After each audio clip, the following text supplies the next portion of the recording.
I don't have a gavel, so I just had to knock on the table. The committee will come to order. To give our digital team some notice, I'm going to count down from 5 before calling the markup to order. So that wasn't the call to order. 5, 4, 3, 2, 1. And the committee will now come to order. I'll knock again. We are meeting today to consider 6 bills that address critical issues facing our nation. Due to the COVID-19 public health emergency, today's markup is being held remotely. All members will be participating via video conferencing. As part of our markup, microphones will be set on mute for purposes of eliminating inadvertent background noise. You will need to unmute your microphone each time you wish to speak. I was just handed a gavel. I now have a gavel. Additionally, I ask that you use the raise hand feature of the software platform when you wish to be recognized, including to give an opening statement or to offer an amendment. After you are recognized to speak, please use the lower hand feature of the software platform so that I know that you no longer seek recognition. But if for some reason that doesn't work and you want to be recognized, you can wave your hand or do something, because I don't want to miss anybody because they don't know how to use the feature. So during voice votes, you will need to unmute yourself so that we can hear your response. If you would like to request a recorded vote, please do so immediately after you respond to the voice vote. During recorded votes, you will need to unmute yourself to respond to the clerk once your name is called. In responding to the clerk, I ask that instead of just saying aye or nay, that you respond with a phrase like Frank Pallone from New Jersey votes aye. We just are doing that because it provides additional time for the voting member to be identified and made visible on the platform. So don't just say aye or nay, say Anna Eshu from California votes aye, that type of thing, okay? Amendments and motions should be sent to Chloe Rodriguez and Perry Hamilton, and documents for the record to Ed Kazmarski at the email addresses we have provided to staff. All documents will be entered into the record at the conclusion of the markup. So I'm now going to recognize myself for 3 minutes. Again, the full committee and the subcommittee chairs that have bills up today and the ranking members of the full committee and those subcommittees will have 3 minutes for an opening statement. All the other members will have 1 minute if they choose to do so. So I'll start by recognizing myself for an opening statement on the 3 bills. Today, the committee is continuing its work to combat climate change, improve energy, cybersecurity, and protect consumers. First, we will consider HJ Res 34, a joint resolution providing for congressional disapproval of the Trump Environmental Protection Agency's 2020 methane rescission rule. The Trump EPA action removed direct federal limits on methane pollution from new and modified oil and gas facilities. The oil and gas sector is the largest industrial emitter of methane, a potent climate-disrupting greenhouse gas. Methane is responsible for approximately 1/3 of the planet's warming and resulting climate disruption. Under the Clean Air Act, EPA has a responsibility to protect public health from dangerous climate pollution like methane. Effectively mitigating climate change and avoiding the worst climate endangerment requires strong methane pollution standards for both new and existing oil and gas sources. But because of the Trump rescission rule, there are now no clean air protections in place to curb dangerous methane pollution from the U.S. oil and gas sector.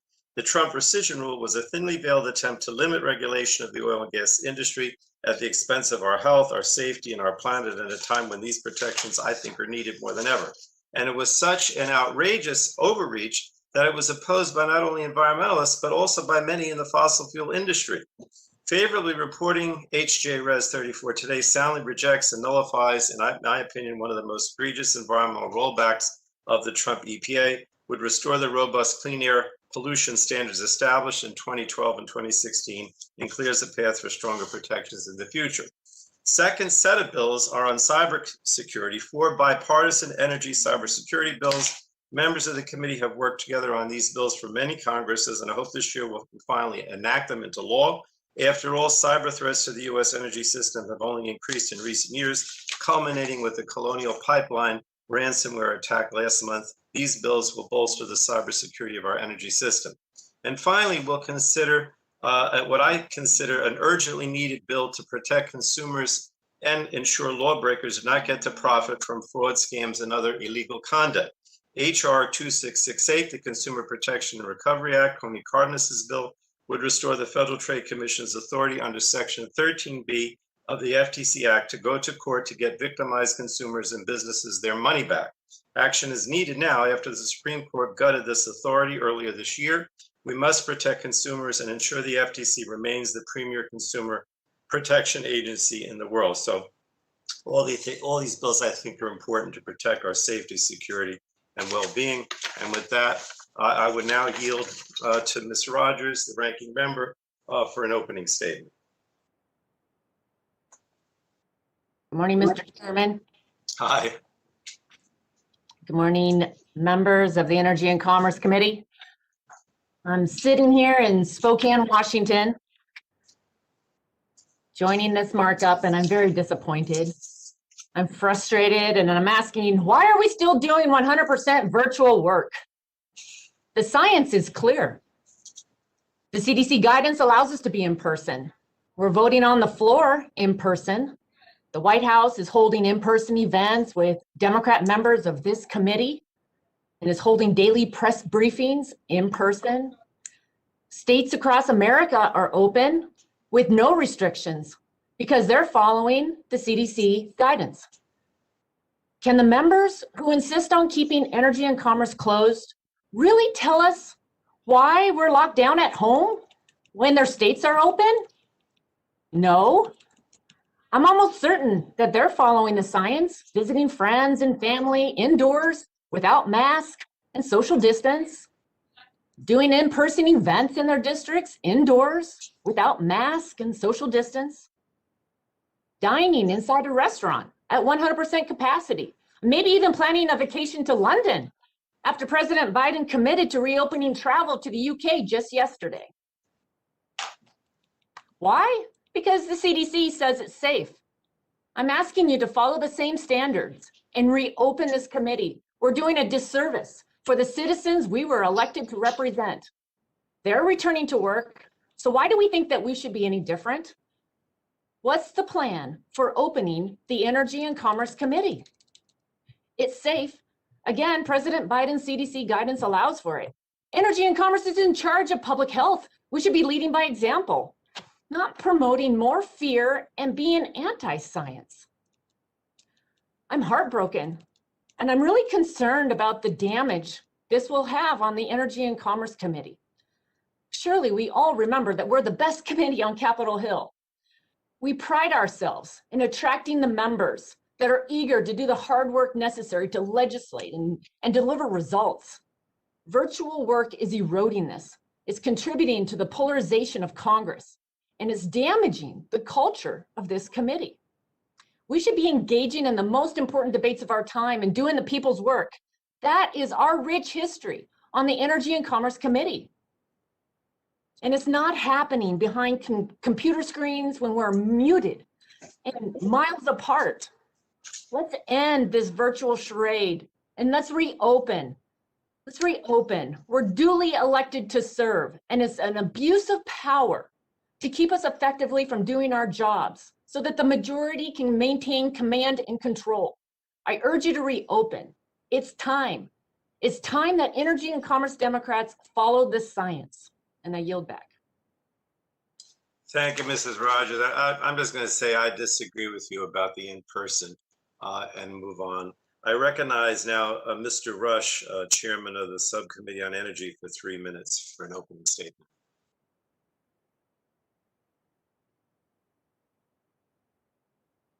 I think he's muted. Bobby? I want to thank you, Mr. Chairman. Today's meeting presents an opportunity to advance pieces of legislation that will support the federal government's response to a variety of looming and pressing challenges. Among these challenges is the resiliency, reliability, and security of our energy system, especially in the face of bad actors.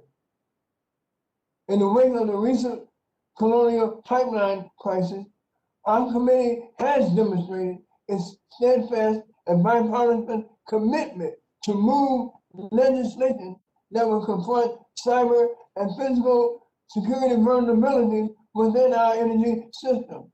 This is illustrated by my bill, H.R. 3119, the Energy Emergency Leadership Act, which is co-led by my friend and colleague, Congressman Wahlberg. Through this legislation, a new Department of Energy Assistant Secretary position with jurisdiction over all energy and security functions will be created. I'm also proud to join Ranking Member Upton, Chairman Pallone, and Ranking Member McMorris Rodgers in introducing H.R. 3078, the Pipeline and LNG Facility Cyber Security Preparedness Act, which will create a program at DOE to improve the physical and cyber security pipelines and related facilities. There's little debate on this bill because this bill is really a good bill that will improve our nation's cyber security. Mr. Chairman, with that, I yield back the balance of my time. Thank you, Mr. Rush. Next, I would recognize Mr. Upton, the ranking member of the Subcommittee on Energy, for 3 minutes. Well, thank you, Mr. Chairman. I know that we have worked well together for a lot of years, and I know that you understand the benefits for the committee to conduct these markups in person. And the discussions that we've had deliberating the bills in person indeed improve our work, and I hope that we can return to our normal practices as soon as we can. We're all tired of this Hollywood Square approach. Looking at 50-some members on a couple of different screens is pretty crazy. We're all honorable men and women, and we prescribe to a lot of different honor codes. And you know, in the last 24 hours, I've been to a lot of different events. I've been to a Costco. I just returned from a major supermarket, Harding's. I've been to the post office. I've been to a major university. I've seen hundreds of people in the last 24 hours. And tomorrow, I'm going to be sitting in right field in the Wrigley Field bleachers, 40-some thousand people against the Cardinals. If you've been vaccinated, the word is you don't need a mask. Most of us have been vaccinated. You ought to accept the honor code, and if we've been vaccinated, allow us to be there in person to conduct this important business. Now, turning to that business, let me note that I do bringing up 4 different bipartisan bills this morning. These are necessary to strengthen the nation's energy security. No, these are not new bills. We moved them through the committee in the past, and 3 of the bills, H.R. 2928, 3078, and 3119, were passed by the House under suspension last fall. We've got a good record to back up why all of these 4 bills are important, extending over the many years of the committee oversight of the energy sector and Department of Energy responsibilities. The bills build on our substantive work to modernize the DOE's core emergency authorities, which are to ensure the reliable supply of energy and power, especially when people need it most. The supply of fuels and electricity in this nation involves one of the most advanced and complex energy infrastructures in the world. This includes an extensive system for storing and transporting fuels and refined products. It includes a vast, complex electricity system to deliver uninterrupted power from the producers of power to consumers. These systems for generating, storing, transmitting, and delivering the fuels and the power continue to become more interconnected and complex, far more complex than what DOE was first organized to address energy securities in the late 70s. So we've done good work in recent years and to make sure DOE's authorities match its evolving responsibilities over the energy sector. These bills build on that work. They help DOE carry out its responsibilities. And it's important to note that they do not make important authorities and other agencies over critical infrastructures. So, Mr. Chairman, I look forward to seeing these bills move. And again, I look forward to seeing you in person as early as next week. I yield back. Thank you, Mr. Upton, and thank you for your input on these bills that we have today. Next, I recognize Mrs. Schakowsky, Chair of the Subcommittee on Consumer Protection, for 3 minutes. Thank you, Mr. Chairman. Today, this committee will mark up my subcommittee vice chair's Cardenas's bill, the Consumer Protection and Recovery Act. This legislation is urgently needed to ensure that the Federal Trade Commission can protect consumers by putting money back in their pocket and back in the pockets of victims of fraud and scams and other illegal activity. This is exactly what Congress originally intended and what the people really need. The authority under Section 13B of the Federal Trade Commission Act has been the FTC's most effective law enforcement tool over 40 years. Since 2018 alone, the FTC has used its 13B authority to recover $1.2 billion for consumers. Nearly half of that has gone to the states of my Republican colleagues. Just a few examples, that includes over $100 million recovered for the Texas consumers, over $81 million for Florida consumers, $49 million for Pennsylvania, and $30 million back in the pockets of Michigan consumers. Unfortunately, this authority was stripped away from the FTC just a month ago, a decision by the United States Supreme Court. And so only criminals and scammers really benefit from this decision while consumers lose. We are here today to right that wrong. For decades, the FTC used Section 13B to recover billions of dollars for millions of consumers in a wide variety of cases, including telecommunications fraud, securities and privacy, and anti-competitive pharmaceutical prices, scams that target seniors and veterans and deprive consumers of their rights. Under this, under Section 13B, companies that scam consumers not only have to stop doing the wrong thing, but they have to put money back in the pockets of consumers and make them whole. And so we must provide the FTC the means to quickly make consumers whole. They deserve better than leaving them in victimhood. This is not a partisan, I really want to stress this, not a partisan issue. This is simply an issue of protecting Americans from fraud and abuse. And lawbreakers must pay, literally pay, what they owe. And I hope that my colleagues will join with us in order to quickly approve this legislation. Thank you, and I yield back. Thank you, Ms. Schakowsky. I'm going to go through the subcommittee chairs and ranking members for the 3 minutes. But those of you who want to follow and do a 1-minute opening, just a reminder that you should raise your hand electronically so that we can get to you.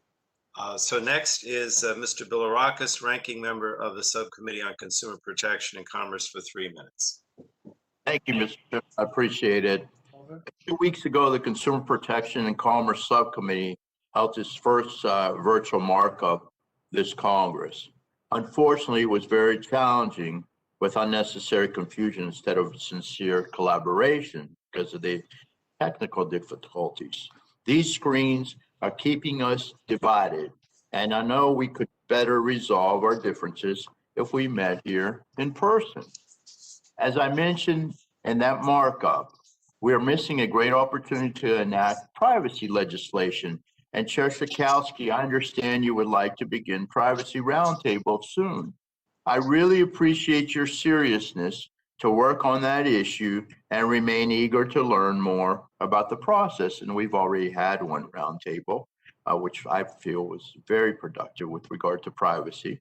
However, if we fail to set a goal to hold these hearings and markups, our committee will drop the ball again this Congress. We don't want that. Mr. Cardenas, when you first announced your goal to introduce this legislation to expand Section 13B of the FTC Act, I hope to work in a bipartisan manner with you. Sadly, this has not been the case so far. The majority's process moving HR 2668 forward has turned a real chance to enact bipartisan legislation into broken promises. During our legislative hearing, the full slate of FTC commissioners was excluded from sharing their viewpoints to improve the legislation despite it happening in the Senate. Prior to the hearing, Republicans introduced much needed legislation with hopes of being included in broader conversation to enact FTC reforms, but each was rejected. This bill was pushed to a subcommittee markup without a good faith effort to address real concerns. We were given less than a week's notice on a late Friday night that this bill would be marked up in subcommittee. And just before we received incomplete answers to a letter sent to the DOJ and a seemingly coordinated response to our questions, for the record, from FTC Acting Chair Slaughter shortly thereafter. It seems as though the fix has been in from the start. That's the way I see it. Lastly, Mr. Chairman, just 38 hours ago, we learned secondhand this bill would be on the markup today.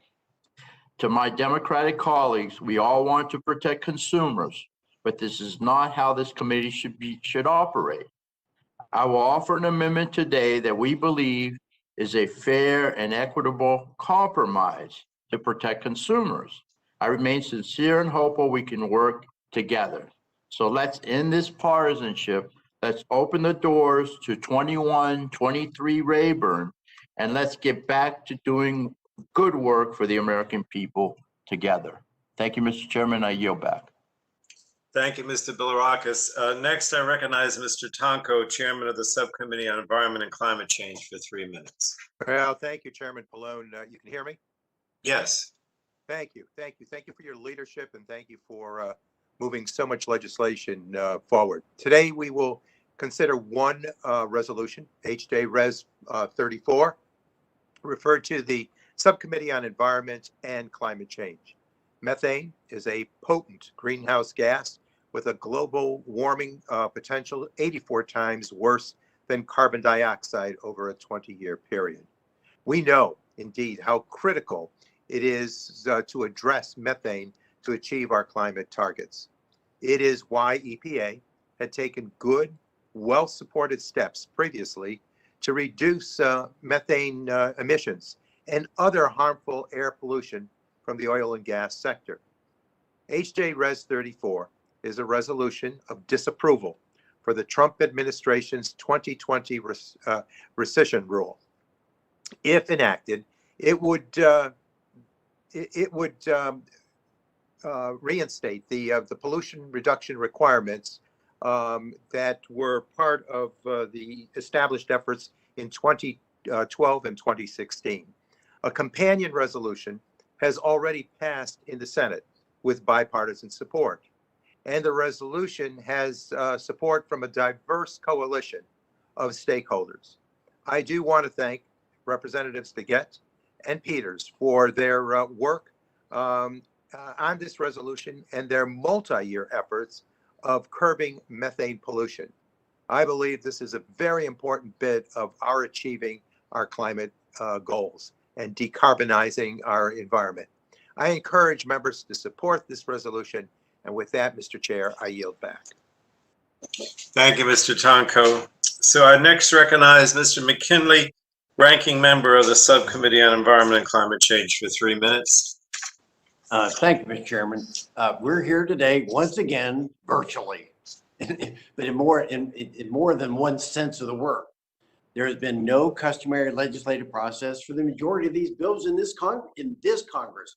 We may have had markups or hearings in previous Congresses, but this is a new Congress, and we have 13 new members on the committee. That's nearly a quarter of our membership. And we are still, once again, not meeting in person. Our Senate counterparts have managed to do it. The CDC has released guidelines. Now, so let me just digress for a minute. On Monday afternoon, members of the Environmental Subcommittee are holding a bipartisan, in-person forum on the threat of rising energy prices. It's in the Gold Room. No mask required. You've prohibited us from using either of our committee rooms. What difference does 2 floors make? Now, so let me turn to today's bills. I have a serious concern about the resolution before us. The resolution is not about reducing methane emissions. It's about furthering regulations, regulating fossil fuels out of existence. Even the EPA has said this resolution, clearly clears the path for EPA to promulgate even stronger standards, close quote.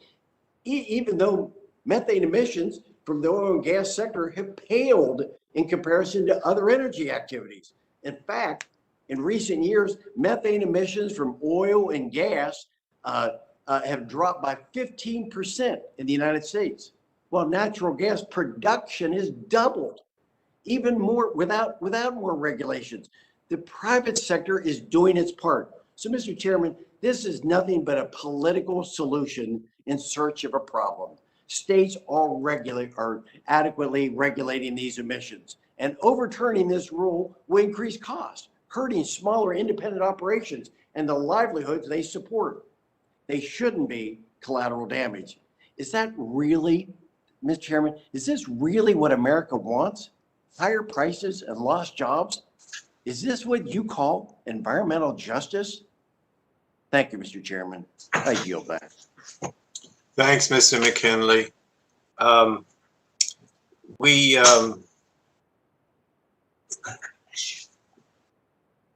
These are the people. Okay, I'm sorry. I guess some people weren't able to raise their hands electronically. But anyway, as I said, we're going to do 1 minute now, opening statements for anybody who wants to. Some members have raised their hand electronically. Please do so. And if you can't, wave or something. So the first one is Ms. Eshu of California is recognized for 1 minute. Thank you, Mr. Chairman, and good morning, colleagues.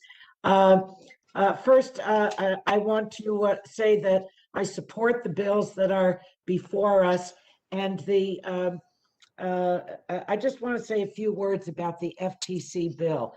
The Supreme Court asked for the Congress to clarify, and that's what this legislation does.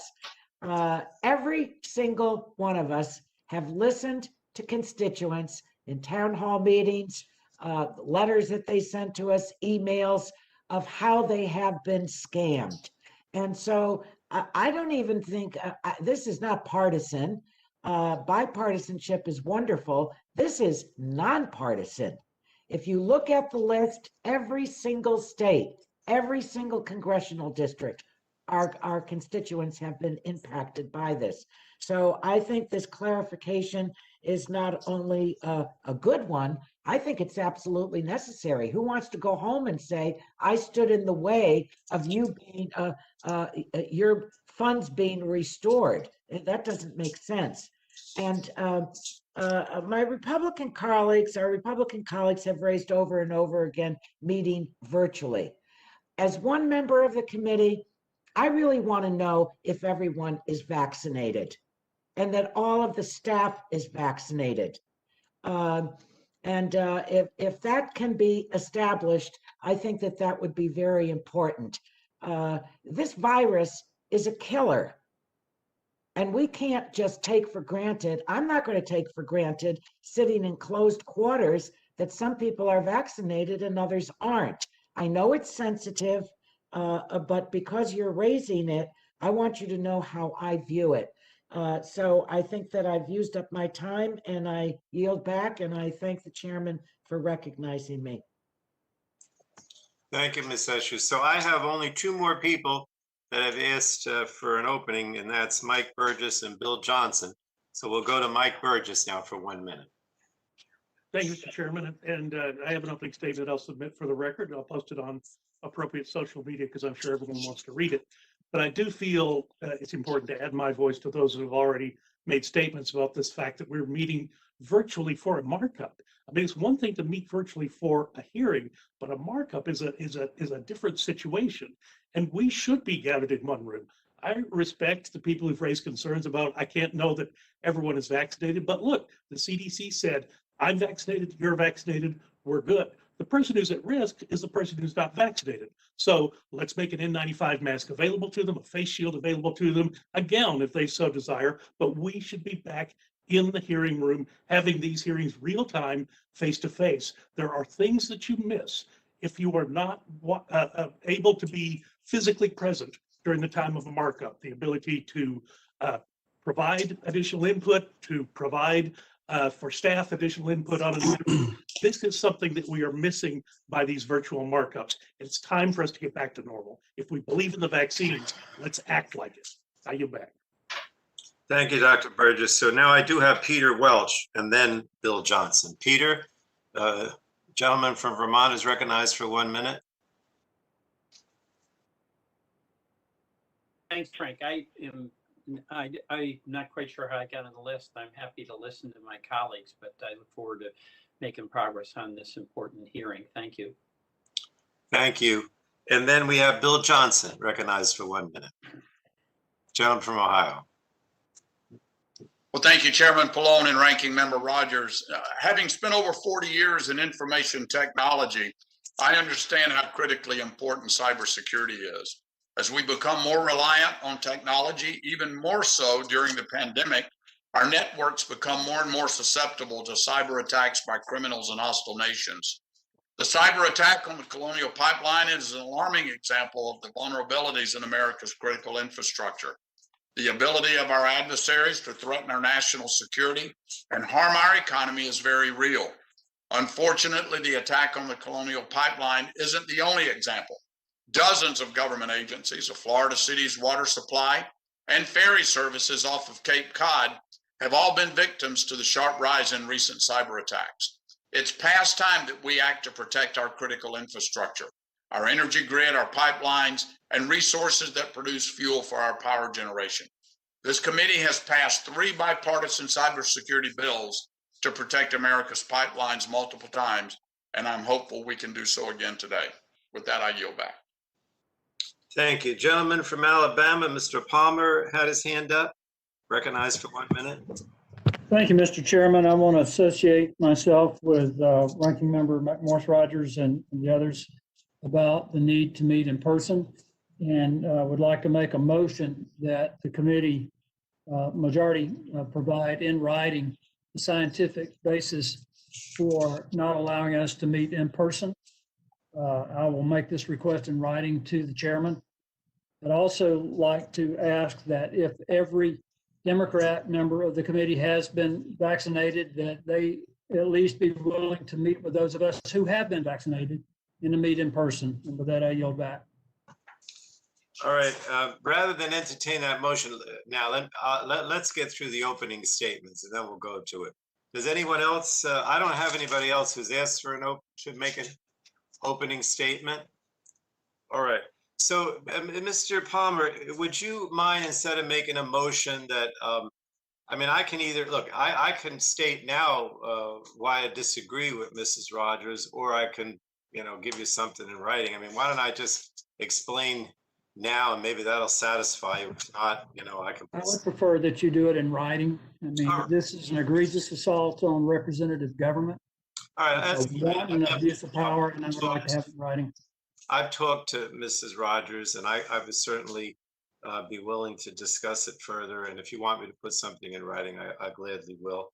If I don't even know if the motion's in order, but I'd be willing to do it if that's all right. And if you withdraw your motion, I'll send you something in writing next. I appreciate that, Mr. Chairman. Thank you. All right. Mr. Chairman, Mr. Chairman Burgess here, if I could. As you know, I've sent a letter to the speaker on this very issue.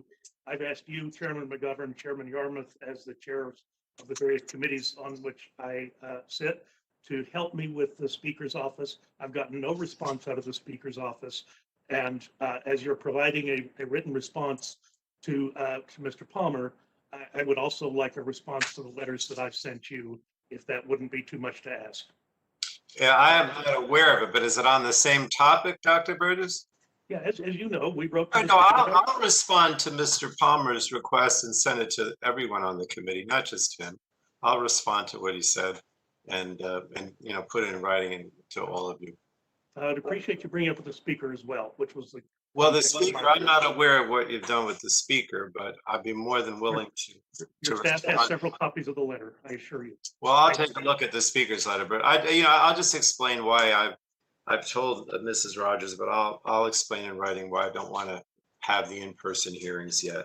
Now, does this indicate there are two more members that want to do openings? They might be having trouble raising their hands. Are Mr. McNerney and Mr. Crenshaw, you both would like to do an opening?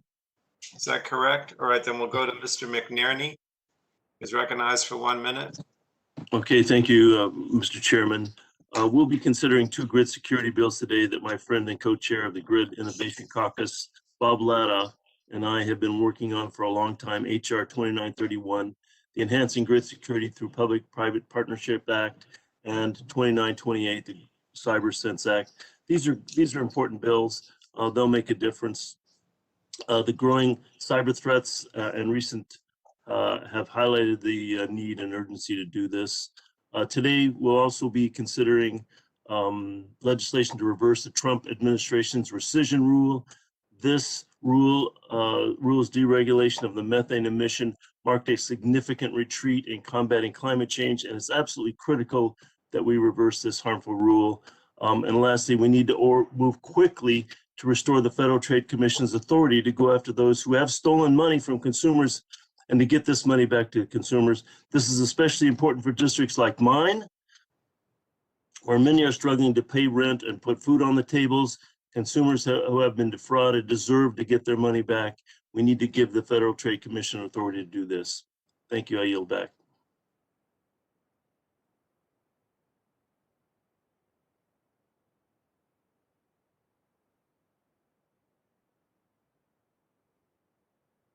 Frank, you're muted.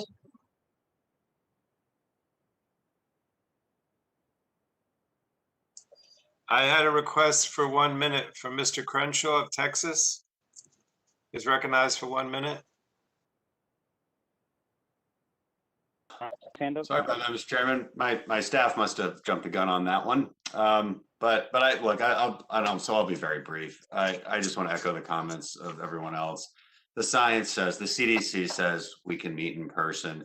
If you're vaccinated, you're safe. You don't need to know everybody else's medical history. That's an infringement on their privacy.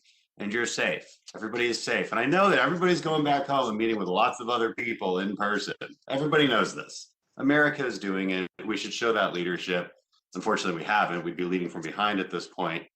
But look, these are complicated discussions, and we should be meeting in person to have those discussions.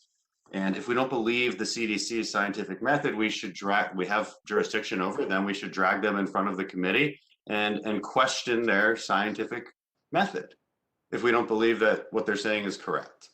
So I'll leave it at that and look forward to hopefully a productive markup. Thank you. And I also have a request from Morgan Griffith. The gentleman is recognized. Mr. Griffith for 1 minute. Thank you, Mr. Chairman. I appreciate it. And I just wanted to add, I've been coming to most of the meetings. I know I live closer than some, but I've done most of it from here in the committee room. That's why I had my mask on, trying to follow the rules and all that. But I don't mind sharing that I've been vaccinated, but I agree with Mr. Crenshaw that the real, and Dr. Burgess, the real danger is if somebody is not vaccinated and they come in contact with somebody. For those of us that are vaccinated, there's no problem. And I just wish we'd get back because we can do much better business. I miss in the committee meetings talking to my Democrat colleagues and trying to smooth out problems before they erupt. And we're just not able to do that. And we're not as effective doing our jobs for the American people when we're not all in the room together, wherever it is, the gold room, here in the committee room, or somewhere else. And I yield back. Thank you very much for your consideration. Thank you. Now that I have no more requests for opening statements. Mr. Duncan is recognized for 1 minute, and then Mr. Pence. Mr. You Duncan? recognize me, Mr. Chairman? Yes, for 1 minute. Okay, thank you so much. Well, I really appreciate the continued request to meet in person. I do look forward to seeing both my Republican and Democratic colleagues much more often than we do today under these circumstances. However, I personally have witnessed members of this committee literally get in the face of other members over this issue of wearing a mask or not, etc. When you look at that issue in and of itself, which sounds a little simple and a little ridiculous that people would actually do such a thing, that's what makes it very difficult for us to meet in person. It's not the science at this moment that is keeping us from meeting in person. It's the fact that we live in America and we cannot and will not be requiring people to tell us whether they've been vaccinated. For example, there may be a member of committee, Republican or Democrat, who would love to get vaccinated, but for medical reasons, they have not. And for them to have to divulge that publicly or what have you, and then perhaps get into why they haven't been able to do that, that's an issue. So the fact of the matter is, in a perfect world, we could have 100% compliance of all members and all staff. But the fact that there may be an exception and people have rights and liberties in this country, that's what makes it incredibly difficult for us to do so today. I hope that we can do it soon, and I'm sure that the chairman and the speaker and the House position, et cetera, are doing everything that they can to give us the best advice possible so that we can respect and protect every single individual the best we can. Thank you very much. I'm sorry, Mr. Chairman, I went over my time. Thank you. So I still have Mr. Pence and Mr. Duncan requests. So we'll recognize, based on seniority, Mr. Pence of Indiana for 1 minute. Thank you, Mr. Chair. You know, we keep talking about whether we would hold an in-person committee hearing, and I have a question, but maybe just a point. Can't we have a hybrid where those that are uncomfortable or concerned about their health or the health of others, they could Zoom it in, while those that feel good, feel that they're okay to come in, are vaccinated, and they could attend in the appropriate numbers in the committee? Is there a reason we can't consider hybrid? Mr. Pence, I do not want to do the in-person, which would be necessary for hybrid. And since Mr. Palmer has asked me to put it in writing, let me just do that in the next 24 hours, and then you'll all see the reason. But at this point, I don't want to. I don't think we should go back to in-person or hybrid. All right. Thank you, Mr. Chair. I yield. And thank you. And so next I have Mr. Duncan of South Carolina. Thank you, Mr. Chairman. You know, states are opening up. As you heard Fred Upton say, ballparks are opening up, concerts are happening, folks are gathering. And I asked my Democrat colleagues, why did you get vaccinated? You got vaccinated because you did not want to get exposed or catch the virus should you get exposed. And there's no reason we can't meet in person because you're vaccinated and I'm vaccinated. I'm not worried about catching the virus because I believe in the vaccine. And if I have concerns, or if you have concerns, wear a mask. Why are we wearing masks? So that if we're exposed to the virus, we don't catch it. Or if we happen to have the virus, we don't transmit it. Wear a mask, but if you're vaccinated, let's get back together, Mr. Chairman. Virtual hearings, Zoom meetings, they're getting old. And we can be more effective. We're supposed to be leaders in the United States Congress. States are opening up, churches are opening up, colleges, universities are opening up. Everyone except the United States House of Representatives under Speaker Pelosi and your leadership, Mr. Chairman, are not opening up. And it's time for us to get back in person. With that, I yield back. Thank you. Does anybody else want to make an opening statement? All right, now I would ask those of you who raised your hand electronically to lower it electronically so I don't get confused, if that's all right. Lower your hand. Chairman? Who's that? This is Kim Schreier. Yes. I would just love to comment for a moment about the whole I just recognize the gentlewoman for 1 minute. Thank you, Mr. Chairman. I would just love to comment just for a moment about the CDC guidance, because the CDC guidance is not everything is safe, open up, if you're vaccinated, you're safe. You're safe in an enclosed place if people who are not vaccinated wear masks. And there's a fundamental problem with trust in the Congress, trust in the country about whether people who are not vaccinated are in good faith going to wear masks. That includes staff, that includes members of Congress. There are new variants circulating. And I think that, if we had that trust, we could have a different conversation. But no vaccine is 100% effective. In fact, with the Delta virus, we're looking at down in the 70s. And I just think that we need to build that trust in our colleagues that if they are not vaccinated, they wear masks. And I think many of us simply don't feel that faith. I too look forward to being in person. I can see a hybrid model. There's many ways to do this, but I would ask for some evidence that there can be trust. I thank the gentlewoman. Anyone else would like to make an opening statement? Otherwise, I'm going to move on. Mr. Chairman, Who's that? Representative Soto. Oh, yeah, Darren. Yes, you're recognized for 1 minute. The gentleman from Florida. Thank you, Mr. Chairman. I appreciate this amazing confidence we have in our vaccines, bipartisan confidence. And I hope all of you will go back to your districts to convince constituents who are hesitant to take the vaccine, to take this newfound confidence and help get America vaccinated. And I appreciate the promise from our colleagues across the aisle that you're all going to get vaccinated too. And if not, what are you talking about? Thanks so much. So everyone whose hand is up has spoken. So please take your hand down once you've spoken. And I don't see any others who are requesting to speak. So pursuant to committee rules, members' written opening statements shall be made part of the record. Please submit written opening statements electronically to the email address we have provided. And now we're going to start consideration of the first bill, which is the methane bill. At this time, the chair calls up HJ Res 34, providing for congressional disapproval under Chapter 8 of Title 5 United States Code of a rule submitted by the Environmental Protection Agency relating to oil and natural gas sector emission standards for new, reconstructed, and modified sources review. And the clerk will report the title of that bill. HJ Res 34, providing for congressional disapproval under Chapter 8 of Title 5 United States Code. Without objection, Madam Clerk, the first. Mr. Chairman?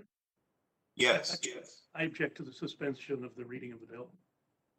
You want the bill read in its entirety, Dr. Burgess? Yeah, it's not a very long bill. It significantly affects the economy of this country. The economy of this country is not going in the right direction, and I think the American people need to know what we're voting on. All right, the clerk will continue to read. HJ Res 34, providing for congressional disapproval under Chapter 8 of Title 5 United States Code of a rule submitted by the Environmental Protection Agency relating to oil and natural gas sector, emission standards for new, reconstructed, and modified sources review. In the House of Representatives, March 26, 2021, Ms. Degat, for herself, Mr. Peters, Mr. Lamb, Ms. Bergon, Mr. Blumenauer, Ms. Blunt-Rochester, Mr. Caston, Mr. Cohen, Mr. Connolly, Mr. Cooper, Mr. DeFazio, Ms. Escobar, Mr. Espaillat, Mr. Grijalva, Mr. Huffman, Mr. Khanna, Ms. Custer, Ms. McCollum, Ms. Moore of Wisconsin, Ms. Norton, Mr. Pappas, Mr. Quigley, Mr. Raskin, Mr. Sires, Ms. Velasquez, Mr. Welch, Mr. Hastings, Mr. Lowenthal, and Ms. Lee of California submitted the following joint resolution, which was referred to the Committee on Energy and Commerce. Joint resolution, providing for congressional disapproval under Chapter 8 of Title 5 United States Code of a rule submitted by the Environmental Protection Agency relating to oil and natural gas sector, emission standards for new, reconstructed, and modified sources review. Resolved by the Senate and House of Representatives of the United States of America in Congress assembled, that Congress disapproves the rule submitted by the Environmental Protection Agency relating to oil and natural gas sector emission standards for new, reconstructed, and modified sources review. published at 85 Federal Register 57018, September 14th, 2020, and such rule shall have no force or effect. So the bill is read and open for amendment at any point. Are there any members seeking? Mr. Chairman, I'm sorry, I forgot to. Mr. Chairman, Mr. Chairman. Yes. Ms. DeGette? Mr. Chairman, I move to strike the last word on the bill. All right, and then did I also hear the ranking member ask to strike the last word? Okay, Ms. DeGette, go ahead. Okay. You're recognized for 5 minutes. Thank you, Mr. Chairman. I want to thank you for including HJ Res 34 in today's markup. And I also want to thank Representatives Peters, Lamb, and all the members who the clerk's name just read for joining me in spearheading this important effort. Climate change is an existential threat to our planet. And what climate scientists around the world are telling us is if we don't act fast, it could soon be too late to stave off the worst effects of this crisis. One of the most important things we can do right now is to reduce the amount of methane that's being released into our atmosphere. And that's exactly what HJ Res 34 does. It restores the methane waste prevention requirements that were put into place by the Obama administration in 2016. The methane is a highly potent greenhouse gas, as we all know. In fact, when it's released into the atmosphere, it becomes about 84 times more potent than carbon dioxide. Methane is often accompanied by other volatile organic compounds and pollutants that cause respiratory damage, birth defects, and even cancer. And in 2018, the oil and gas industry was the largest industrial source of methane pollution in the United States. When the Trump administration rolled back the 2016 regulations, which required the companies to reduce methane emissions from their sites, they put both the public health and our environment at risk. And if allowed to stand, the Trump administration's rule would increase our nation's methane emissions by nearly 1.6 million tons by 2025. Let me say this again. If the Trump rule stands, it's going to increase the methane emissions by nearly 1.6 million tons in just a few years. The previous administration's actions in rolling back these rules were so egregious that even major natural gas producers and consumers, the very businesses that might benefit the most from these rollbacks, spoke out against them and in support of methane regulation, like the rules that we're seeking to restore today. And Mr. Chairman, I have several letters that and statements by some of the nation's biggest oil and gas companies in support of methane regulation, including Exxon, Occidental Petroleum, BP, Shell, and Equinor, as well as the Edison Electric Institute, which represents an industry that accounts for about 1/3 of the nation's demand for natural gas. All of these companies oppose the Trump rollback. And the reason they do is because they understand what so many of us on this panel know and what so many people across the country have come to understand. If we're going to get serious about ending the climate crisis, we have to get serious about preventing methane waste and pollution in our atmosphere. And Mr. Chairman, I'd ask unanimous consent to put into the record letters from Equinor, from BP, and also a compendium of energy companies supporting federal methane regulations that has been provided to the minority. We have those letters, is what you're saying. So without objections, so ordered. Thank you so much. HRES 34 will undo the previous administration's dangerous rollback of our nation's methane standards and restore the EPA's methane waste prevention requirements that will better help protect the health and resources of the American people. And again, I want to thank you for considering this important legislation as part of today's markup and yield back the balance of my time. Thank you. I now recognize the ranking member, Mrs. Rodgers, for 5 minutes. Thank you, Mr. Chairman. I move that consideration of HJ Res 34 be postponed until June 14th, 2021. I was hoping that we could get through the the opening statements before we did the motions. Is that okay with you, or you want to go? Yes, I can do that. All right, let's do that, and then we'll go to your motion. Okay. So, go ahead. You're recognized for 5 minutes. Oh. If you want to strike the last word, this is to strike the last word on the bill. Yes, Mr. Chairman, I move to strike the last word. The gentlewoman is recognized. Thank you, Mr. Chairman. The Biden administration is waging a war on American energy. We saw the ramifications of it yesterday with the news that the Keystone XL pipeline developer announced the permanent termination of the project. And this is a cutting-edge, modern, first-ever renewable pipeline. And this methane resolution is another attack on American energy, millions of jobs created across the country. Thanks to the shale revolution, the U.S. has become the world's leading producer of oil and natural gas and a net exporter. This was the goal when President Jimmy Carter, created the Department of Energy in the 1970s. It was to make us energy independent, to lift our dependence upon Middle Eastern oil. It was recognized how important it was that America not be dependent upon other countries for important energy. President Biden's policies, like canceling the Keystone XL pipeline and drilling on public lands, prohibiting drilling on public lands, are only crushing jobs and raising prices. Energy reliability, energy affordability is on the line. In just a few months, the Biden administration, gasoline prices have begun surging upwards, back to the President Obama era heights of above $3. Actually, in Washington state, I've seen over $4 pretty regularly. The United States also has lost our net importer status, and we're facing a growing reliance upon other countries for importing important energy. This partisan resolution is also an attack on states and the principles of cooperative federalism. Methane is already regulated by the states, and additional EPA methane regulations are redundant. Methane is already captured by pollution controls for VOCs, and oil and gas producing states have effective methane regulations in place. This resolution is just the tip of the iceberg. It's going to lead to more backroom regulations spanning the entire range of America's domestic manufacturing industries.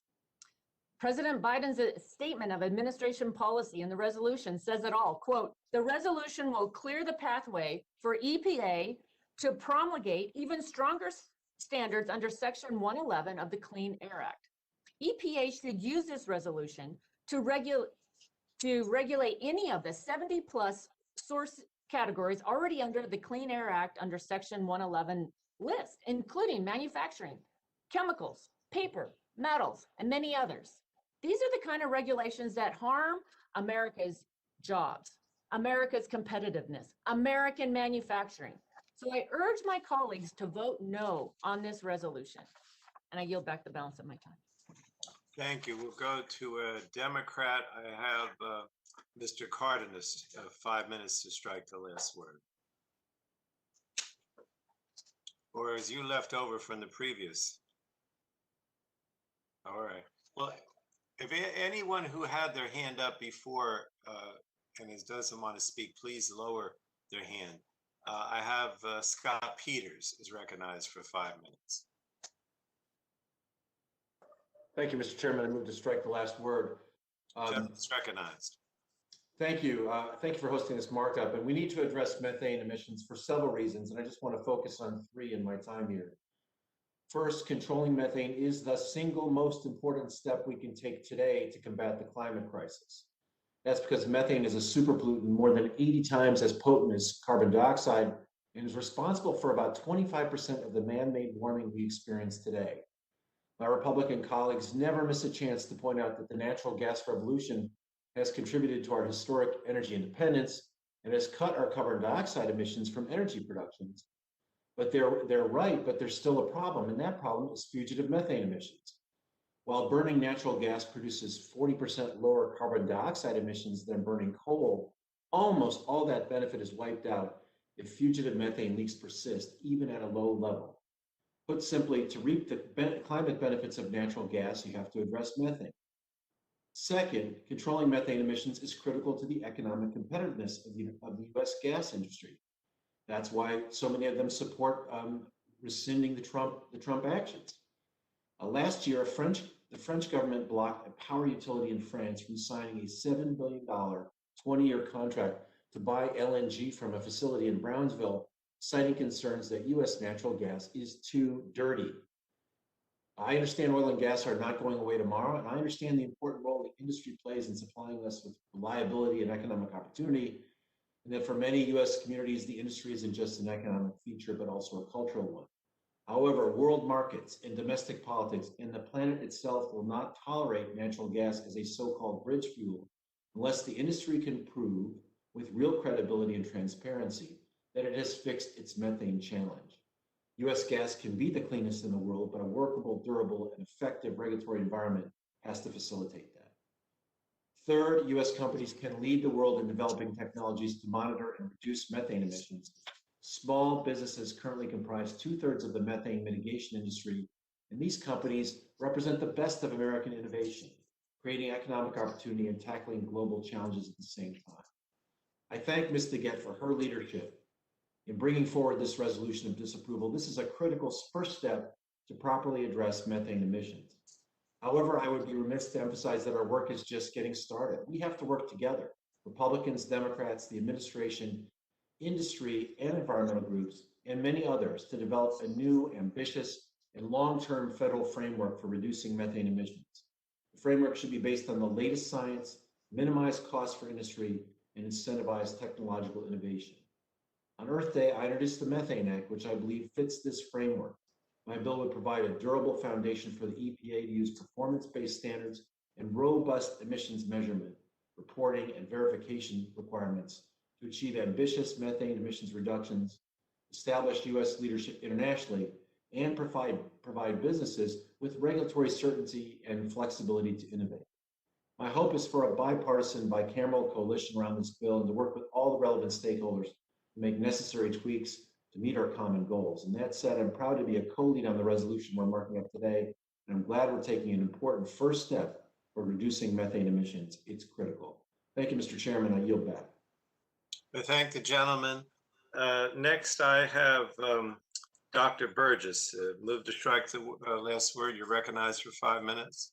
Thank you, Mr. Chairman. I ask permission, unanimous consent to strike the last word. So gentleman's recognized. This move to strike the joint resolution to strike the Environmental Protection Agency review under the Trump administration is a continuing effort on the Democratic side to undo all things Trump. Well, I get that from a political perspective. I don't understand why you pursue it when it hurts the country, when it hurts average Americans, and in fact, it hurts working class Americans and low income Americans, which you are. In 2020, the EPA issued its new regulations that right-sized new source performance standards for the oil and gas industry. So despite the language in the media, despite the language from Congress, despite the language from interest groups, the EPA found that the Trump-era methane rules had in fact no or negligible impact on emissions. At the same time, barriers to entry were lifted, and companies of all sizes, not just the biggest of the big, but mid-sized and small-sized companies were able to compete and able to produce. And this allowed America to regain its position as a global energy leader. Throughout the Trump administration, Americans benefited from year over year, every year, cleaner air and water. Greenhouse gas emissions fell throughout the 4 years of the Trump presidency. So here's the simple lesson. Promoting innovation and investment in the energy sector is a better way to promote economic and environmental success than through a regulatory pathway. This committee has such a rich history of working on these issues, and in fact, working on them in a bipartisan fashion. I don't know if when we passed the 2015 omnibus bill, which was signed into law by President Obama, I don't know if I could have accurately identified how important the United States having energy independence, how important that would be to us, not just from a Department of Energy perspective, not necessarily even from a consumer perspective, but to the Department of State, to the Department of Defense, how much more flexibility they had in being able to defend our interests worldwide by America being energy independent.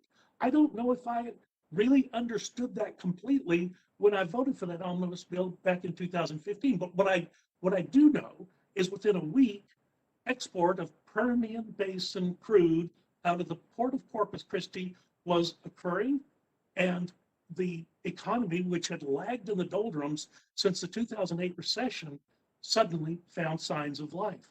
And it ticked up every year after that. To be sure, deregulation in the Trump administration, tax reform in the Trump administration really significantly helped, but it was that one feature. And again, it was policy out of the Energy and Commerce Committee. Well, another policy out of the Energy and Commerce Committee back in 2005, the Energy Policy Act of 2005, which allowed for the exposition of hydraulic fracking and horizontal drilling, which resulted in the shale revolution. And it brought abundant natural gas, not just to this country, now we're exporting it. And as a consequence, the United States, again, assured itself of that energy and economic dominance. Who dislikes that? I'll tell you who. Vladimir Putin dislikes that. He has fought the shale revolution every year since 2012. We might as well put Vladimir Putin as a co-sponsor on your resolution, because certainly he would be supportive of that activity.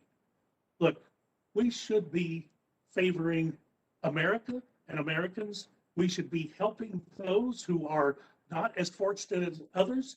And one of the ways to do that is with the economic independence that energy independence provides for us. Now, this resolution's impact on so many levels. We've seen sharp prices, the increase of gasoline and electricity, 4% inflation in April, 5% in May.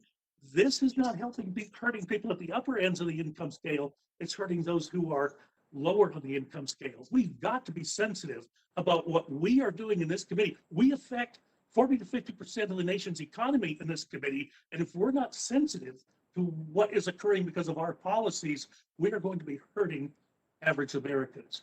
I so urge us to be very careful where we tread with this. We are not gaining on emissions reduction. We are simply helping those people who do not have an interest in American energy security and American energy independence. Thank you, Mr. Chairman. I urge no vote on this resolution, and I'll yield back. I thank the gentleman. Next, I have Ms. Clark, the gentlewoman from New York, is recognized to strike the last word for 5 minutes.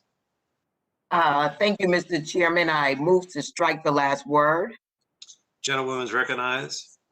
I want to thank my colleagues, Congresswoman DeGette and Congressman Peters, for introducing this very crucial piece of legislation. Let's be very clear.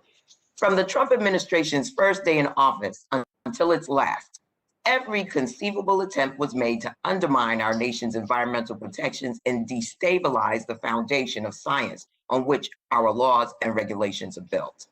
Methane regulations are no exception to this effort. Despite strong support for methane regulations from even the oil and gas industry itself, the Trump EPA used its last few days in power to attempt to roll back standards that regulate fossil fuel emissions from one of the most potent planet-warming gases that exist. According to the United Nations Global Methane Assessment, urgent steps must be taken to reduce methane emissions this decade in order to avoid the most devastating impacts of the climate crisis. The Trump EPA rollback flies in the face of the global community's clarion call to decrease our methane emissions, and it's contradictory to the agency's mission of protecting our environment and public health. This type of last-minute dismantling of our key environmental safeguards is exactly what the Congressional Review Act exists to protect against. I urge us to move swiftly in voting on this resolution so that we can follow the wisdom of our colleagues in the Senate and quickly pass the legislation on the floor. With that, Mr. Chairman, I thank you and I yield back the balance of my time. Thank the gentlewoman. Next, I have the gentleman from Ohio, Mr. Johnson. Well, thank you, Mr. Chairman. I move to strike the last word. Gentleman's recognized for 5 minutes. Mr. Chairman, I'm very disappointed to see this harmful methane resolution making its way through our committee today with the Biden administration's blessings. That said, I certainly understand that it fits in perfectly with the administration's radical environmental agenda, which includes ending the Keystone XL pipeline, pushing unrealistic and dangerous green energy mandates, and doing everything within its power to curtail the production of America's cheap and abundant fossil fuel resources and the good paying jobs that go along with it. We on the Energy Subcommittee heard one example of this just a few weeks ago when I got Secretary Granholm to say out loud that instead of the president's official position, which is a temporary pause on new drilling permits on federal lands, she admitted that the administration's real goal is a full hydraulic fracturing ban. To those of my colleagues who have served in the military, this tactic may look familiar to you. In military strategic planning, we call this the element of surprise. And how do you achieve the element of surprise on the battlefield? It's done with the art of deception. That is, make your adversary think you're doing one thing while you're actually doing something quite different. In other words, conceal your intentions in order to gain a tactical advantage. When this administration says they don't want to ban hydraulic fracturing, that they don't want to take America away from the head of the global energy table, and that they don't want to increase supply chain dependence on China, all the while the administration's policies are paving the way for onerous EPA regulations, shutting down pipeline projects, and declaring war on domestic plastic manufacturing in the Clean Future Act. My friend, something else is going on here. Today, we can add this methane resolution to the list, and it's really starting to add up. In fact, we're seeing the results. As the economy recovers from the pandemic and oil and gas prices rise with the increase in demand, you would normally see an increase in new wells being drilled and more rigs being brought online. But reports suggest that at least in some places, this is not the case. Under pressure from investors and liberal board members devoted to the radical global environmental movement and the risks of an extremely uncertain regulatory environment, oil and gas producers are cutting back on the drilling investments they normally would make. This is costing jobs in Texas, Ohio, North Dakota, and all across America right now, and could also lead to fuel shortages, resulting in even higher prices at the pump and at the grocery store. And while we waste time debating these efforts to cripple America's domestic energy industry, our foreign adversaries are taking advantage.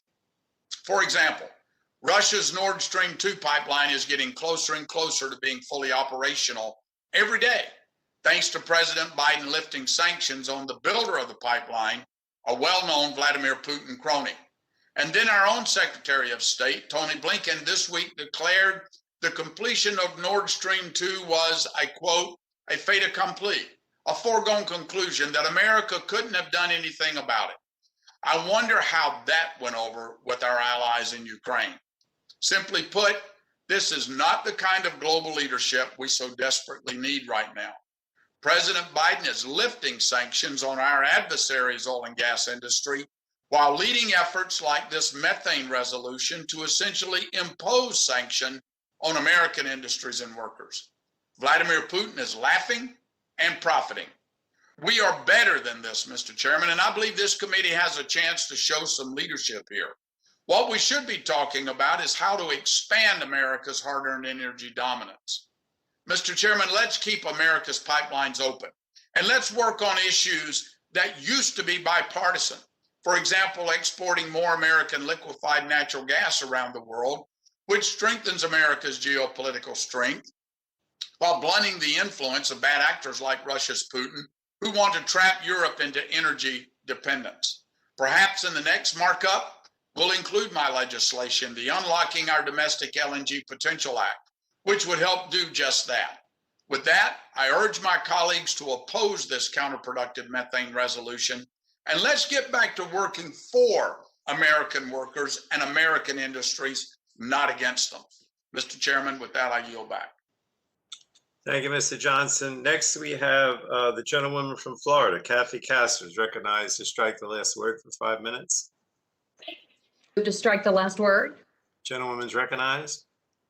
Thank you very much, Chairman Pallone. I want to thank my good friends, Congresswoman DeGette and Congressman Peters, for your outspoken advocacy on this matter. I strongly support HJ Res 34 because it is vitally important that we control methane pollution and leaks. Methane is a highly potent gas that pound for pound traps more than 80 times as much heat on our planet in the short term as carbon dioxide.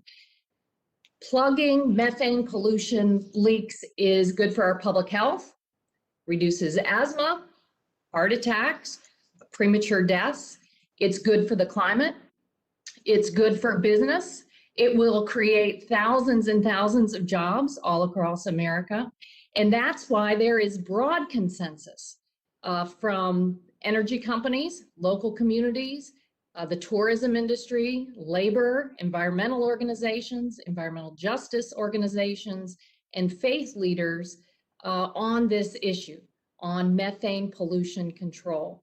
In fact, last year, when the Select Committee on the Climate Crisis was extending broad outreach to determine solutions for solving the climate crisis, this was an area of very broad consensus after we asked that same broad coalition and scientists what we should be doing to help save our planet.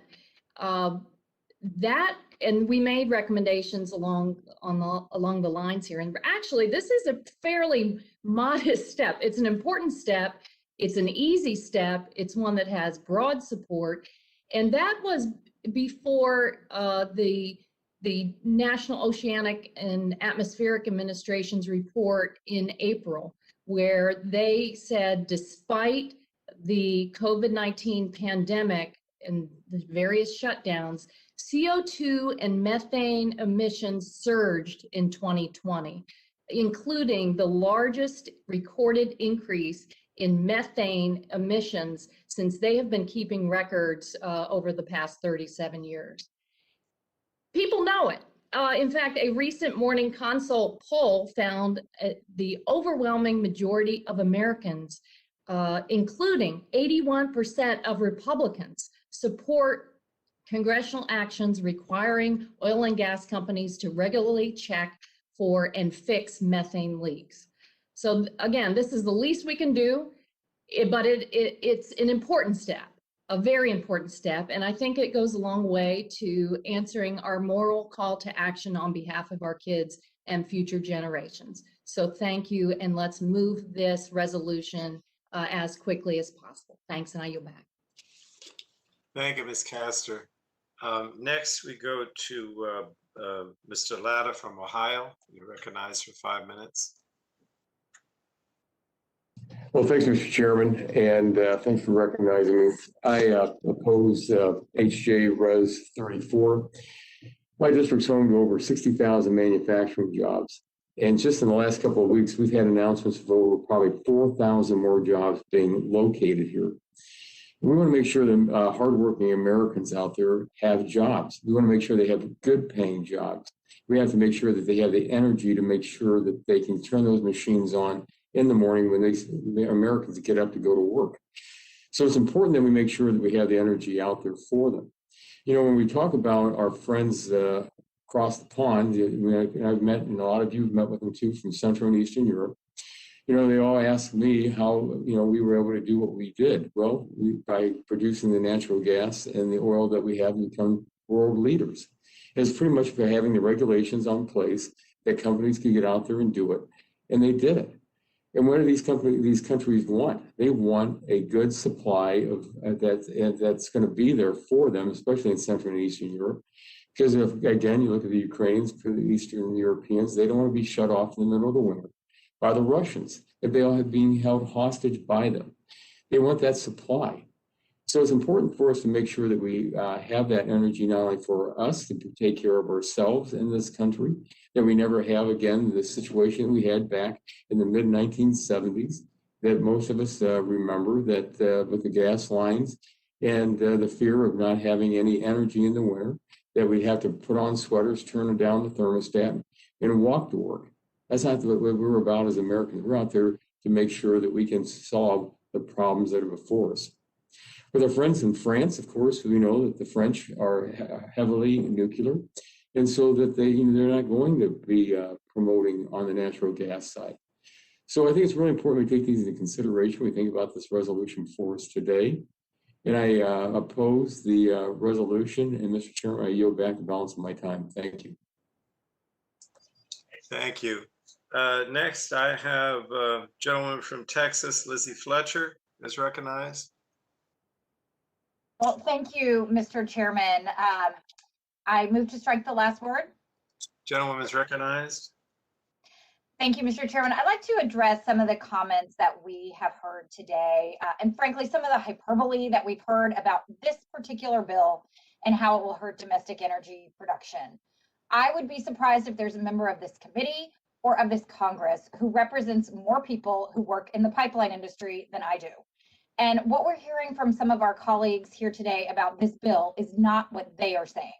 So let me say that again. The arguments against this bill are not what the industry is saying. And Ms. DeGette identified some companies in her comments. And I think it's just really important to understand that and to focus on what we're here to talk about today. Over the last 15 years, this shale revolution has changed the industries in ways we couldn't imagine 2 decades ago. The rapid retirement of coal-powered plants and replacement with natural gas plants has been responsible for the majority of the power sector's emissions reductions in the last decade. And that is really important as we talk about climate change. Natural gas has a really important role to play in our fuel mix right now and into the future. But it also requires extraction and transportation policies that recognize that methane leaks hurt climate goals and make American gas less competitive on the world market. The policy in the Trump methane rule is not it. It eliminated a common sense requirement that oil and gas companies monitor and limit methane leaks from wells, compressor stations, and other midstream operations. And again, the Trump rollback wasn't supported by the industry. I've met with countless people and companies who work in the oil and gas sector in my district who all oppose the rollback. And it's not only because these companies have already invested millions and millions of dollars to be in compliance, but also because they understand the value of American natural gas truly being a cleaner burning fuel. I agree with what Mr. Johnson just said, that we should support US LNG. But the people who work in the industry know that this rule has hurt American competitiveness on the world market. France, Ireland, and other countries have now blocked US LNG imports, citing methane emissions as making our gas too dirty to be considered a clean burning fuel. Why do you think Cheniere, the largest US LNG company, has publicly supported this CRA action to restore thoughtful methane standards? And Cheniere isn't an anomaly. The midstream industry also supports a return to stable regulatory framework for methane standards. INGA, the Interstate Natural Gas Association of America, has endorsed a return to the Obama standard as well. And I've heard from a lot of companies individually and the people who work there that support the previous standard. Voting for this bill protects American jobs and our energy independence. Ensuring that US natural gas stays a clean, competitive fuel source is key for domestic energy security. And I want to be clear here, this bill isn't a vote for or against the energy industry, as many of my colleagues across the aisle have just claimed. Industry, by and large, supports the methane regulation that was in place before the last administration gutted the rules. Many companies lobbied at the time in an effort to keep the rules in place. So, we're not voting against the energy industry here. And this bill doesn't need to be partisan. When the CRA was before the Senate, it passed on a bipartisan basis. If my colleagues truly want to support the energy industry and so many of the people who work in this industry in my district and across the country, I urge them to vote in favor of this bill. And with that, thank you, Mr. Chairman. I will yield back. Thank the gentleman. Next, we have the gentleman from Pennsylvania. Mr. Joyce is recognized for 5 minutes. Mr. Chairman, I move to strike the last word. Gentleman is recognized for 5 minutes. Mr. Chairman, this partisan resolution is unnecessary for a number of reasons.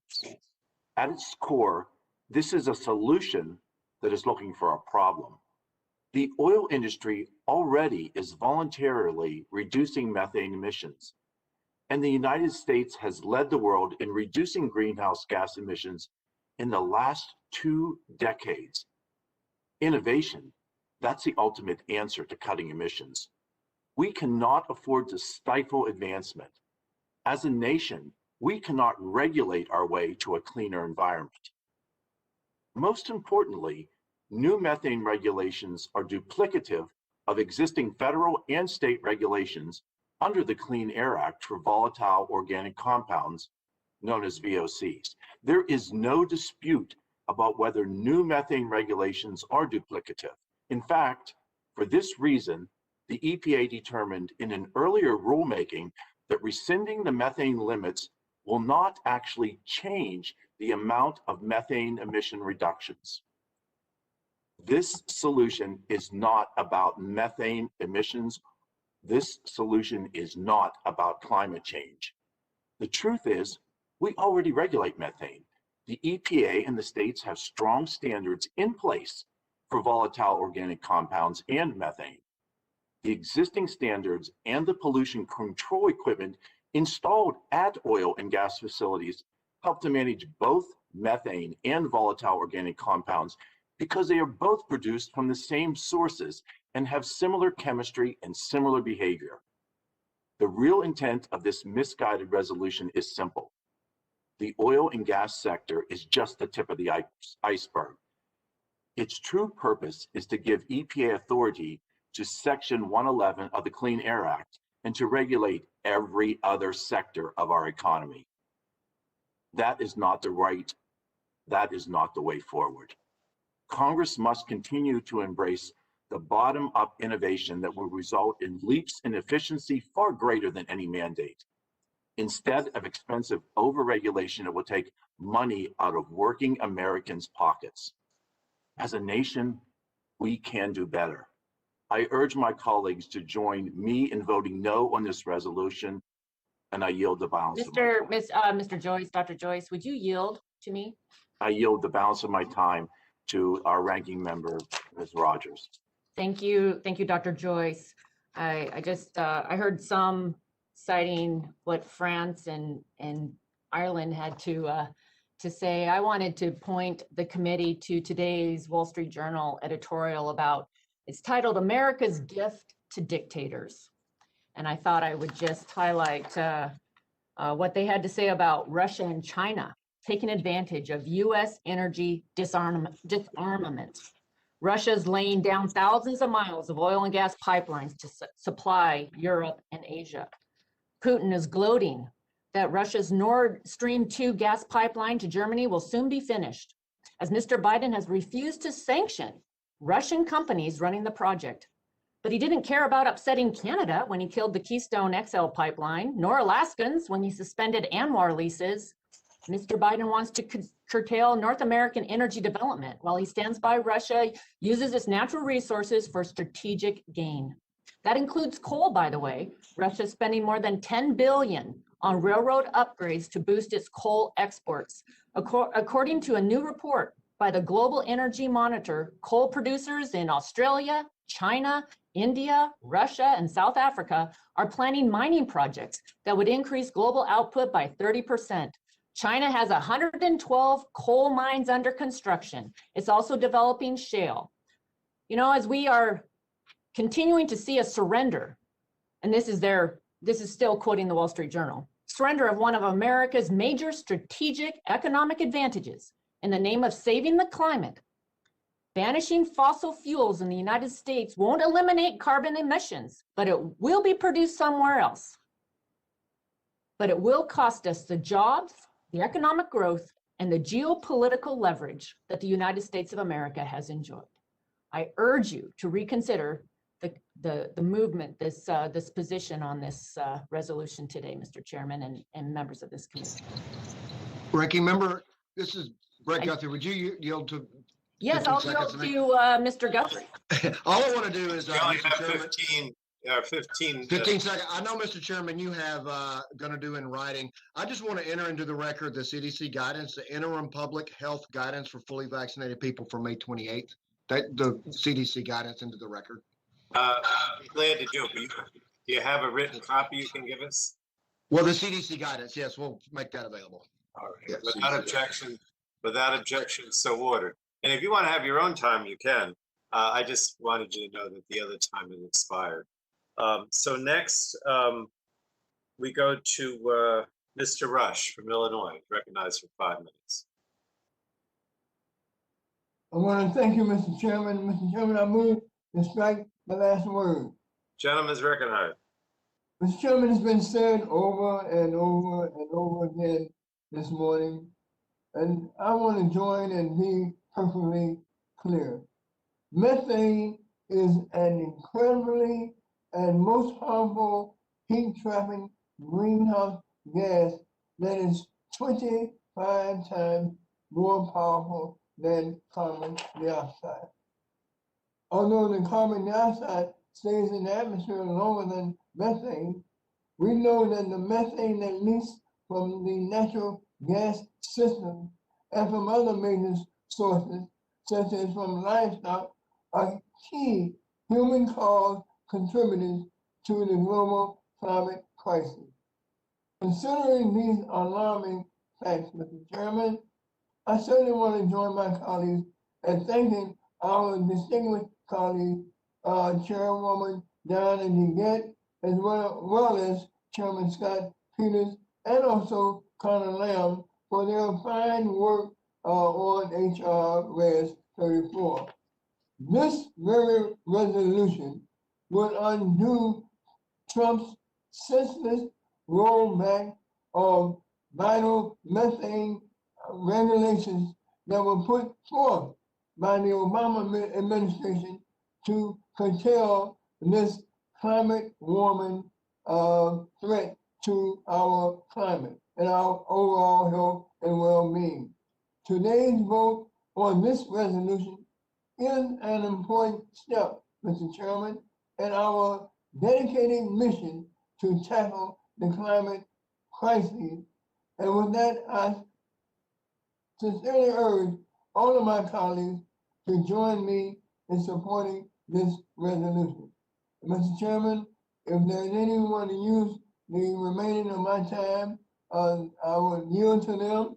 And if not, Mr. Chairman, I yield back. Thank you, Mr. Rush. Next, I have 2 more people at this point. I have Kelly Armstrong and Annie Custer, but others can add themselves if they want. So now recognize the gentleman from North Dakota, Mr. Armstrong, for 5 minutes to strike the last word. Thank you, Mr. Chairman. When you're talking about the letters submitted to the committee from large oil companies, I just think we should talk a little bit about who they are, what they are, and where they do their business. Equinor is a Norwegian company. Shell is a Dutch company, and they have their own problems with a court ruling in their home country right now. Exxon and BP are international oil and gas companies. What they all have in common is anywhere north of 85% of their production will not be subject to this CRA, because the vast majority of their production does not exist in the United States, and almost none of it exists onshore. So when you're talking about companies who support this, who you are not hearing from, and I have no doubt my good friend Congresswoman Fletcher represents a lot of pipeline companies. I'm fairly certain I represent more independent oil and gas companies and independent oil workers than probably anybody else on this call. And you're not hearing from small and medium-sized oil companies about this. And it's not because they want to pollute. And it's not because they're not already being regulated. It's because they don't want to be dual regulated under burdensome duplicative regulation from the wellhead to the market. And you know who's not regulated with this CRA? An offshore rig in Azerbaijan. And I don't recall hearing anywhere that the Biden administration asked that this CRA and the regulations in this CRA got put into the Nord Stream 2 project before they would agree to back it moving forward, because it didn't. But the real problem with this CRA, even for those who support methane reduction and methane regulation, is it's going to stifle innovation. You're assuming states aren't already doing this. North Dakota is doing it through the DEQ. New Mexico is doing this. There is robust methane regulation that exists right now. The problem is when you get to an EPA regulation of this nature, you cut out new and innovative technology because of the very nature of federal regulation. It's unwieldy, it's unable to be used, and you stop, whether it's thief hatch, whether it's all of the things we are doing and innovating, and small oil and gas companies are doing it right now in North Dakota. But what it does represent is the latest unnecessary attack on our country's independent oil and gas producers. It's going to, I've said before, it's going to be duplicative regulation. And let's be clear, this is only the beginning of the regulatory push that will continue to make it more and more difficult for oil gas producers in the United States to stay in business. Even the Biden administration's statement of administrative policy outlines that this CRA will clear a pathway for future regulatory opportunities across the oil and gas sector. But it's not just companies that are going to disappear. It's entire towns, where everywhere from the teachers to the police officers to the postal employees to the restaurant workers are essentially part of the oil and gas industry. It's the entire western half of my state. This is not the first time that communities in North Dakota have been devastated by federal energy policy. It's going on right now with waters of the US again. This is not the first time. We've seen firsthand what coal production and generation, which have continued to suffer due to anti-carbon energy policies. These communities are told to rely on insufficient federal assistance programs that many on this committee will claim support a just energy transition. On Tuesday, I had the opportunity to actually discuss this with the Secretary of Commerce. I highlighted the significant deficiencies in these programs, but we continue to attack and demonize North American oil and gas production at the same time where we are the only country in the world who has actually met the Paris Climate Accord emissions since we removed ourselves from those. Think about that. That isn't in spite of the shale revolution that started in the Bakken and continues in the Permian. It's because of it. And at the same time, when we talk about other countries talking about our methane reductions, methane rules and failure to import, let's be clear. Prior to this, when hydraulic fracturing first became a viable way to unleash this tremendous resource, they wouldn't take our gas because it was fracked gas. And that is, and at the same time, they were taking gas from our strategic adversary, who actually increases carbon emissions in the world, which is Russia. I appreciate the ranking member reading the Wall Street Journal article, and I just hope people recognize that what we're really doing here is not lowering methane emissions worldwide. We are putting U.S. companies and small companies and communities at danger. Will the gentleman yield? So that we yield? What? Yeah, I just want to make one point, and then I'll give you my last 15 seconds. And this is just a continuation of us working towards outsourcing our guilt. And with that, I'll yield my last 12 seconds. Well, Thank you. if a gentleman just want to take her own time, why not? You know what? I'll get some time from somebody else. Thank you.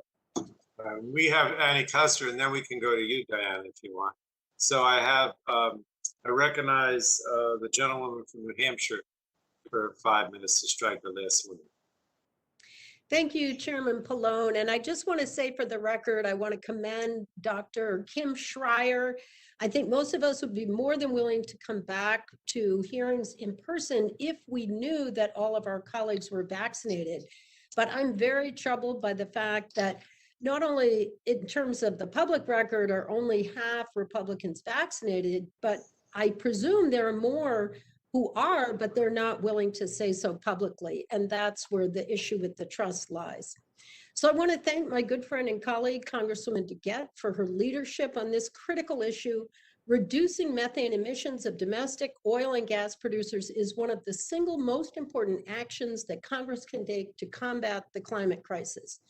The Methane Waste Prevention Act does just that by requiring the EPA and the Bureau of Land Management to set strict standards that will clamp down on harmful emissions and improve air quality for all Americans. Methane accounts for about 10% of all US greenhouse gas emissions, but is 80 times more powerful in warming our atmosphere in the short term compared to carbon dioxide.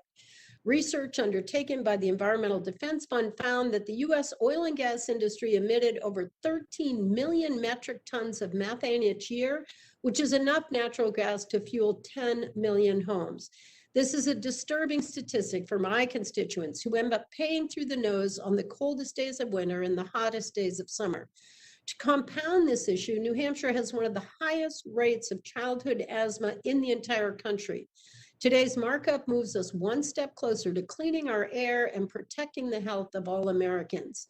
I was pleased to help introduce this legislation with my colleagues on this committee to take a firm stance in tackling our climate crisis and restore American global leadership in the mitigation of greenhouse gas emissions. And with that, I urge all of my colleagues to support this bill, and I yield the rest of my time to Representative DeGette. Thank you so much. I thank the gentlelady for yielding. And I just want to respond to Mr. Armstrong's allegation that the only people who support this resolution are foreign oil corporations, because that's simply not the case. If you look at the document that has already been entered into the record, the companies that have all signed on to this are all doing business in the United States. And we can certainly get you a copy of this, Mr. Armstrong. The companies who have quotes supporting this in this document are BP America, Shell US, Equinor North America, Total USA, ExxonMobil talking about their facilities in the United States, Jonah Energy, Pioneer Natural Resources, EQT Corporation, Interstate National Gas Association of America, which is an American Natural Gas Association, Cheniere DTE Energy, Equitrans Midstream Corporation, Occidental Petroleum, Devon Industry, the Center for Liquefied Natural Gas, Austin Energy, Calpine Corporation, Pacific Gas and Electric Company, Tenaska Inc., and others, which is a joint comments that they put out. And also, as I said earlier, the Edison Electric Institute, which supports a whole consortium of U.S. related gas companies. I want to agree with my colleagues, Congressman Castor and others, who say that and Congressman Peters, my co-sponsor of this is just a first step towards regulating methane. And why wouldn't we do it? It causes climate change, and it also causes our constituents to have severe health consequences. And so it just is really important to do. It should be bipartisan because it's supported by the industry as well as environmental groups. I just want to say for the record, this is not foreign companies who say they support this. This is people doing business right here in the US. With that, Ms. Custer, thank you so much for yielding to me, and I yield back. And I yield back to the chairman. Thank you. I don't think we have a Republican yet, another Republican, but I see Mr. McNerney. Mr. McNerney, you're recognized for 5 minutes. Well, I thank the chairman for recognizing me. Well, this is an important debate. Either you believe in climate change, that human activity is causing it, and that we need to do something about it, or you don't. It's pretty simple in my mind. We've all heard that carbon emission, that methane emissions are much more effective trapping gas than carbon is. And your vote on this will put you on the record forever, for the future to see how you came down on the climate issue. Moreover, reducing methane emissions is in the industry's interest. Bad actors, if they continue to cause big emissions, and it's just a few companies that do this, it's going to cause a backlash against the entire industry. I met with the AGA, and they were clear. They wanted reasonable regulations to keep the bad actors from making the industry, for giving the industry a black eye. But if you want to talk about the transition to clean energy creates more jobs per unit of energy than fossil fuels. And these are good jobs. I've been there. I've been in the renewable industry. They were good, clean jobs, well-paying. And so when you talk about losing jobs, if you continue to allow carbon emissions and don't support renewable energy, you're actually hurting people that want these good jobs. So with that, I yield back. If anyone wants to take a time, I'll give you a minute. Mr. McNerney, this is Cardenas. You would yield? Tony, I yield to you. Thank you so much.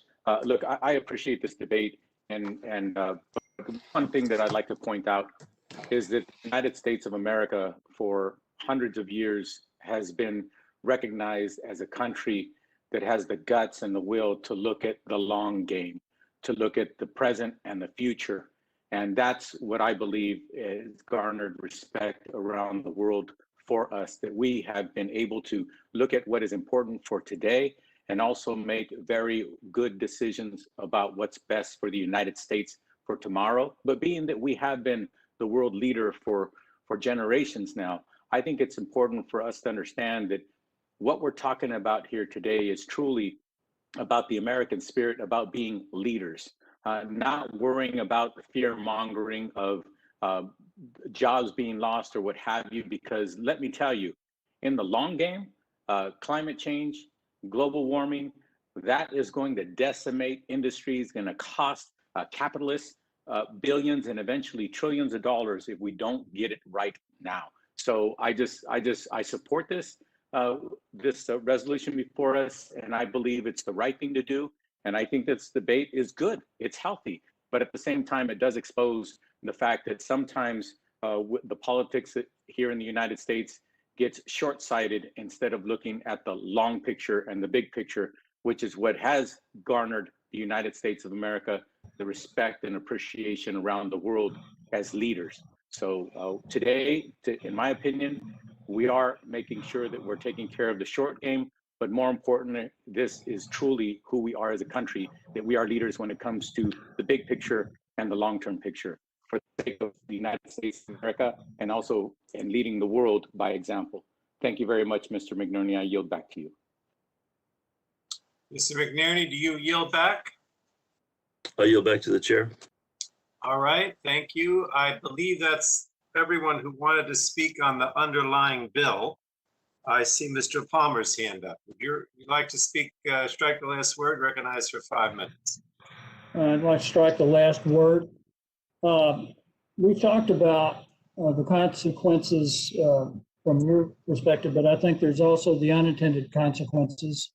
We talked about my colleagues have talked about the economic consequences, but Ranking Member McMorris Rodgers bringing up the Wall Street Journal editorial, I think needs further discussion. And that's in the context of the geopolitical consequences and national security consequences. Russia and China both have a tremendous amount to gain from the actions that my Democratic colleagues and the Biden administration are taking in regard to energy. It has serious consequences for Eastern Europe. We will be under the shadow of Russia. I'd like to point out that Anders Rasmussen, former premier of Denmark, and who is now the Secretary General of the North Atlantic Treaty Organization, has reported on the fact that Russia engaged in a massive disinformation campaign, funding environmental groups fighting fracking in Europe. And the reason they did that, it was all to the benefit of Russia. As the Wall Street Journal editorial points out, again, as Ranking Member McMorris Rodgers has brought to our attention, we need to dig deeper into this issue before we take these actions. I'd like to point out, too, that the San Francisco-based Energy Foundation in China has provided over $330 million through various grant-making organizations like the MacArthur Foundation and Hewlett to environmental groups. The environmental groups that are based in China do nothing to oppose China's energy efforts. They know better. The Chinese government will crack down on them. And China is persistent in expanding their coal mining, their coal power generation, and their activities in the Arctic and in the South China Sea to procure more energy for their economy and for their efforts to project power around the globe. So I think there is this issue of unintended consequences involving the geopolitical aspects of what we're doing to our own energy industry, and that we should take that into serious consideration for what it's going to mean to nations that live in fear of Russia and live in fear of China. I yield back. Hold on, Gary, can I have your time? I yield to Mr. Armstrong. Thank you, Mr. Congressman. Californians. I just want to be clear, I'm perfectly aware that Exxon and BP are US companies, and I'm aware that Shell and Equinor do business in the United States. What I'm saying is they do the vast majority of their business, whether they're a US company or not in the United States. Those are facts. And second, the list you read off, which I appreciate, with the exception of Devon Energy, which does a lot of business in North Dakota. I appreciate them. They're my friends. They're great corporate citizens. You're still not hearing from the independent producers who are, one, already are regulated by the Department of Environmental Quality, which is regulation is as good or more robust than the EPA is now in North Dakota, and continue to get regulated from the wellhead to wherever they get in the market. So with that, I yield. Reclaiming my time, I'd like to point out that the Natural Resource Defense Council office in China has never sued the Chinese for any of their energy activities, despite the fact that the National Resource Defense Council has boasted of suing the Trump administration about once every 10 days, despite the United States having the largest emissions reduction in the world. They've even sued the United States Navy multiple times to limit or halt naval training exercises in the Pacific over environmental concerns, but they did nothing about China building islands in the South China Sea with no regard for any impact on the environment in South China Sea or Chinese naval operations in the region. With that, I yield back. All right. I believe that ends the people who want to speak on the underlying bill. So I'm going to go now to the ranking member's motion to postpone. The gentleman is recognized. I think did you want to repeat your motion, Mrs. Rodgers? Well, the gentlewoman moved that the committee postpone. Madam Clerk, what was the gentlewoman's motion? Mrs. Rodgers had a motion to postpone to a certain date, to a date certain. The motion was to postpone until June 14th, 2021. All right, so the gentlewoman is recognized. Thank you. Thank you. I'm back. Sorry. All right, so motion to postpone till June 14th, and the gentlewoman is recognized to speak on her motion. Great. Thank you. Thank you, Mr. Chairman. Members of the committee. Yes, this is a resolution to postpone consideration, or a motion to postpone consideration until June 14th, 2021, postpone consideration of this resolution. We will be back in DC on that date, and it would be possible to hold this markup in person.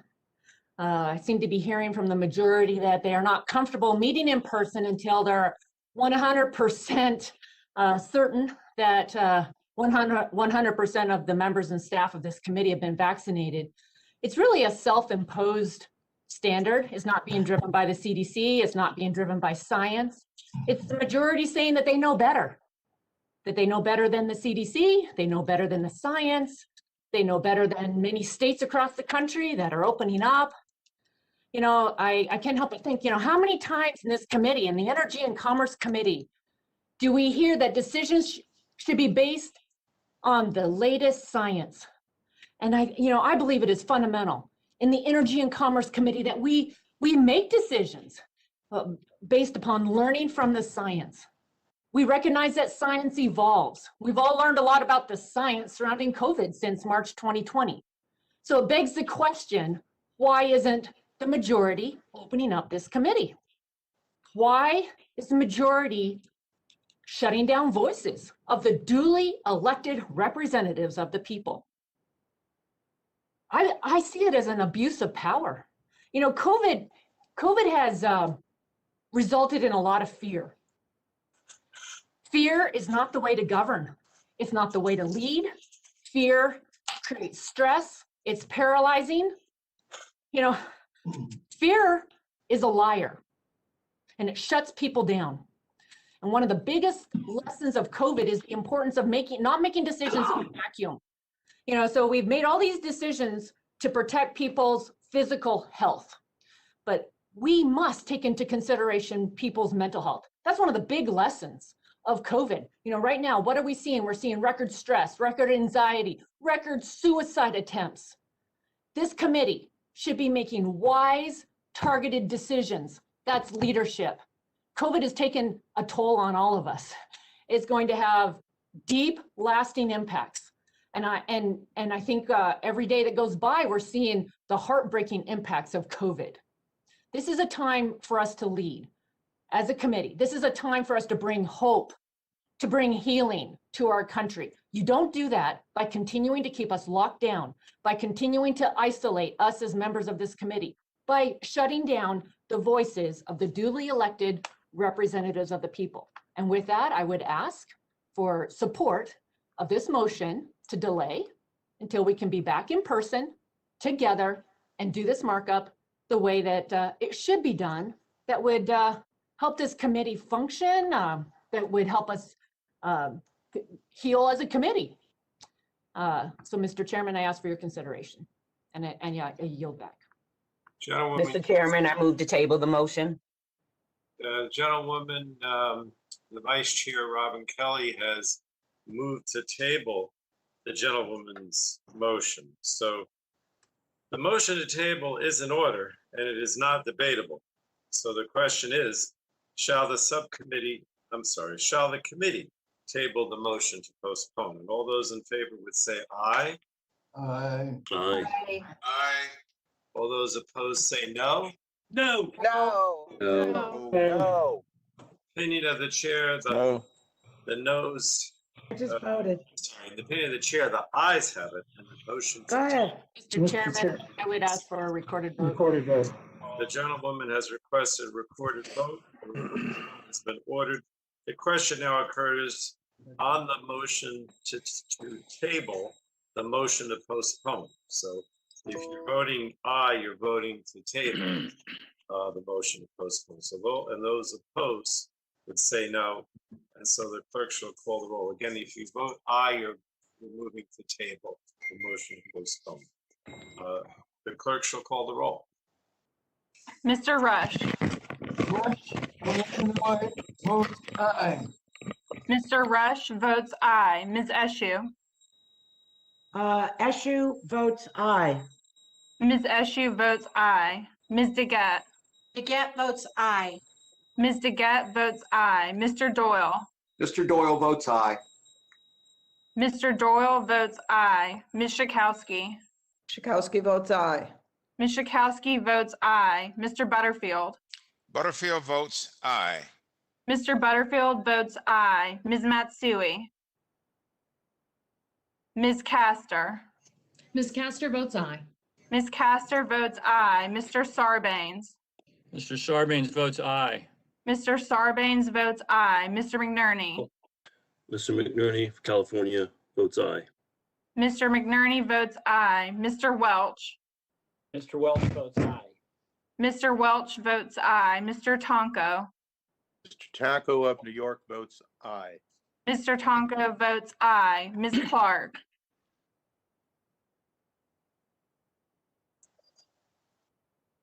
Mr. Schrader, Mr. Schrader from Oregon votes aye.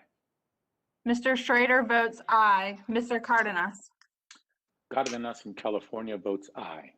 Mr. Cardenas votes aye. Mr. Ruiz, Ruiz from California votes aye. Mr. Ruiz votes aye. Mr. Peters, Peters votes aye. Mr. Peters votes aye. Mrs. Dingle, Dingle votes aye. Mrs. Dingle votes aye. Mr. Vesey, VC votes aye. Mr. Vesey votes aye. Ms. Custer, Custer votes aye. Ms. Custer votes aye. Ms. Kelly, Kelly votes aye. Ms. Kelly votes aye. Ms. Barragan, Barragan votes aye. Ms. Barragan votes aye. Mr. McEachin,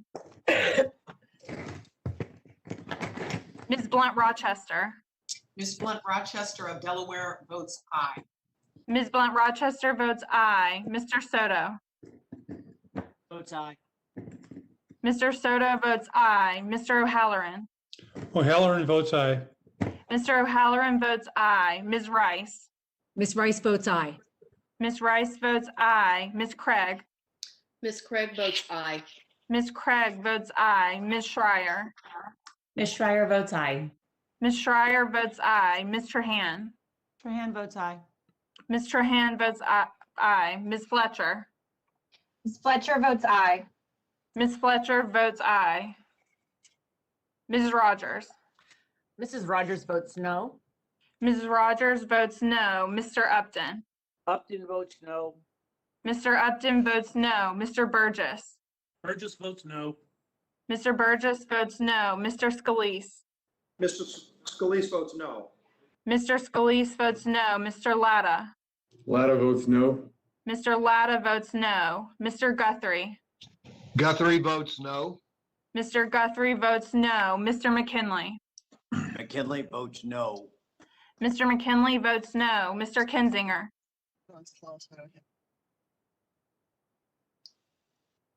Mr. Griffith? Mr. Bilirakis? Huh?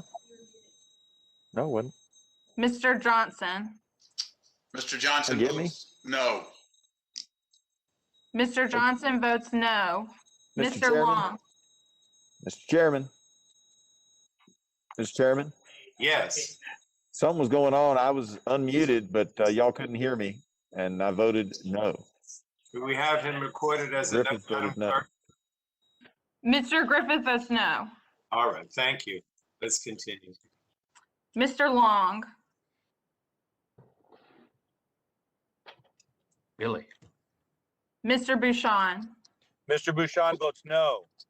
Mr. Bouchon votes no. Mr. Mullen? Mr. Hudson? Mr. Wahlberg? Mr. Wahlberg votes no. Mr. Wahlberg votes no. Mr. Carter? Come on, Bill. Mr. Duncan? Mr. Duncan of South Carolina votes no. Mr. Duncan votes no. Mr. Palmer? Palmer of Alabama votes no. Mr. Palmer votes no. Mr. Dunn? Dunn from Florida votes no. Mr. Dunn votes no. Mr. Curtis?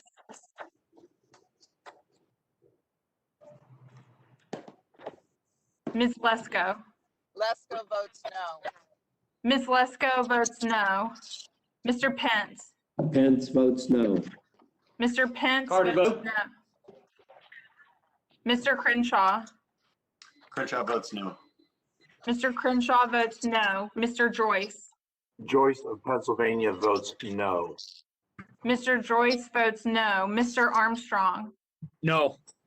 Mr. Armstrong votes no. Chairman Pallone? Pallone votes yes. Mr. Pallone votes aye. Mr. Chairman, Yes. Mr. Chairman, how am I recorded? This is Congresswoman Yvette Clark. Madam Clerk, how is Clark recorded? Ms. Clark is not recorded. Mr. Chairman, Ms. Clark of New York votes yes.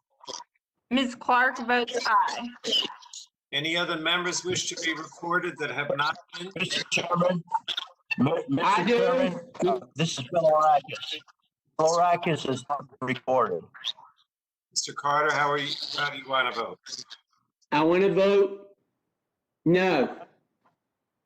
Mr. Carter votes no. Mr. Mr. Bilirakis? Chairman? Yes. Bilirakis? Bilirakis votes no. Mr. Bilirakis votes no. Ms. Schakowsky, are you recorded? Ms. Schakowsky voted aye. Is there any other member who is not recorded who wishes to vote?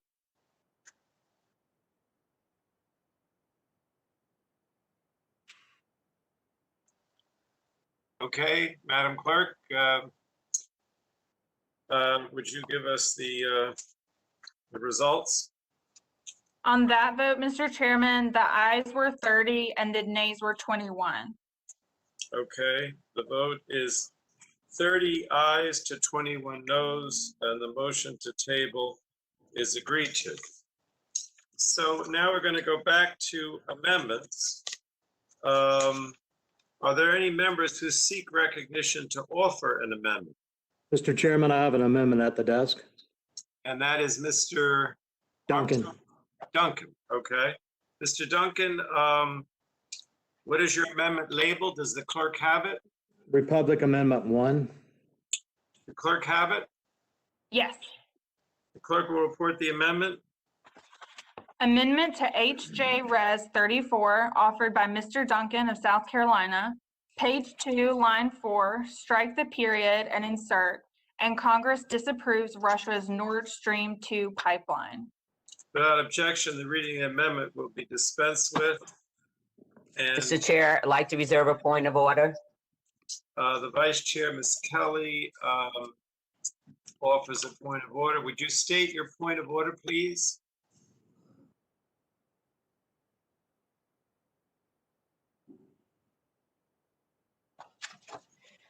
The amendment violates the germaneness requirement of Rule 16, Clause 7. The amendment is not germane because the amendment introduces a new subject to the text proposed to be amended, specifically the amendment subject matter not contained in the underlying text. The subject matter of the committee print is that's it. I urge the chair to sustain the point of order. The gentlewoman from Illinois, the Vice Chair, has raised a point of order that the amendment is not germane because the amendment and the underlying bill do not share the same fundamental purpose. The fundamental purpose of the underlying bill is to disapprove of the rules submitted by EPA relating to oil and natural gas sector emission standards for new, reconstructed, and modified sources review under the authority granted to Congress by the Congressional Review Act, and that the amendment has a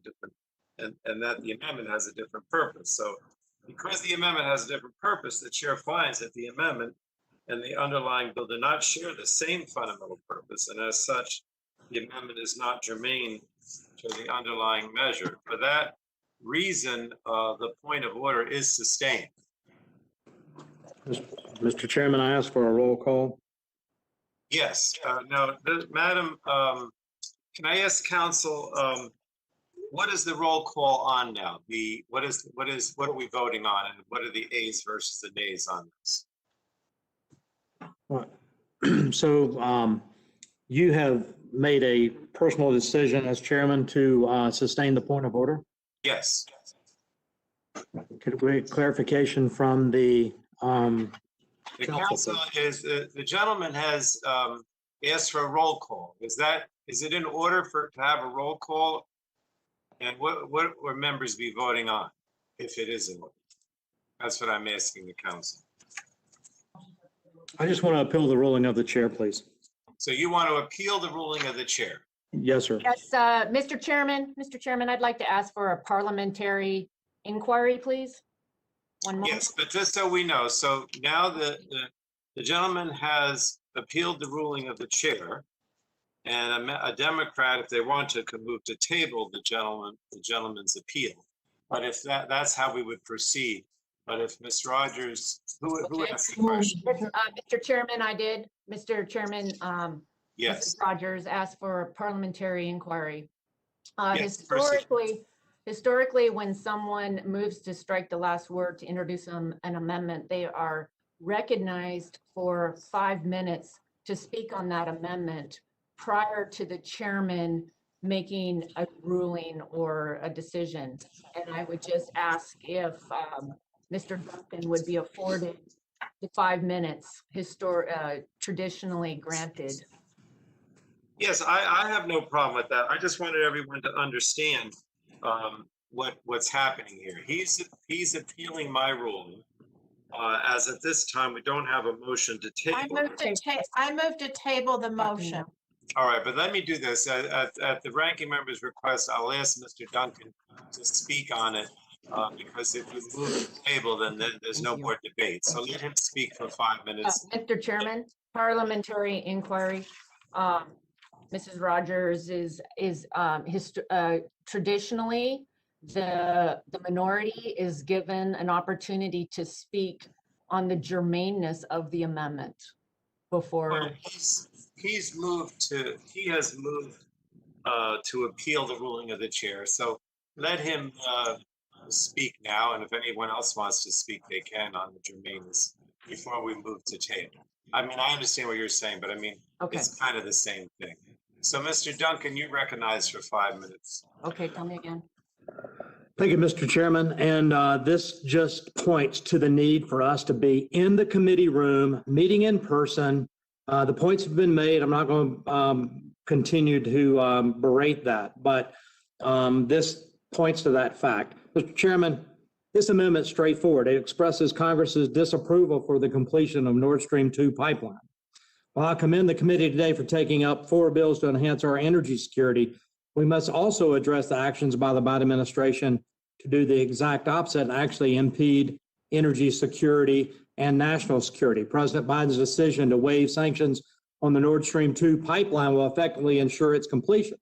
This project was slowed during the Trump administration, but this Biden administration pass is a gift to Vladimir Putin and will aid his efforts to increase his stranglehold over Europe. We've seen it time and again.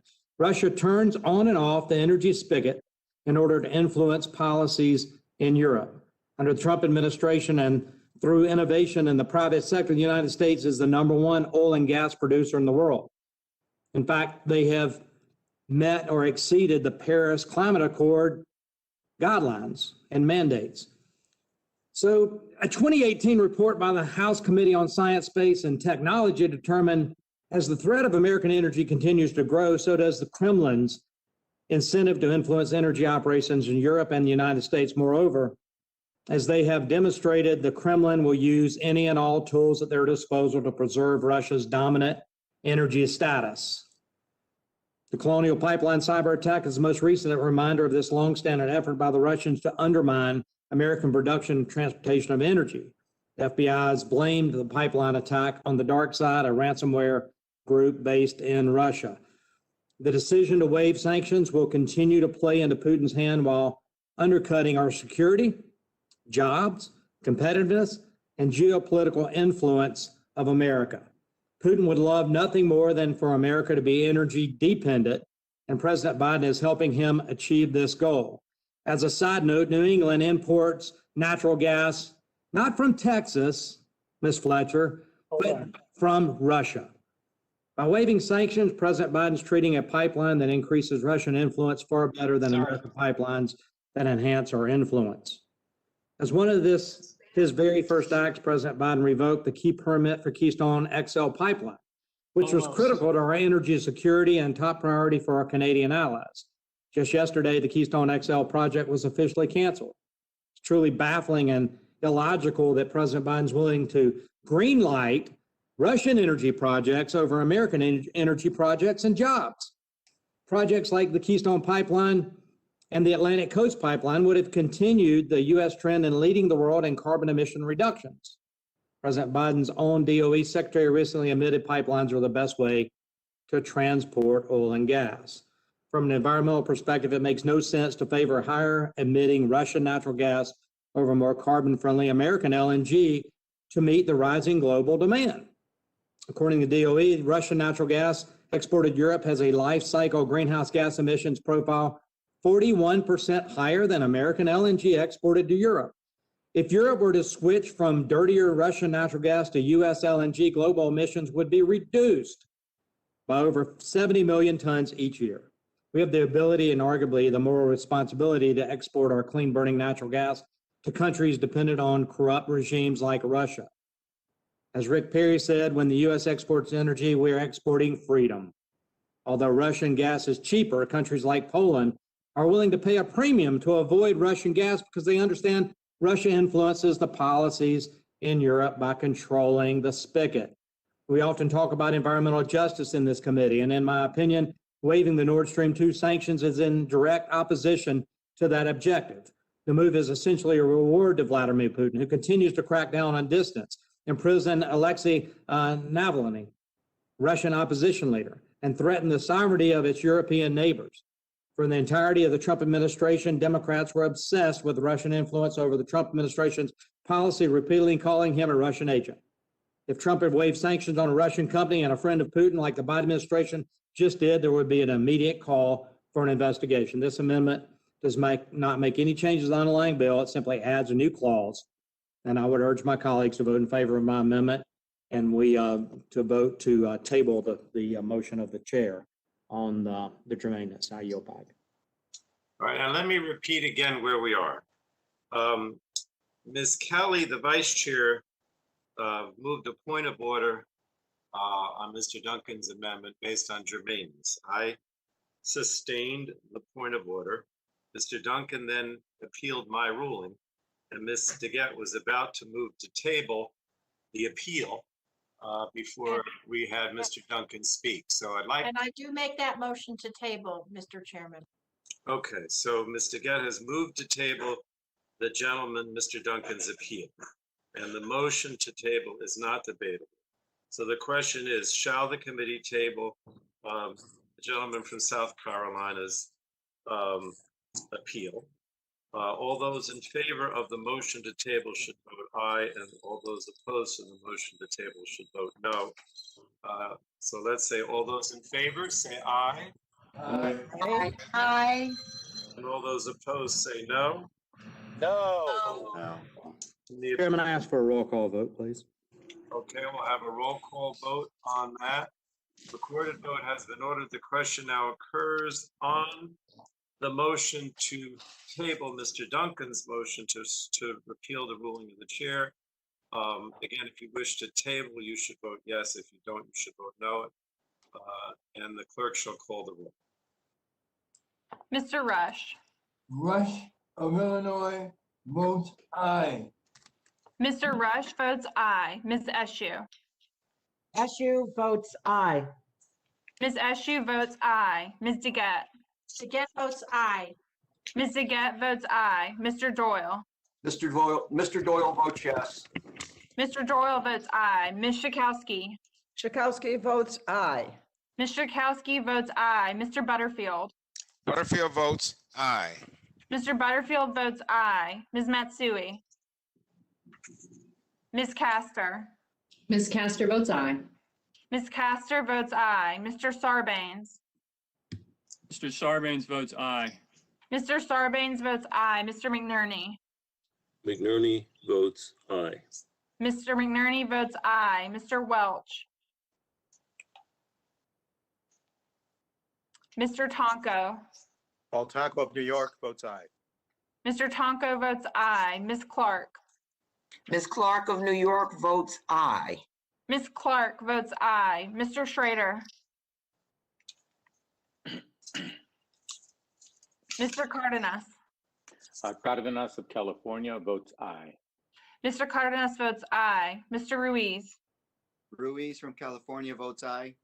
Mr. Ruiz votes aye. Mr. Peters. Peters votes aye. Mr. Peters votes aye. Mrs. Dingle. Dingle votes aye. Mrs. Dingle votes aye. Mr. Vesey. Ms. Custer. Custer votes aye. Ms. Custer votes aye. Ms. Kelly. Ms. Kelly votes aye. Ms. Kelly votes aye. Ms. Batagon. Batagon votes aye. Ms. Batagon votes aye. Mr. McEachin. Ms. Blunt Rochester. Blunt Rochester of Delaware votes aye. Ms. Blunt Rochester votes aye. Mr. Soto. Soto votes aye.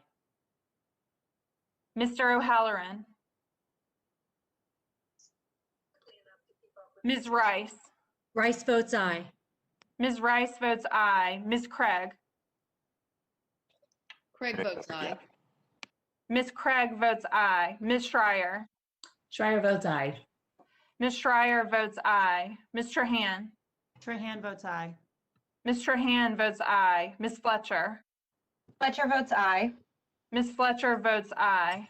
Mrs. Rodgers. Mrs. Rodgers votes no.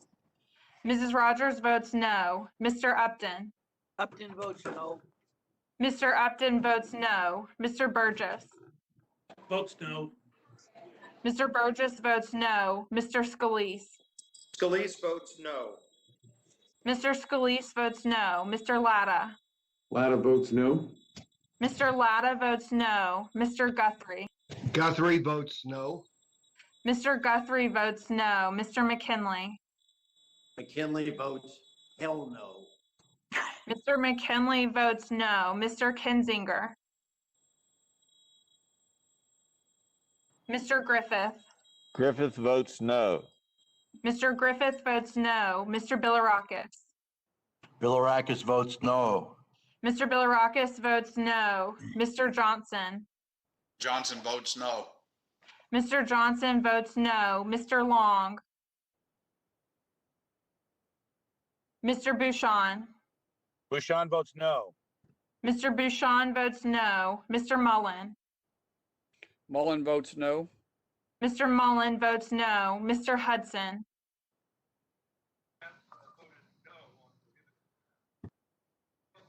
Mr. Wahlberg. Mr. Wahlberg votes no. Mr. Wahlberg votes no. Mr. Carter. Carter votes no. Mr. Carter votes no. Mr. Duncan. Mr. Duncan of South Carolina votes no. Mr. Duncan votes no. Mr. Palmer. Mr. Palmer of Alabama votes no. Mr. Palmer votes no. Mr. Dunn. Mr. Dunn of Florida votes no. Mr. Dunn votes no. Mr. Curtis. Ms. Lesko. Lesko votes no.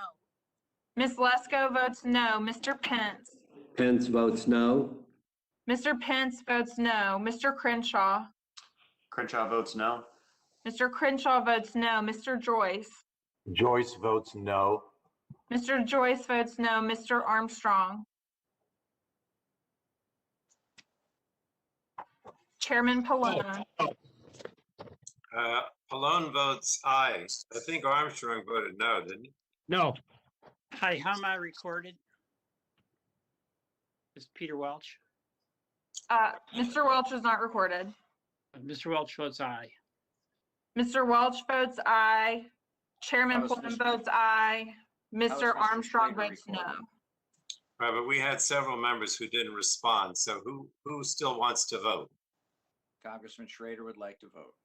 Mr. Schrader, Congressman Schrader from Oregon votes aye. Madam Clerk? Mr. Schrader votes aye. Mr. Chairman, it's Cathy here. Would the clerk call the names of those who are not recorded, please? Yes, please. I think I heard Hudson vote no also. But go back. Let's go through the roll, whoever we missed. Ms. Matsui. Mr. Vesey. VC votes aye. Mr. Vesey votes aye. Mr. McEachin. Mr. Soto. Votes aye. Mr. Soto votes aye. Mr. O'Halloran. Mr. Kinzinger. Mr. Long. Mr. Hudson. Mr. Curtis. That's everyone. Mr. Chairman, I heard, as you did, Mr. Hudson vote no. Madam Clerk, I heard him distantly vote no. Okay, Mr. Hudson votes no. All right. Is there anyone else who hasn't been recorded, who seeks to vote? All right. If not, the clerk will report the tally. On that vote, Mr. Chairman, the yeas were 29 and the nays were 23. Okay. So the vote is 29 ayes to 23 noes, and the motion to table is agreed to. So now, are there any other members seeking recognition? Well, I mean, are there any other members who want to, who have an amendment? Okay, if not, then if there is no further debate, we're going to proceed. Let me see. Okay, then we're going to proceed to the actual vote on the resolution. Question now occurs on favorably reporting HJ Res 34 to the full House. All those in favor of reporting HJ Res 34 to the House signify by saying aye. Aye. Aye. All those opposed will signify by saying no. No. No. No. In the opinion of the chairs, the ayes have it. And Chairman. HJ Res 34. Mr. Chairman, request a recorded vote. I think you missed. A recorded vote has been requested. So a recorded vote is ordered. Those in favor of reporting HJ Res 34 to the House will say aye. Those opposed will say no, and the clerk shall call the roll. Mr. Rush. Rush of Illinois votes aye. Mr. Rush votes aye. Ms. Eshoo. Eshoo votes aye. Ms. Eshoo votes aye. Ms. DeGette. DeGette votes Ms. DeGette votes aye. Mr. Doyle. Mr. Doyle votes aye. Mr. Doyle votes aye. Ms. Schakowsky. Schakowsky votes aye. Ms. Schakowsky votes aye. Mr. Butterfield. Butterfield votes aye. Butterfield votes aye. Ms. Matsui. Ms. Castor. Ms. Castor votes aye. Ms. Castor votes aye. Mr. Sarbanes. Sarbanes votes aye. Mr. Sarbanes votes aye. Mr. McNerney. McNerney votes aye. Mr. McNerney votes aye. Mr. Welch. Mr. Welch votes aye. Mr. Welch votes aye. Mr. Tonko. Paul Tonko of New York votes aye. Mr. Tonko votes aye. Ms. Clark. Ms. Clark of New York votes aye. Ms. Clark votes aye. Mr. Schrader. Schrader of Oregon votes aye. Mr. Schrader votes aye. Mr. Cardenas. Cardenas from California votes aye. Mr. Cardenas votes aye. Mr. Ruiz. Ruiz from California votes aye. Mr. Ruiz votes aye. Mr. Peters. Peters votes aye. Mr. Peters votes aye. Mrs. Dingle. Dingle votes aye. Mrs. Dingle votes aye. Mr. Vesey. VC votes aye. Mr. Vesey votes aye. Ms. Custer. Custer votes aye. Ms. Custer votes aye. Ms. Kelly. Ms. Kelly votes aye. Ms. Kelly votes aye. Ms. Barragan. Barragan votes aye. Ms. Barragan votes aye. Mr. McEachin. Ms. Blunt Rochester. Blunt Rochester from Delaware votes aye. Ms. Blunt Rochester votes aye. Mr. Soto. Soto votes aye. Mr. Soto votes aye. Mr. O'Halloran. Ms. Rice. O'Halloran votes aye. Mr. O'Halloran votes aye. Ms. Rice. Rice votes aye. Ms. Rice votes aye. Ms. Craig. Craig votes aye. Ms. Craig votes aye. Ms. Schreier. Schreier votes aye. Ms. Schreier votes aye. Ms. Trahan. Trahan votes aye. Ms. Trahan votes aye. Ms. Fletcher. Fletcher votes aye. Ms. Fletcher votes aye. Mrs. Rodgers. Mrs. Rodgers votes no. Mrs. Rodgers votes no. Mr. Upton.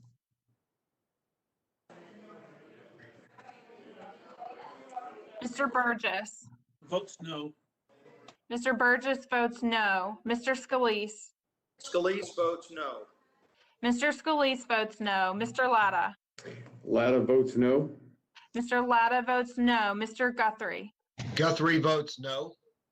Mr. Guthrie votes no. Mr. McKinley. McKinley votes no. Mr. McKinley votes no. Mr. Kinzinger. Mr. Griffith. Mr. Griffith votes no. Mr. Griffith votes no. Mr. Bilirakis. Bilirakis votes no. Mr. Bilirakis votes no. Mr. Johnson. Johnson votes no. Mr. Johnson votes no. Mr. Long. Mr. Bouchon. No. Mr. Bouchon votes no. Mr. Mullen. Mullen votes no. Mr. Mullen votes no. Mr. Hudson. Mr. Wahlberg. Wahlberg votes no. Mr. Wahlberg votes no. Mr. Carter. Carter votes no. Mr. Carter votes no. Mr. Duncan. Mr. Duncan votes no. Mr. Duncan votes no. Mr. Palmer. Mr. Palmer votes no. Mr. Palmer votes no. Mr. Dunn. Dunn of Florida votes no. Mr. Dunn votes no. Mr. Curtis. Ms. Lesko. Lesko votes no. Ms. Lesko votes no. Mr. Pence. Pence votes no. Mr. Pence votes no. Mr. Crenshaw. Crenshaw votes no. Mr. Crenshaw votes no. Mr. Joyce. Joyce votes no. Mr. Joyce votes no. Mr. Armstrong. No. Mr. Armstrong votes no. Chairman Pallone. Pallone votes aye. Mr. Pallone votes aye. Does any member still need to record their vote? How is Mr. Schrader recorded? Mr. Schrader, Madam Clerk, how is Mr. Schrader recorded? Mr. Schrader voted aye. Thank you. Someone else spoke? Who was that? Hudson? Mr. Curtis. Oh, Mr. Curtis. How is Mr. Curtis recorded? Mr. Curtis is not recorded. Mr. Curtis? Curtis votes no. Mr. Curtis votes. votes no. Can you hear me? Mr. Yes. Curtis votes no. All right. Any other member? Thank you. You're welcome. All right. If not, the clerk will report the tally. On that vote, Mr. Chairman, the yeas were 30 and the nays were 22. Thank you. So the vote on HJ Res to the full House is 30 ayes to 22 noes. And as a result, HJ Res 34 is reported to the full House. Now we're going to go to the 4 cyber security bills. These are the ones that are bipartisan, so hopefully we won't have too much debate.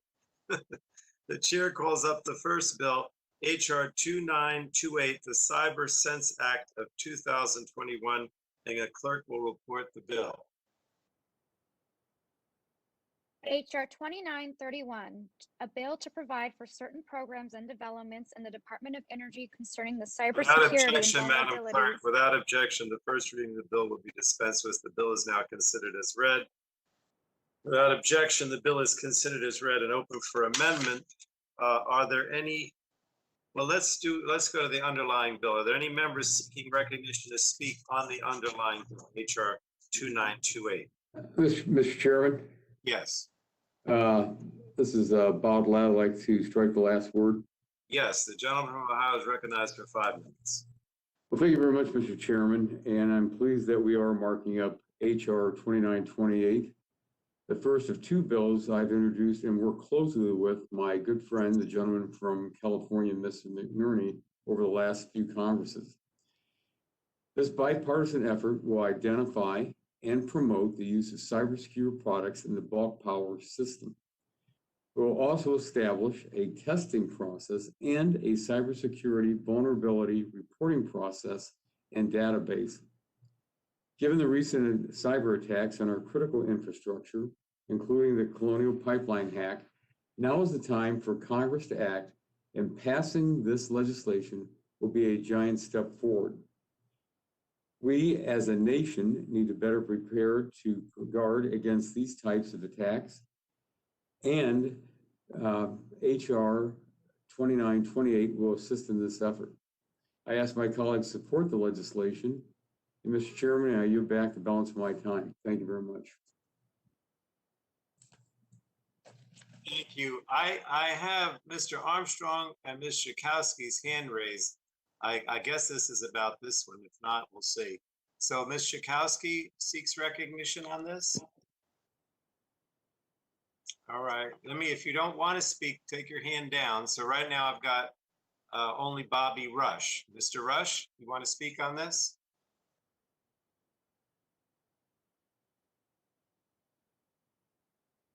Mr. Rush, you might just have had his hand up from before. Mr. Chairman, I'd like to speak on this. This is Mr. McNerney. Mr. McNerney is recognized for 5 minutes. Mr. McNerney? Mr. Chairman, I thank you for recognizing me and bringing this bill to the committee. We have voted. Did he get muted somehow? Mr. Chairman, Yeah, Jerry, it's you have the floor. Go ahead. thank you, Mr. Chairman. We've moved this bill out of our committee twice, once during the last Congress and once during the 115th Congress. And we passed it out of the whole House in the last Congress. The CyberSense Act is a common sense legislation that takes the steps to improve the security of our electric grid infrastructure. It would establish a program to identify cybersecure products for the bulk power grid through a testing and verification program. The bulk power system is essential for providing reliable electric power to the American people. We must ensure that this is as secure as possible. Any vulnerable component in the system is a threat to our security, and this bill will take important steps to strengthen the system. It would also require the DOE to provide technical assistance to electric utilities, manufacturers, and other relevant stakeholders related to cybersecurity vulnerabilities in products under the CyberSense program. In today's world, where there are billions of connected devices in use and the number is rapidly increasing, and where we're seeing cyber threats continue to increase, this legislation is badly needed. I thank my good friend and colleague, Representative Bob Latta, for working with me on this legislation over the years. We're going to do it this time, Bob. I urge our colleagues to support this, and I yield back. Thank you, Mr. McNerney. Now, was there a Republican? If not, I'm going to move to Mr. Rush. Mr. Rush, you're recognized. Mr. Chairman, I move to strike the last word. Gentleman's recognized for 5 minutes. Mr. Chairman, thank you so much. In the face of recent threats to our nation's critical infrastructure, the security of our crucial energy system is more essential than ever.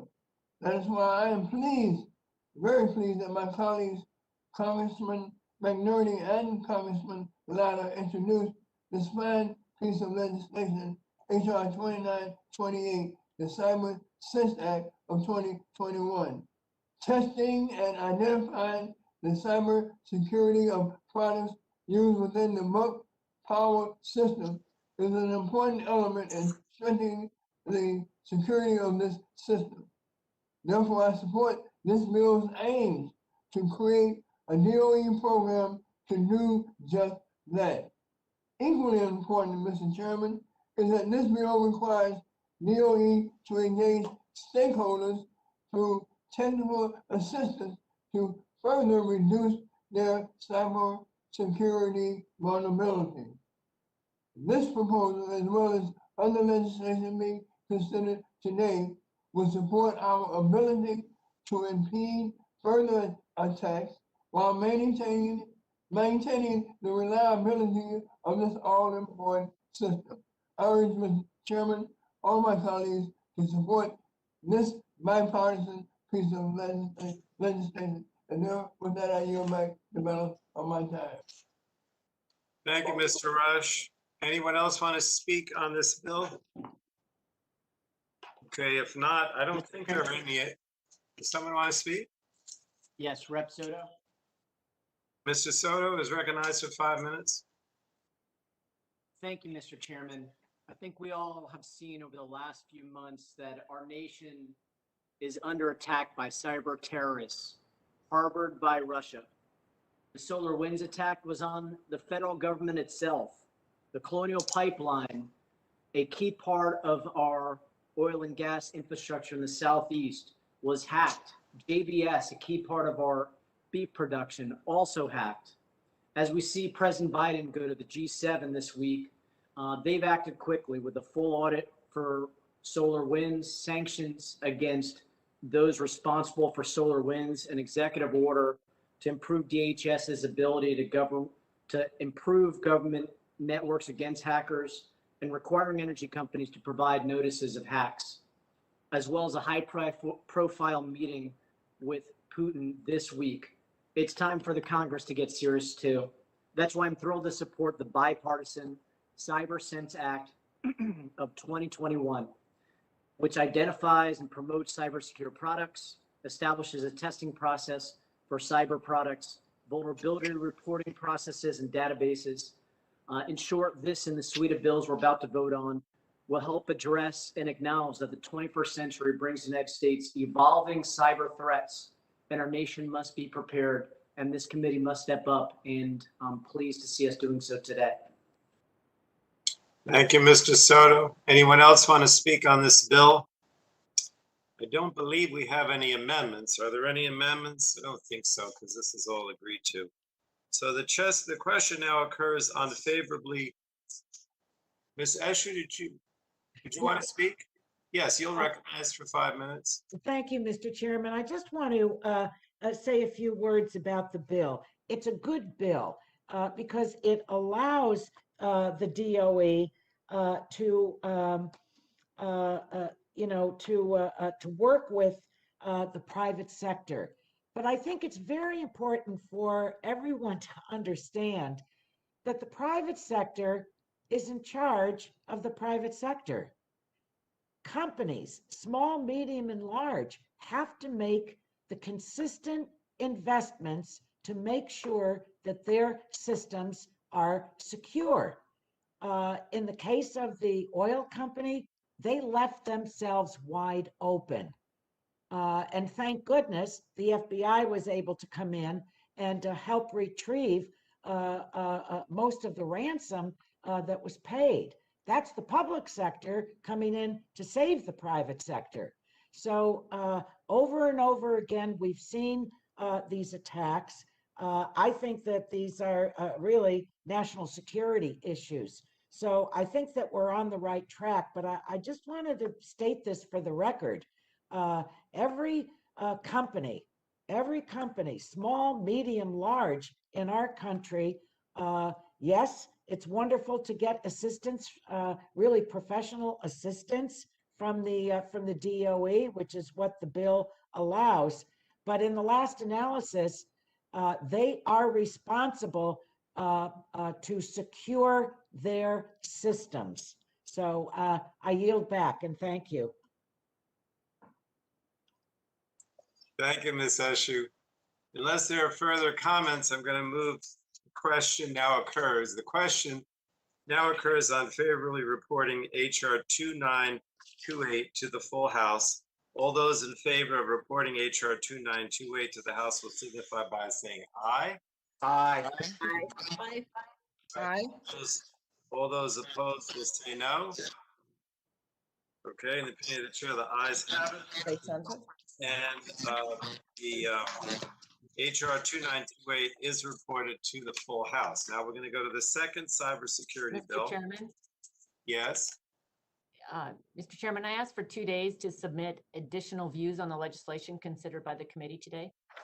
Yes, so ordered. Thank you. The chair calls up HR 2931, the Enhancing Grid Security Through Public-Private Partnerships Act, and the clerk. They're still in the And the clerk will report the bill.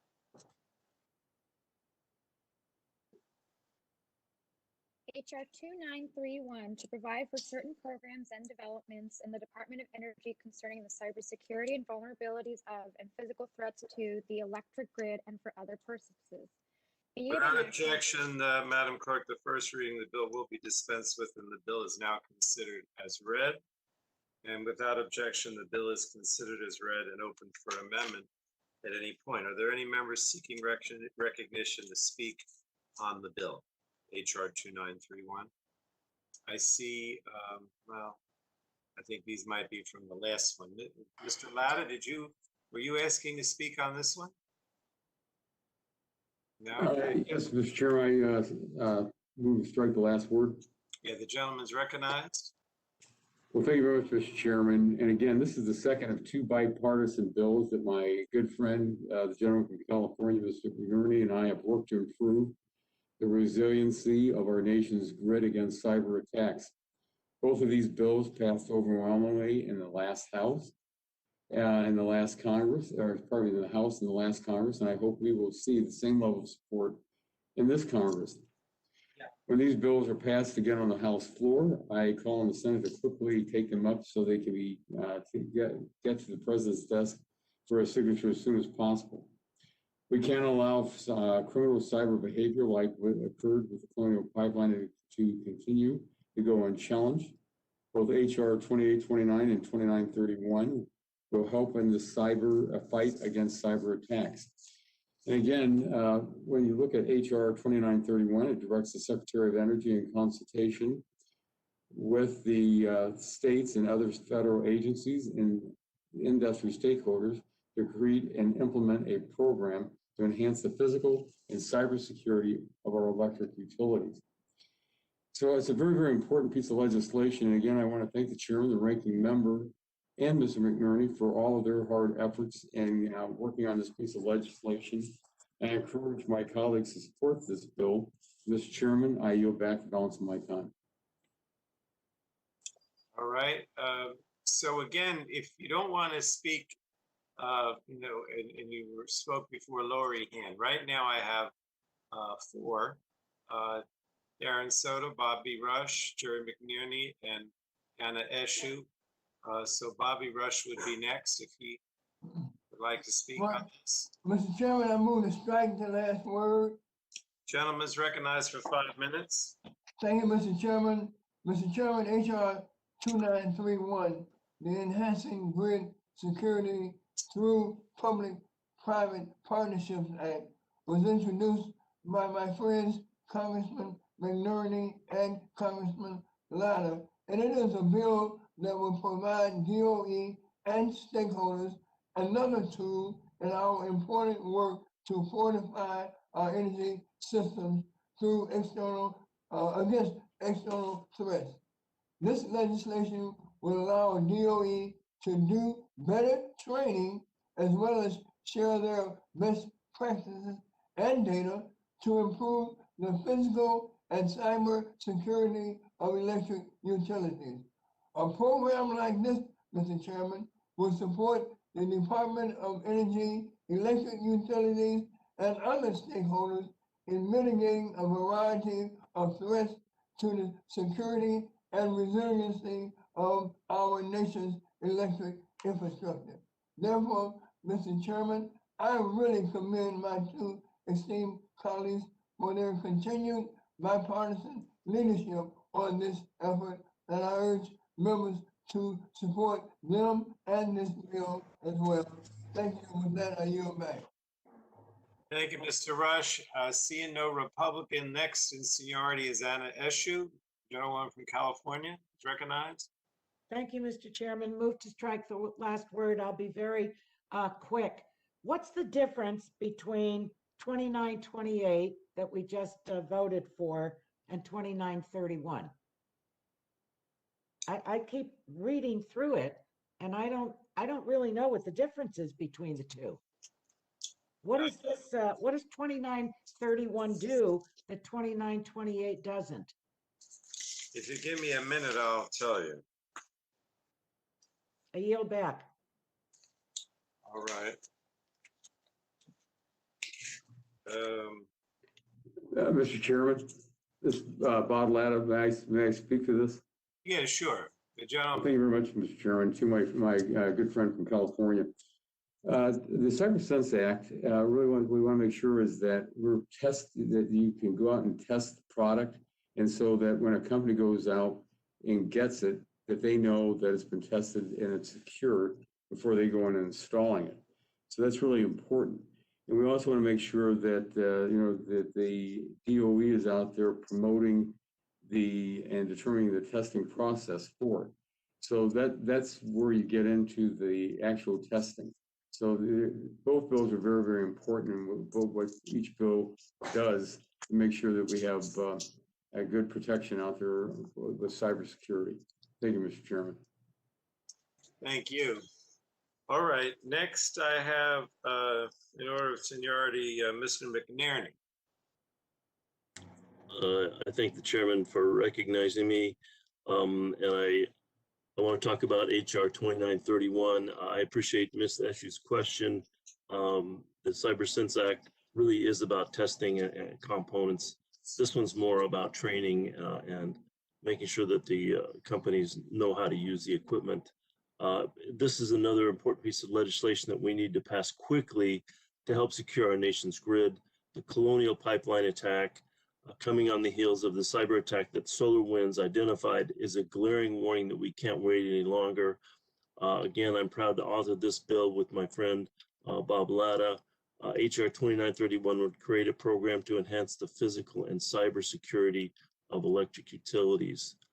The program would develop methods for assessing security vulnerabilities. It would also provide cybersecurity training to electric utilities, advance the cybersecurity of utility third-party vendors, and promote sharing of best practices and data collection in the electric sector. Under this legislation, the Secretary of Energy would work in consultation with states, federal agencies, and industry stakeholders to create the program. By encouraging these partnerships, we will be in a better position to keep our nation's lights on and protect our grid from growing cyber threats. Additionally, HR 2931 would require the interruption cost estimate calculator, which is used to calculate the return on investment on utility investments, to be updated at least every 2 years to ensure that the calculations are accurate. Currently, it's a much longer period of time, so the results aren't that confident. And again, I want to thank my friend Bob Latta for working with me on this piece of legislation as well. We are the co-chairs of the Grid Innovation Caucus, and we want to make sure that the grid is updated as needed to meet future needs. We voted again this bill out of committee twice, once during the last Congress and once during the Congress before that, and we voted it out of the House in the last Congress. I hope we can move quickly to pass this in Congress, and with Bob Latta's support, we can get the Senate to do the same thing. With that, I'll yield back. Thank you, Mr. McNerney. I only have now Mr. Soto, maybe. Did you want to be recognized? Mr. Chairman, my hand was left up from the last debate. All right. If there's anyone else who wants to speak on this bill, because if not, I don't believe we have any amendments, and we'll just move to send it to the House. So the question now occurs on favorably reporting HR 2931 to the full House. All those in favor of reporting HR 2931 to the House will signify by saying aye. Aye. Aye. All those opposed will say no. The opinion of the chair, the ayes have it, and as a result, HR 2931 is reported to the full House. The next and third of the cybersecurity bills is HR 3078. The chair calls up HR 3078, the Pipeline and LNG Facility Cybersecurity Preparedness Act, and the clerk will report the bill. HR 3078, to require the Secretary of Energy to carry out a program relating to physical security and cybersecurity for pipelines and liquefied natural gas facilities. Without objection, the first reading of the bill would be dispensed with, and the bill is now considered as read. And without objection, the bill is considered as read and open for amendment. Are there any members seeking recognition to speak on HR 3078? I see only Mr. Joyce's hand up. Mr. Joyce is recognized, and then I see Mr. Upton. Mr. Joyce? Do you seek to speak on this, John? I can't hear him. Fred Upton had his hand up. Mr. Upton, did you want to speak on it? I do. Gentleman is from Michigan is recognized for 5 minutes. And I'll be very brief, not anywhere used time.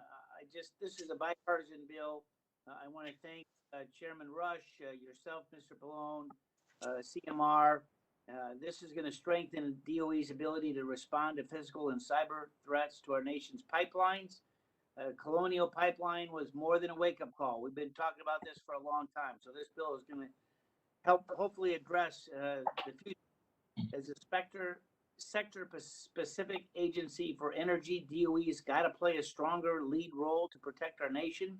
This is going to require the Secretary to carry out a program to coordinate federal agencies, states, and the energy sector to ensure the security, resiliency, and survivability of natural gas pipelines. It's going to authorize DOE to coordinate response and recovery to physical and cyber incidents impacting the energy sector. And it's going to allow DOE to perform pilot demonstration projects. So it's not a regulatory program. Other agencies, as we've learned, like TSA, have a role to play. But when it comes to cyber security for pipelines, DOE, this is its core responsibility. They have got to be prepared. We need every tool in the toolbox. It's time for us to act. And I would urge all of my colleagues on both sides to support it, and I will yield back my time. Thank you, everybody. Thank you, Mr. Upton. So now I have Bobby Rush, John Joyce, and Dan Crenshaw. So Bobby, the gentleman from Illinois, is recognized for 5 minutes. Mr. Rush.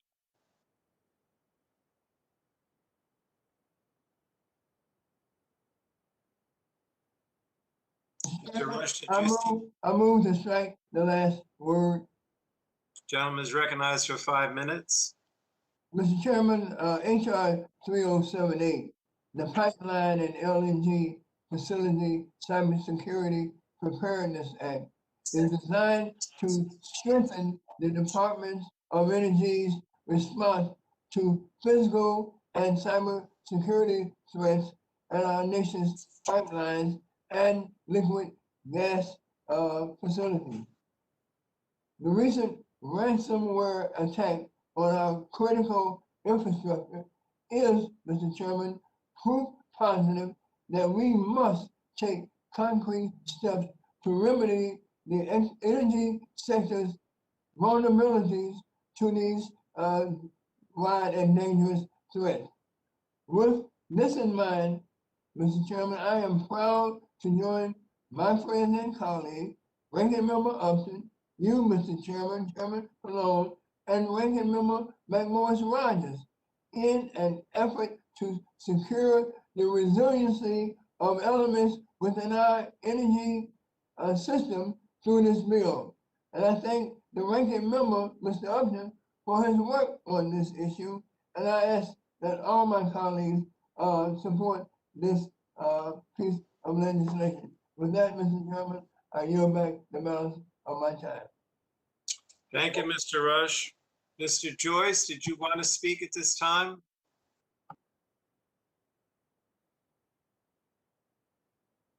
Yes, Mr. Chairman. Gentleman is recognized for 5 minutes. I speak today in support of HR 3078, the Pipeline and LNG Facility Cybersecurity Preparedness Act. Now more than ever, it is evident that securing our energy grid must be one of our top priorities, both in this committee and across Congress. Just weeks ago, foreign adversaries demonstrated exactly how vulnerable our cyber ecosystem is by effectively shutting down the Colonial Pipeline and halting the delivery of gas across the South and the Mid-Atlantic.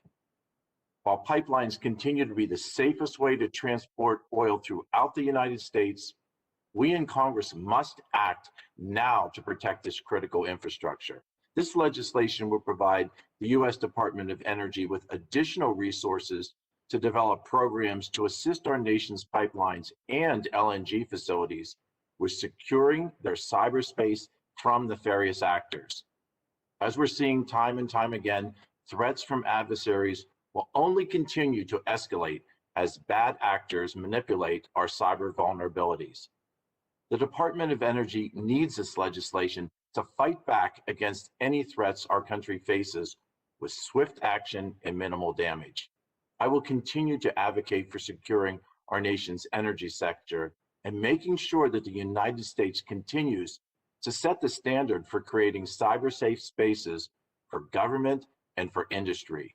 Again, I support this proactive legislation and recommend that the committee advance this vital policy. Thank you, and I yield back. Thank you, Mr. Joyce. Now I see Ms. Dingle's hand is up. Ms. Dingle is recognized for 5 minutes. Strike the last word. Thank you, Chairman, Chairman Pallone, and I do move to strike the last word.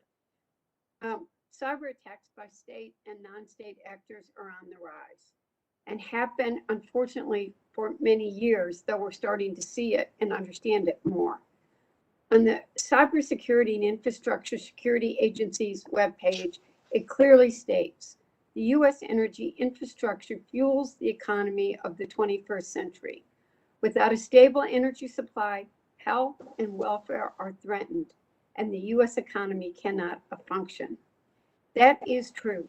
And with the recent ransomware cyber attacks of the Colonial Pipeline system, we have just seen the real, tangible impacts of this kind of attack on our energy sector. It caused serious fuel shortages and disrupted the lives of millions of Americans. That's why I'm a very proud co-sponsor of this bipartisan legislation led by the leaders of our Energy Subcommittee, Representative Rush and Upton. HR 3078, the Pipeline and LNG Facility Cybersecurity Preparedness Act, is a critical and timely bill that would strengthen the Department of Energy's ability to respond to physical and cyber threat to our nation's pipeline and liquefied natural gas facilities. The Secretary of Energy has said she needs this. It's a common sense and urgently needed bill that I urge all of my colleagues to vote in favor of and advance to the House floor. In 2012, former Secretary of Defense Leon Panetta warned of an impending cyber Pearl Harbor that would cause physical destruction and the loss of life, and an attack that would paralyze and shock the nation. Let's pass this bill, and let's do the other cybersecurity energy bills we're marking up today to ensure it doesn't happen. And we're going to work together in a very bipartisan way to protect the United States energy sector from the worst. Thank you, and I yield back, Mr. Chairman. Thank you, Ms. Dingle. And next I have a gentleman from Texas, Mr. Crenshaw. Thank you, Mr. Chairman, and thank you to the sponsors of this bipartisan bill. It's important, and I just want to take the time to highlight why it's so important. There's obviously vast agreement in this committee that Russia is not our friend, and that through third-party actors, it's likely that they've been responsible for a variety of attacks on our infrastructure, including the Colonial Pipeline. And that concerns us, and this bill helps address that issue. But it's also worth highlighting the broader geopolitical challenge that we're facing with respect to Russia. It's not just in these cyber attacks that they're trying to hurt us. They're also trying to spin false narratives about the oil and gas industry. And this, of course, I didn't get to speak before on this, my own fault, but it is related. And it's worth pointing out that pipelines are so important to our energy infrastructure and to our energy independence, and important to global emissions too. The primary way to reduce emissions with respect to methane, for instance, would be to stop flaring and put that into a pipeline. Our own national laboratories have done studies on this and shows that Russian natural gas has well over 40% more emissions than US natural gas. We're just cleaner producers. And so it is simply not true that these supposedly high-minded environmentalists in France, for instance, working for Engie, declined to do business with Texas LNG companies because of our emissions. And I got them to admit this privately to me, by the way, that the real reason was geopolitical concerns. That's what they said. The Russians are trying to outcompete us, both economically in that sense and also in a more malicious way through these cyber attacks. Our committee needs to be fully aware of that so that we can come together as Americans and say, look, we should be the ones providing cleaner energy to the world, because there are certain facts we cannot escape, such as the fact that global demand will increase, energy demand will increase by at least 25% in the next 20 years. If we continue to see that energy dominance to places like Russia, to places like Iran, which I just got word that we lifted sanctions on their energy production, by the way, lifting sanctions on Nord Stream 2, that's also not a good thing. We're ceding that energy dominance to them. This will increase global emissions. That is something we cannot ignore on the subcommittee for the environment, as well as the select committee on climate change. I do believe these are problems we must address, but we have to think about how we're doing it and maybe the unintended consequences of some of these policies. But thank you all for supporting this bill. I think it's a great bill and a good show of bipartisanship. I yield back, Mr. Chairman. Thank you. Next, we go to the gentlewoman from New York, Ms. Clark.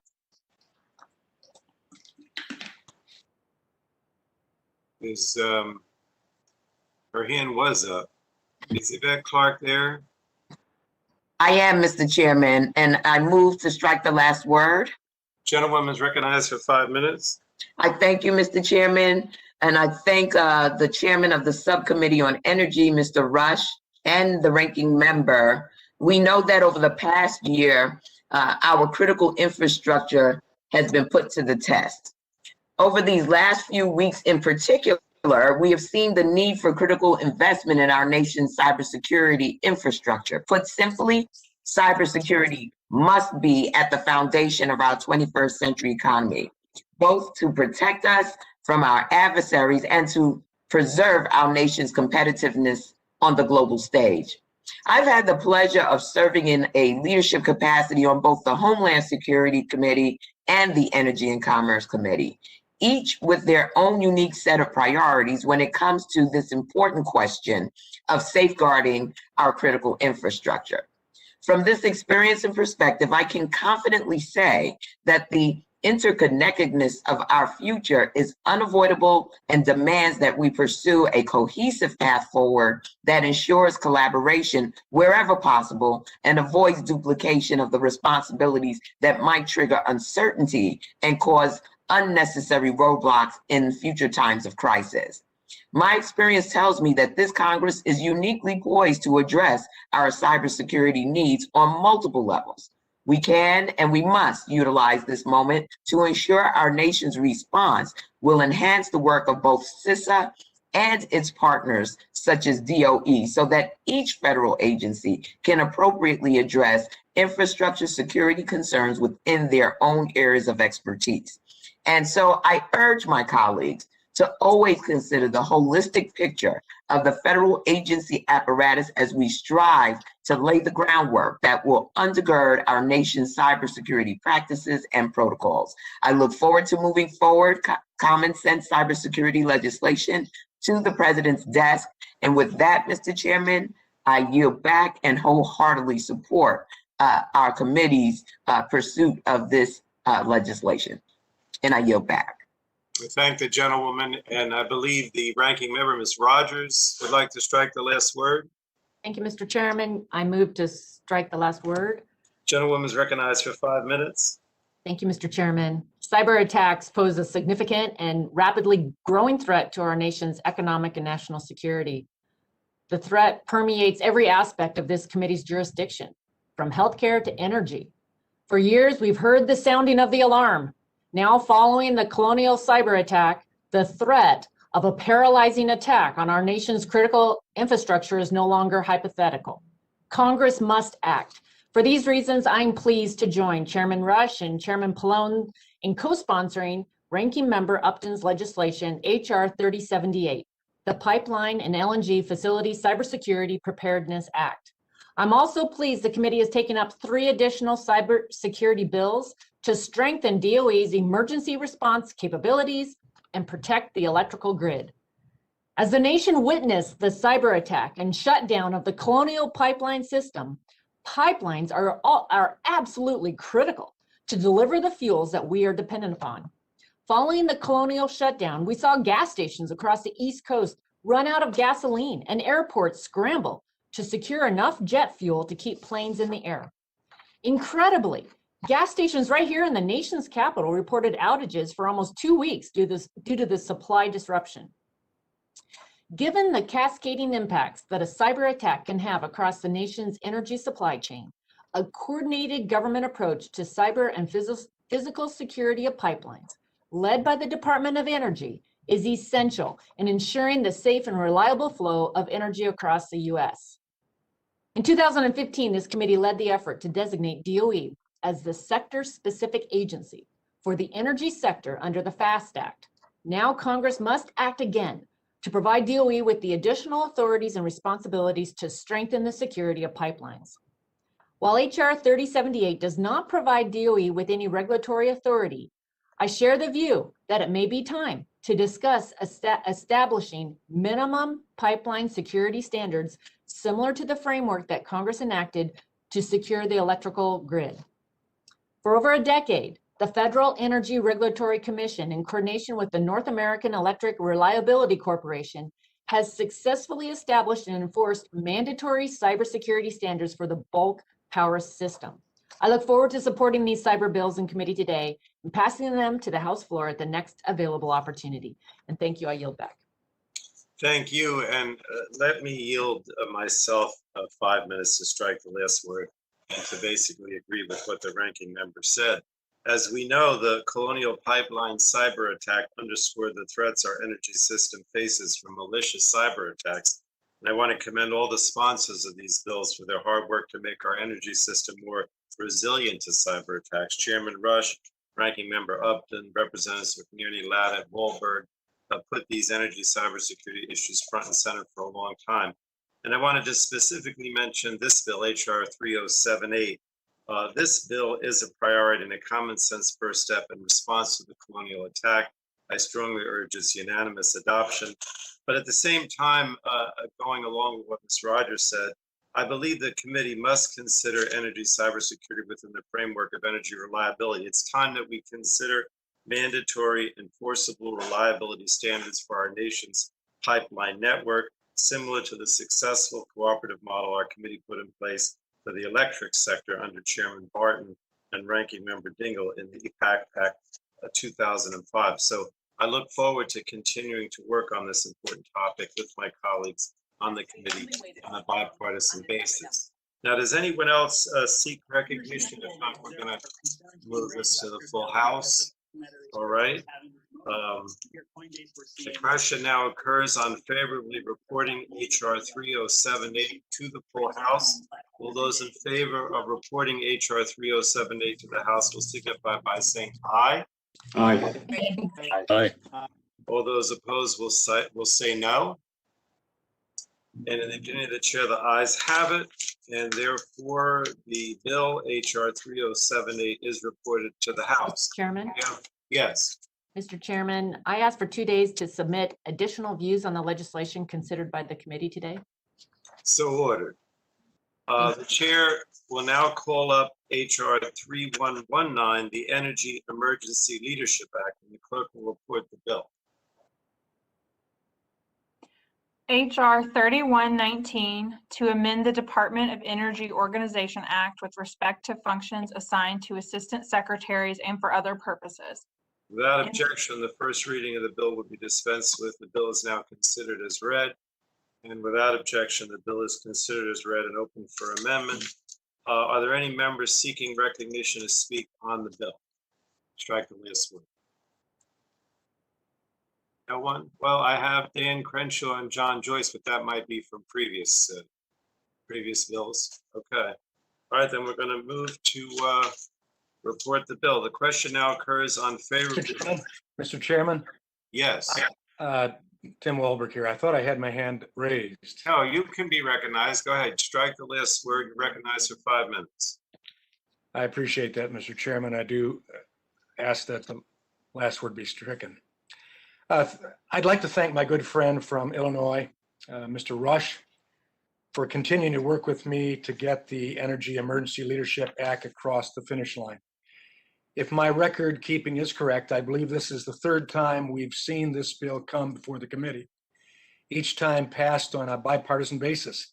And frankly, given what we've seen just over the last few months with disruptions to our energy supply, it's well past due for all 4 of these bipartisan energy security measures to be enacted into law.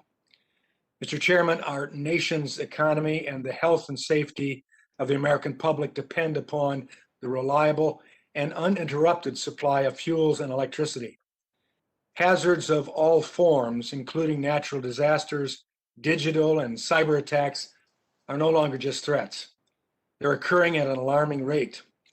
Whether it's power outages in Texas and California due to weather events or foreign adversaries hacking into our pipelines or grid, it's critical that we better equip our federal agencies to prevent and respond to attacks in a way that fully protects the public.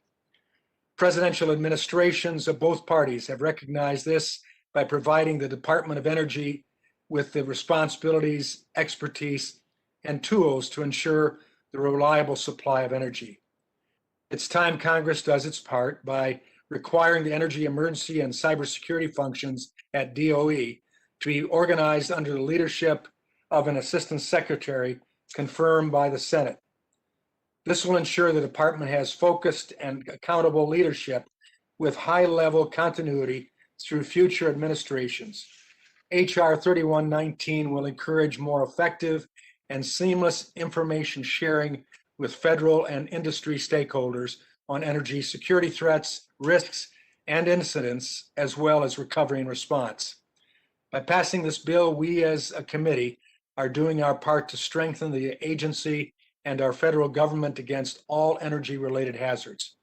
I thank you and thank my colleagues who have supported this bill, and I urge a yes vote on the bill. Thank you, Mr. Wahlberg. Does anyone else wish to speak on this bill? If not, we'll move to final passage. Mr. Chairman, I have my hand raised. All right, gentlemen, Mr. Rush, gentleman from Illinois, is recognized for 5 minutes. Thank you, Mr. Chairman. I'm moving to strike the last word. Mr. Chairman, the recent Colonial Pipeline ransomware attack, as been previously stated, has put our nation's and the energy sector on high alert. And it is a response to the colonial crisis that our President Biden, called on the Secretary of Energy and the DOE's Office of Security, Energy Security, and Emergency Response Caesar to act on behalf of the federal government. Through their robust and timely interagency response and coordination with the company, it is clear, Mr. Chairman, that DOE and its Caesar office are vitally important sector-specific risk management and emergency response leaders.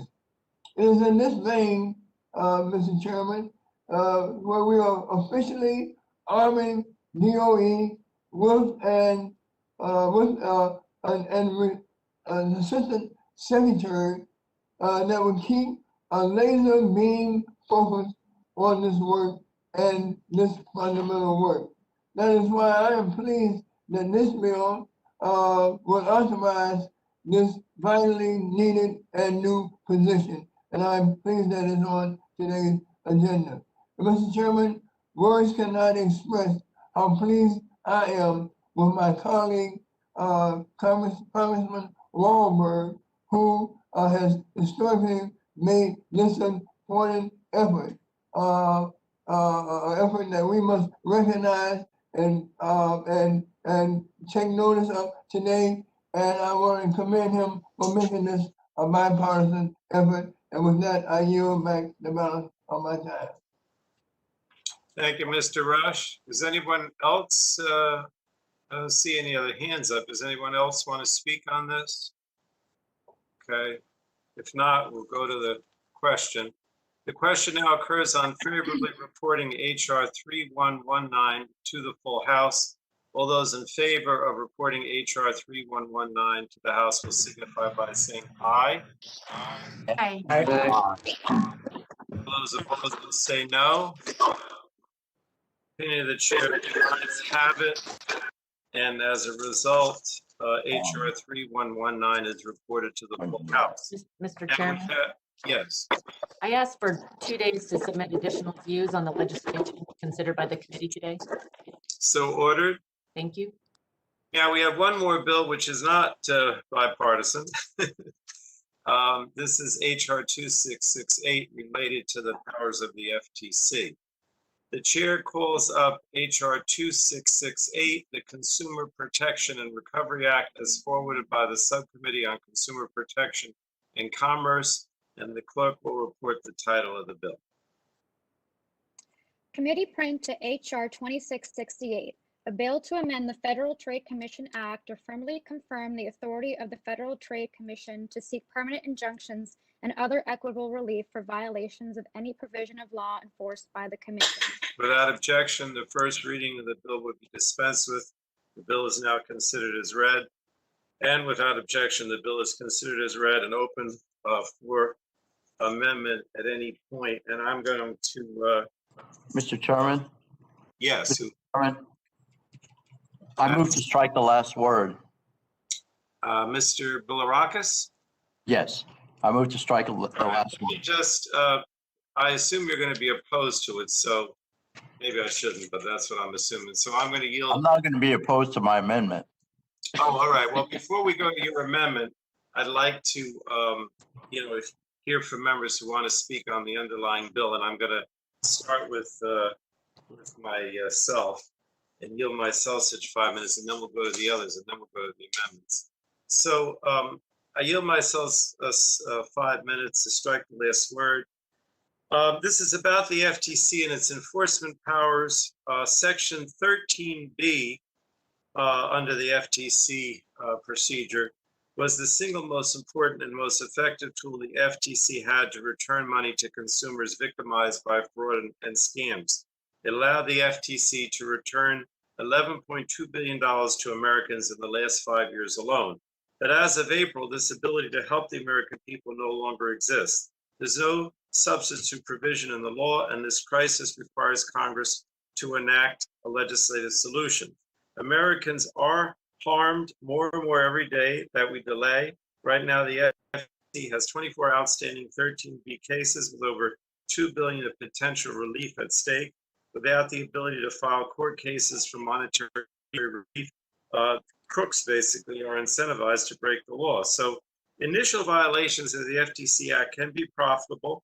In most cases, the FTC cannot find those who've committed unlawful acts. And without the ability to get back the unlawful profits back for consumers, bad actors can prey on consumers with virtual immunity. And with those unlawful profits, the wrongdoers can close up shop and restart as a new entity, hurting even more people.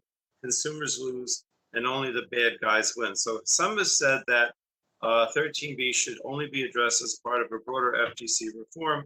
And I agree that other FTC reforms are important and worthy of consideration. So I hope to work with my colleagues on both sides of the aisle on these issues as well at a future hearing. But restoring monetary relief under 13B is absolutely necessary under any FTC enforcement scheme that puts consumers first.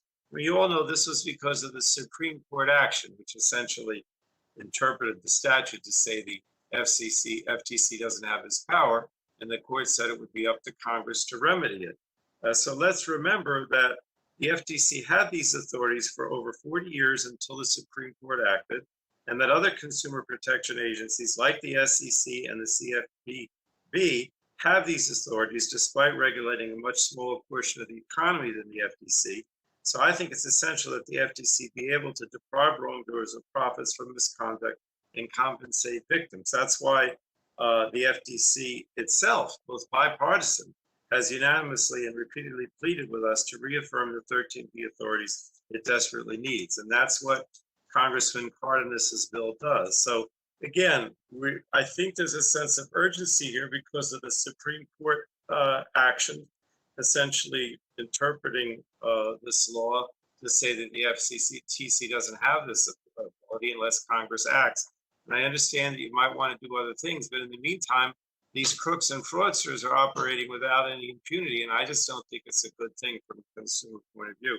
So I urge all of my colleagues to focus on this issue in front of us today and support this bill to protect all Americans. And I yield back. Now, Mr. Bilirakis, you wanted to strike the last word. Thank you. Mr. Chairman, I want to ask a question, if I may, of counsel. Yes. Okay, please. As you know, don't have a 3-year statute of limitations included in this amendment that I'm going to file, even though that would mirror what in Section 19 of the FTC Act. I have a 5-year statute of limitations, Mr. Chairman, I also included an equitable tolling concept to provide an additional avenue of protection. So the question of council is, with regard to the equitable tolling concept, can you confirm that this concept has not been included in the bill we're considering today? That's the question of council. Council, is that a question that you can answer, or that's appropriate for the council? Yes, I can confirm that the bill currently does not have an equitable tolling provision written into it. Thank you very much. Mr. Chairman, I'd like to proceed. I have an amendment at the desk. Well, I was going to ask if we could do the underlying, those who want to talk about the bill, and then we'll go to the amendments, if that's okay. Thank you. Thank you. Mr. Cardenas is the sponsor. Would you like to go next, Mr. Cardenas? I see your hand is up too. Or... Yes, thank you, Mr. Chairman. I would like to be recognized. Thank you. And also, I just want to know, my next action would be to offer an AINS to my bill, and I'm not sure, Mr. Chairman, if this is the appropriate time. Well, I just told Mr. Bilirakis that we weren't going to do amendments until we hear people speak about the bill. So okay, then I'll do it at the appropriate time. Thank you. All right. Are there any other members that want to speak on the underlying bill? I see. Is there a Republican? Okay, then we'll go to Ms. Schakowsky, who's the the chair of the subcommittee. Thank you so much, Mr. Chairman. Yeah, you know, we have always been a committee that's devoted to regular order, and we really have been doing that with the Consumer Protection and Recovery Act, Mr. Cardenas's bill that we're considering right now. In February, we held a hearing on COVID scams, and at that time, we discussed the need for action on Section 13B of the Federal Trade Commission Act. And in April, we held a legislative hearing, and in May, we held a subcommittee markup, which approved reporting the bill to the full committee at the end of the day. And we have always had, I say the subcommittee, and and I appreciate so much working with Mr. Bilirakis. We have had an open door policy for working with our colleagues on both sides of the aisle. And I want everyone to remember that this issue has been around since at least May of 2019, more than 2 years ago, when all 5 FTC commissioners, Republicans and Democrats, actually came before our subcommittee to warn us about the devastating consequences of our of letting the Supreme Court deal with the issue of 13B. And then it happened. And Representative Cardenas made it known then, I'm talking about a couple of years ago, that he would work on this legislation. But unfortunately, after the Supreme Court decision, it is more important, urgent really, than ever that we work on this. And I want to remind our colleagues what this is about. Yes, it is about one thing.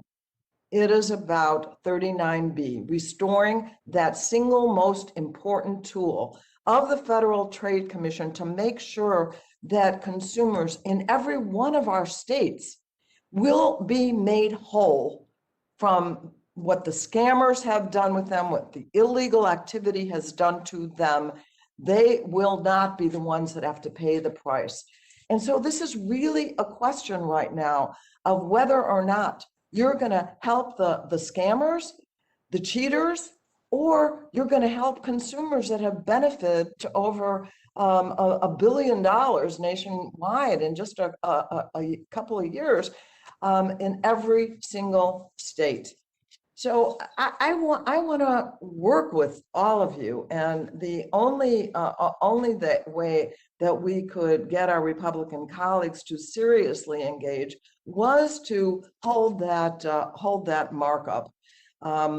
Even then, there were many amendments that were filed that really had nothing to do with, that didn't focus on fixing 13B. But nevertheless, we're committed to working with my colleagues on this. You need to know that despite things that I know that you've objected to, I want you to know that even if we don't come to an agreement with my colleagues today, that we do want to work with them, and we are planning another FTC legislative hearing for the last week of June. That is a commitment.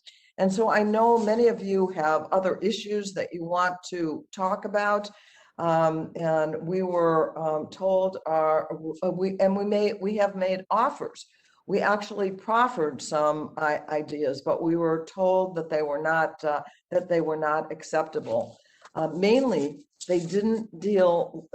Their suggestions did not deal with the basic bill. So we're going to move forward. We're going to work with you. We want to work with you on other FTC issues.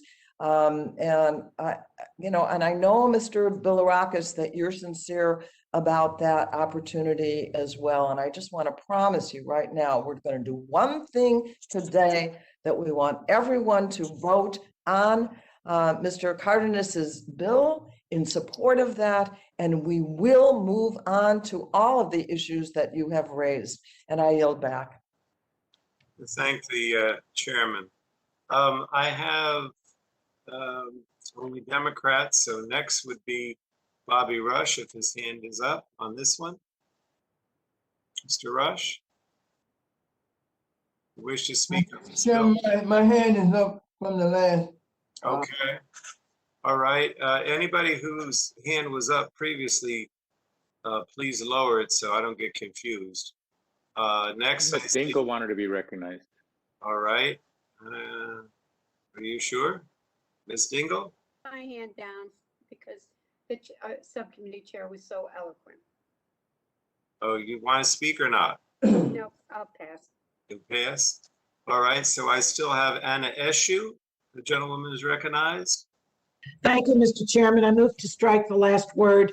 I can't help but observe the following, and that is we just had good discussions, not really debate, but because there wasn't one on the previous bills relative to ransomware, the damage that non-state and perhaps state actors, the trouble that they cause, not only domestically, but also in terms of the damage of dollars that are secured when companies are held ransom.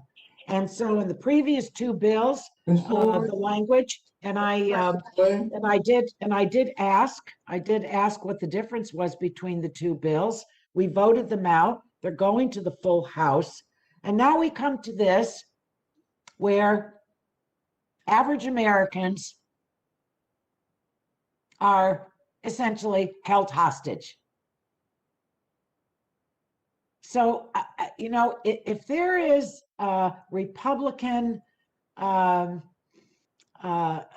Republicans can't support the same principle when it comes to the average Joe or the average Mary in the country that are ripped off. I don't know. It kind of seems like political cross-dressing to me. We're going to help companies secure themselves. Why wouldn't we repair the language that the Supreme Court found to be, well, they didn't think, they said Congress needs to clarify. That's what we're doing. But you can't lose sight of the principle that the average American has been able to have their losses restored by the FTC. So I just can't help but say this isn't lost on me. And why you wouldn't stand next to your constituents who have been helped by the FTC. And because of this very specific section 13B, if you're going to apply it in one place and help companies, which passed unanimously by our committee, and now get to this and say, well, we're not so sure we want to help the average person. So, Mr. Chairman, I wanted to make that observation, and I yield back.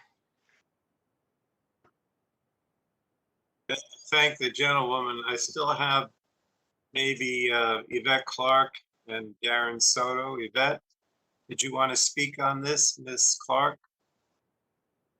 Maybe her hand was just up from before. Mr. Soto, did you want to speak? Mr. Chairman. Yes. This is Yvette Clark speaking. I move to strike the last word. Gentlewoman's recognized for 5 minutes. I thank you, Mr. Chairman, and I really want to thank and commend my colleague from California, Congressman Cardenas, for introducing this critical piece of consumer protection legislation. Every year, every week, every day, nefarious actors prey on the most vulnerable in our society in order to scam and defraud individuals out of their hard-earned money, particularly older adults, members of immigrant communities, as well as communities of color. As a result of the COVID-19 pandemic, these acts have only increased in frequency, causing those who were already suffering from the hardship of the pandemic to suffer even more. According to the Federal Trade Commission, fraud directly linked to COVID, such as scams related to stimulus checks and unemployment benefits, have cost Americans $282 million, impacting seniors worst of all. Now more than ever, it is critical that we protect our vulnerable communities and provide the FTC with the power to bring monetary relief to those who have been defrauded or fallen victim to a scam. And I'd like to associate myself with the comments of Congresswoman Eshoo. She's absolutely correct how hypocritical of it is for us to protect companies, but our constituents, regardless of party affiliation, are truly suffering. So today, we are one step closer to re-equipping the FTC with this essential tool. So let me once again just thank Mr. Cardenas for his leadership on this important bill, as well as our subcommittee chairwoman, Congresswoman Chakowski. And with that, Mr. Chairman, I yield back the balance of my time. Thank the gentlewoman, and now recognize Mr. Soto for 5 minutes. Thank you, Mr. Chairman. I move to strike the last word. The Consumer Protection and Recovery Act is a very simple bill. It allows the FTC to help fraud victims get their money back. It allows the FTC to also take ill-gotten gains away from the con artists, the criminals. A recent Supreme Court ruling took that away. This bill restores it. And the COVID-19 pandemic reminds us of how important that is as we see an increase in scams against consumers, scams regarding stimulus checks, regarding paycheck protection loans, regarding vaccines, even fake cures for COVID, like the Miracle Mineral Solution scam to sell solution primarily made up of bleach as a COVID remedy in our own home state of Miami, Florida. They sold tens of thousands of bottles and made over $1 million. These are the types of scams that we are fighting to restore the ability to take back those ill-begotten gains for our constituents. And there's an important note to be made that there's a 10-year statute of limitations under this bill. I know that's a big debate point that a lot of folks have been looking at. A 10-year statute of limitations. In recent major FTC cases against Volkswagen and DeVry University, a 5-year statute of limitation would have blocked victims from receiving restitution in those cases. So we need to make sure there's a sufficient statute of limitations while still having closure eventually for companies as we have to move on and make sure we can conduct business. I think this strikes the right balance, and I urge you all to vote for the bill, and I yield back. Thank you. And I think you're the last one that wanted to speak on the underlying bill. Now, let me just ask Mr. Bilirakis, I think what we should do is proceed to the AINS, which I think is largely technical, and then your amendment is to that. Yeah, that's fine, Mr. Chairman. I think that's the proper way to do it. All right, so then Mr. Cardenas is recognized to offer an amendment in the nature of a substitute. Thank you very much, Mr. Chairman. I offer an amendment in the nature of a substitute. Really appreciate this opportunity and looking forward to discussing the amendments that apparently will be coming before us, as this is a full committee in front of the public, and this is the way we should be handling our legislative duties. So I look forward to these discussions. I appreciate you, Mr. Chairman, prioritizing this critical issue for consumers and honest businesses within the markup today. I'd like to offer an amendment in the nature of a substitute to this bill, because this amendment makes an important technical conforming amendment to Consumer Protection and Recovery Act directly related to the matter at hand, restoring the FTC's authority. I'm sorry, I've got to have to report the amendment before you can speak. Oh, that's right, I'm sorry. All right, so the clerk will report the amendment. Amendment in the nature of a substitute to H.R. 2668, offered by Mr. Cardenas of California. Strike Without all objection, Madam Clerk, without objection, the reading of the amendment in the nature of a substitute will be dispensed with. And Mr. Cardenas is recognized for 5 minutes at this time. Thank you. Thank you, Mr. Chairman. I'll cut to the chase. I'd like to offer an amendment in the nature of a substitute to this bill. This amendment makes an important technical conforming amendment to the Consumer Protection and Recovery Act directly related to the matter at hand, restoring the FTC's authority under Section 13B of the Federal Trade Commission Act to obtain equitable monetary relief for victimized customers. It is vitally important that this committee pass this legislation quickly so that the FTC can once again fight for consumers and prevent wrongdoers as it should.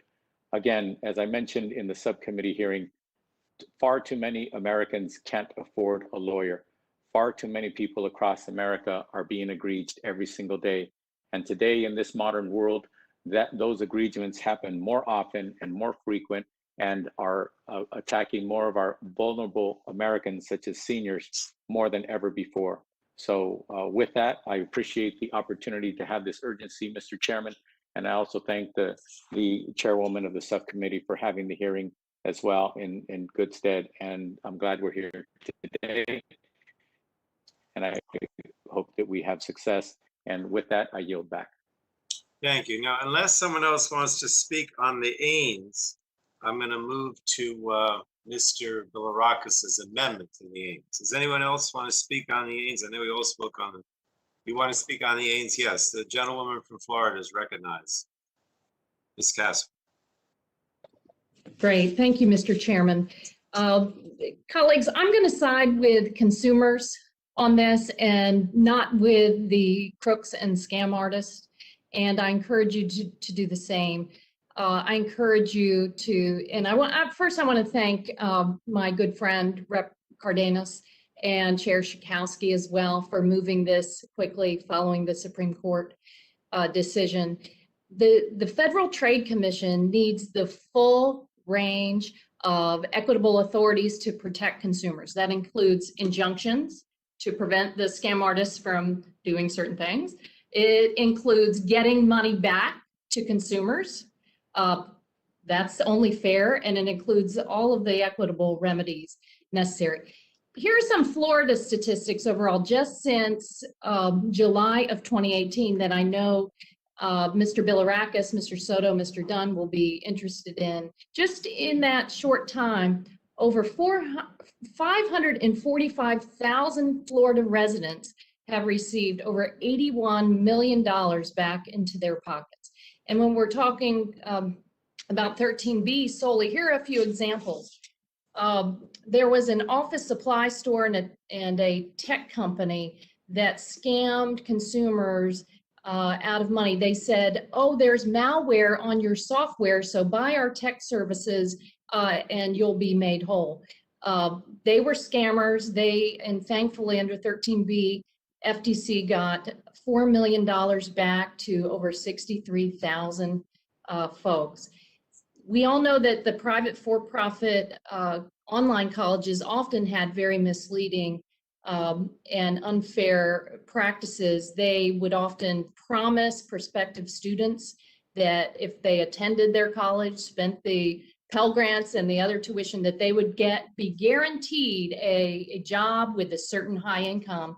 That was a bunch of malarkey. And fortunately, about 3 million Floridians received about 9,000 Floridians received about $3 million back. These scam artists do not deserve a get out of jail free card. Seniors and military families often are targeted. It is so wrong. You all know that, like, there was another scam where people would cold call and say, oh, you have bad credit. Here, take this credit card. It has a lower interest rate. But what they didn't tell them is they would be charged thousands of dollars up front for doing it. And thankfully, they caught those folks and got their money back. And Congressman Soto's right. All of these fake cures, like they say, will cure your type 2 diabetes, will cure your chronic pain.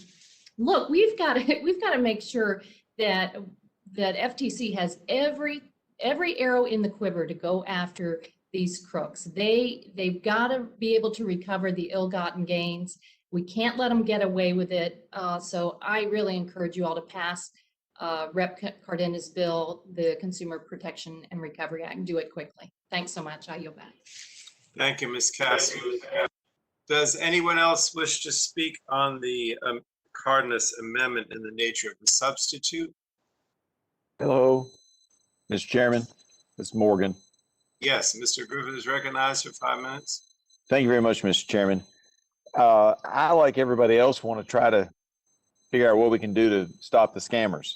But I read through the bill sometime late yesterday. There's been short notice, and I'm not on the subcommittee of jurisdiction, so I apologize if y'all have had discussions about some of this. But I'm wondering if anybody can tell me what percentage generally and historically has gone actually back to consumers, and what percentage is eaten up by the state and federal governments in their processes, or just goes back to be distributed as the state sees fit. How does that work? I also am curious, and would just say that if we were all here together, I hear that there's a fight between 5 and 10 years on the statute of limitations. I agree with my friends on the Republican side that 10 years is probably too long. I know we're going to have an amendment for 5. Seems to me we ought to be able to split the baby. I've always kind of liked 7 myself, but we can't do that because we're so far apart from one another. We can't do what legislators do, and that is go off in the side room and sort this thing out. And I'm frustrated by that. Does this, because I didn't get the impression it does this give the judge the power to be creative? I remember, and I may have the facts slightly wrong, again, because of the short notice, I wasn't able to do the research I might have done otherwise. But I remember when I was a kid, one of the big oil companies, I don't remember if it was Shell or Gulf, started adding a penny to everybody's credit card bill. And the judge who heard that case determined that what they had to do is they had to give discounted gas to everybody for a period of 2 or 3 days to make up for the money they had gotten. That got it right back to the consumers instead of sending it in to be litigated over or marshaled and litigated over by whoever might have been harmed. And of course, you're not going to send 25 cents back. Well, you might, but it made a whole lot more sense to give people a gas discount at the pump than it would to be to send $25 check or 25-cent check, excuse me, to most of the people who had those credit cards that were getting improperly charged. And I'm just wondering, does this bill give the judge the flexibility on this? And I apologize that I can't go over and just ask somebody that question, because that's the kind of thing I would normally go and ask somebody in the committee room. I'm in the committee room, but there's nobody here to answer that question. and there's nobody on the other side of the aisle that I have the ability to ask those questions of. So, Mr. Chairman, I don't know if somebody can answer those questions, whether that's something properly put to council, and I can restate them if council thinks they can answer them. But I'm just curious because I'm trying to decide what to do on this bill, and I do have some questions because I'm not so sure we aren't actually hurting consumers by accident, but I could be wrong. But that's what happens when you try to legislate across the entire United States with all of us trying to do it, as I think Fred Upton said earlier, in a tic-tac-toe or, Brady Bunch type setting where we have the screens. And I respect the opinions of a lot of people on the other side of the aisle and recognize that we have a lot of intellectual power on this committee, and I'm just trying to find the answers to the questions. Mr. Chairman. Let me just say this before you speak. I mean, you understand that we don't have hearings in full committee, so the hearings are in the I understand. All right. But if Mr. Carnes, if you'd like to respond, because some of the questions are factual, not really of counsel. So if you'd like to respond. Yes, Mr. Bilirakis can confirm with you, Morgan, that we have been trying to negotiate various aspects of this bill, and we've been doing that in good faith, both as Republicans and Democrats, and a lot of work done usually at the staff level with trying to work out language, et cetera. So those kinds of negotiations have been going on, and they'll continue to do so. Just like any bill, there's negotiations going on in the Senate as well. And when it comes to judges having discretion, the way the process works is the FTC goes before a judge and petitions through the courts the kinds of actions. So the judges are in fact involved. They do have discretion as they normally do. And then sometimes it is a judgment if it goes that far, and sometimes it's a negotiation of a settlement. And that would happen at the FTC level, reported to the actual court, the judge that is handling the case. So would the judge have the flexibility to say, okay, on this particular product, and I'm thinking more of a product situation, for the next, 5 days, the price is going to, for a certain set period, the price is going to be reduced because you gouged people? I would imagine that if the judge were to make that recommendation, it would be up to the FTC and then the actual person that is taken action against for them to decide that. I haven't been in one of the hearings myself, but just in general practice, before judges, they do tend to make recommendations and suggestions and ask the parties to go back and try to work those things out. So I don't see any reason why that discretion is not afforded in this process. All right. I yield back. Wait, Frank, if I could just answer one other question for Mr. Griffith. Gentlewoman, I don't think you didn't speak on this. So yes, you're recognized for 5 minutes. Okay, thank you. I just wanted to say, Mr. Griffin, that Virginia, for example, $16,775,885 went to 145,860 consumers. Now, I don't know if there were additional fees, other fees, not additional, other fees that went to the court. But the numbers that we have are the numbers, the dollars, and the number of consumers that receive those dollars, and that's quite a bit of money. So this is not about skimming it off then for the, to cover the cost of the government. All right. Does anyone else want to speak on the Ains? That's where we are. If not, we're going to go to Mr. Bilirakis' amendment to the Ains. Ms. Seshu had her hand Ms. up. Seshu, you're recognized to speak on the Ains for 5 minutes. Thank you, Mr. Chairman. I move to strike the last word. A couple of things. First of all, every member, I believe, received a letter in their office, as I did at mine this morning, a letter from the National Chamber of Commerce. They object to the underlying bill, and what they are for are exactly what is in Mr. Bilirakis' amendment to the bill, and that's his prerogative, the 5 years. I want to speak to the 10 years so that hopefully there'll be a deeper appreciation of why 10 is in the bill relative to amending Section 13B. Some of these issues last for a long time. If anyone has tracked the pursuit of for-profit colleges and the dollars that have been ripped off in so many cases, overwhelmingly by our military, those that serve in the military. I mean, it's really sickening what has happened to some people and how highly injurious it is. So it takes time to develop some of these cases. So if you put a 5-year limit on it, well, you know what? You're putting parentheses around it, and that means subtraction.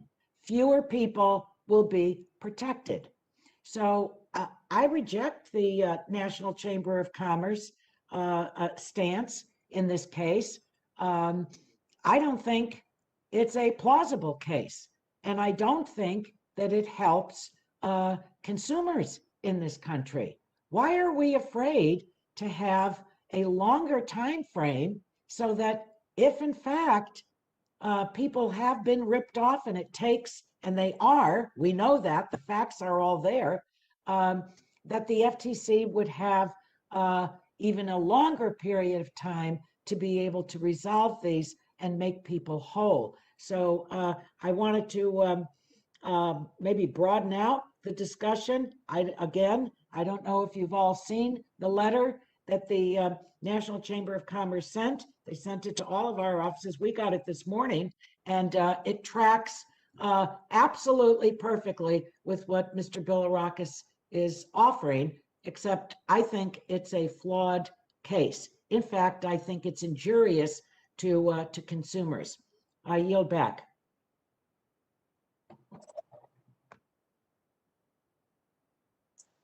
All right.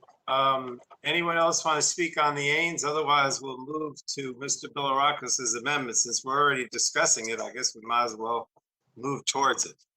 Mr. Bilirakis, you're recognized. Thank you, Mr. Chairman. I'm going to stick to the amendment, even though I do want to make some comments, but let me offer this amendment. So I do have an amendment at the desk. Does the clerk have Mr. Bilirakis' amendment? Yes, Mr. Chairman.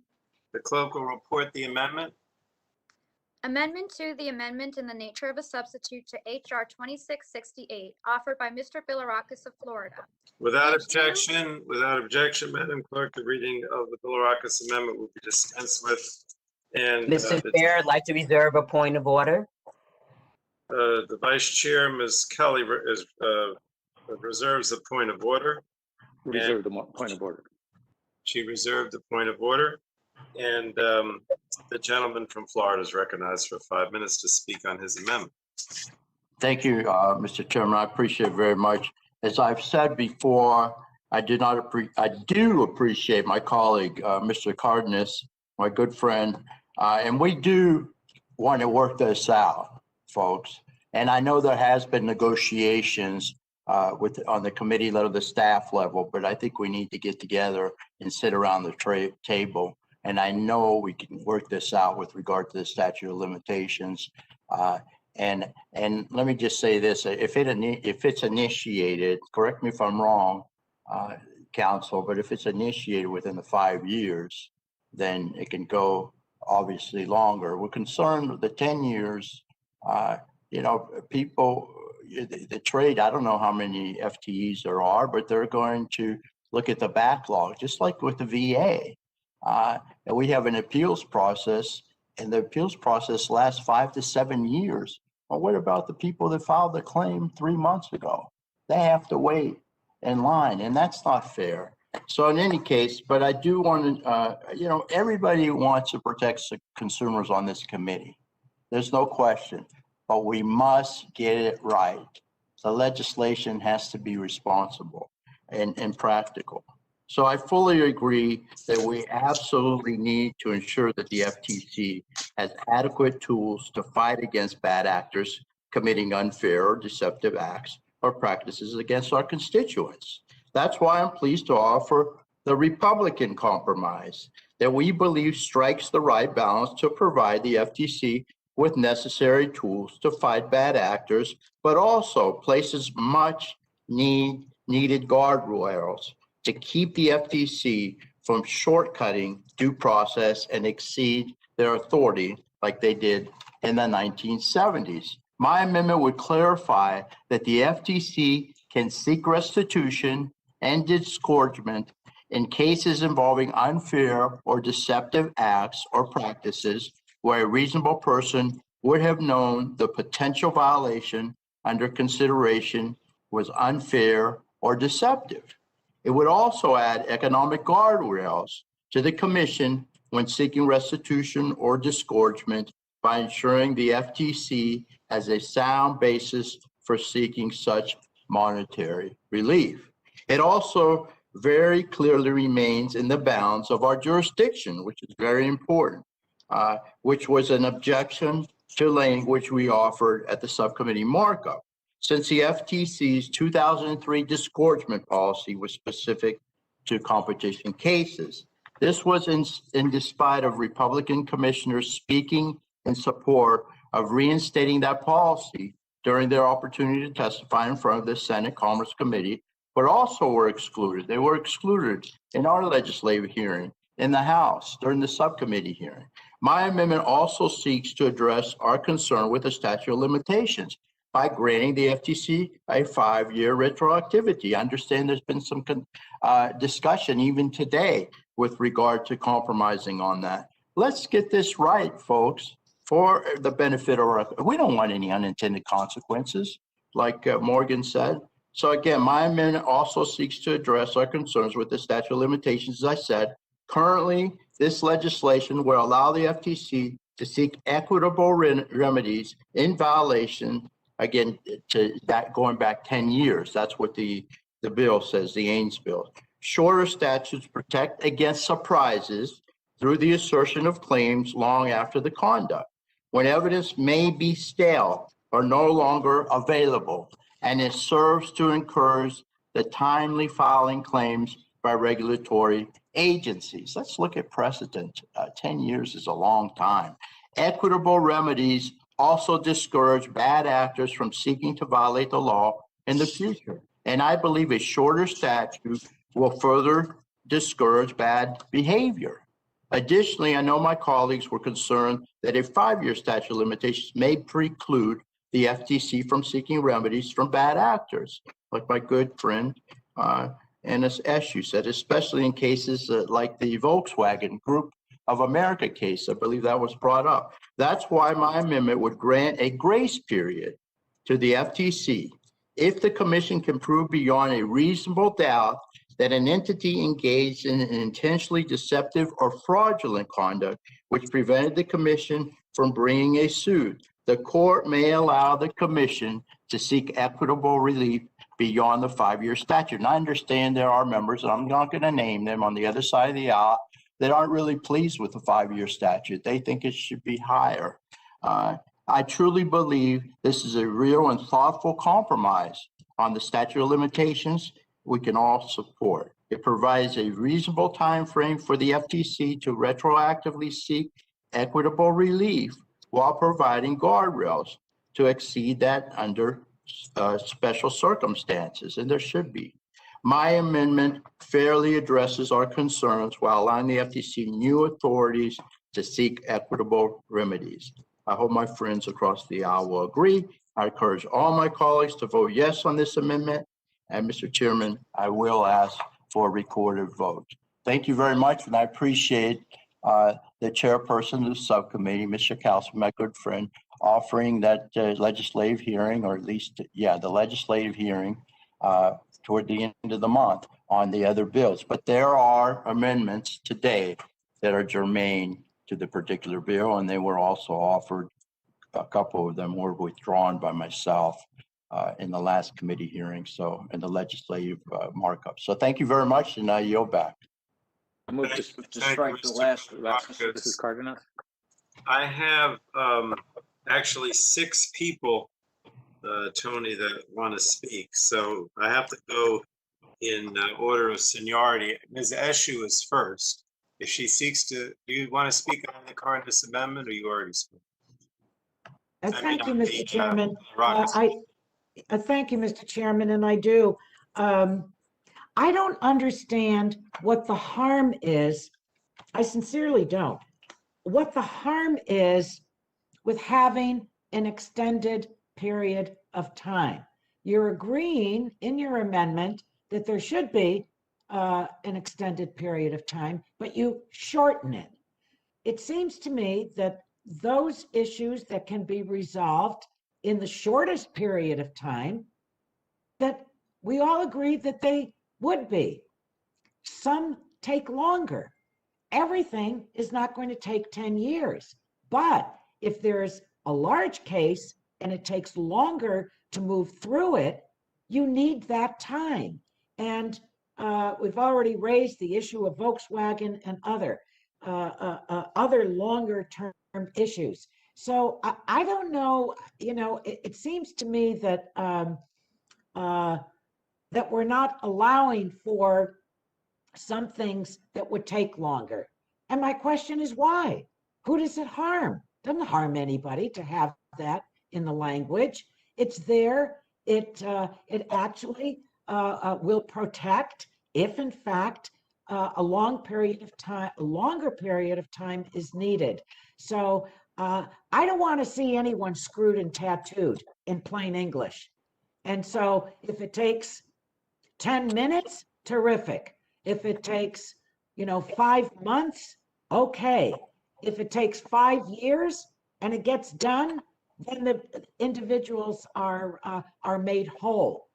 But if they need more time, and we have that, I think that we're taking all of these cases into consideration. It's not 25 years. It's not a half a century, for heaven's sakes.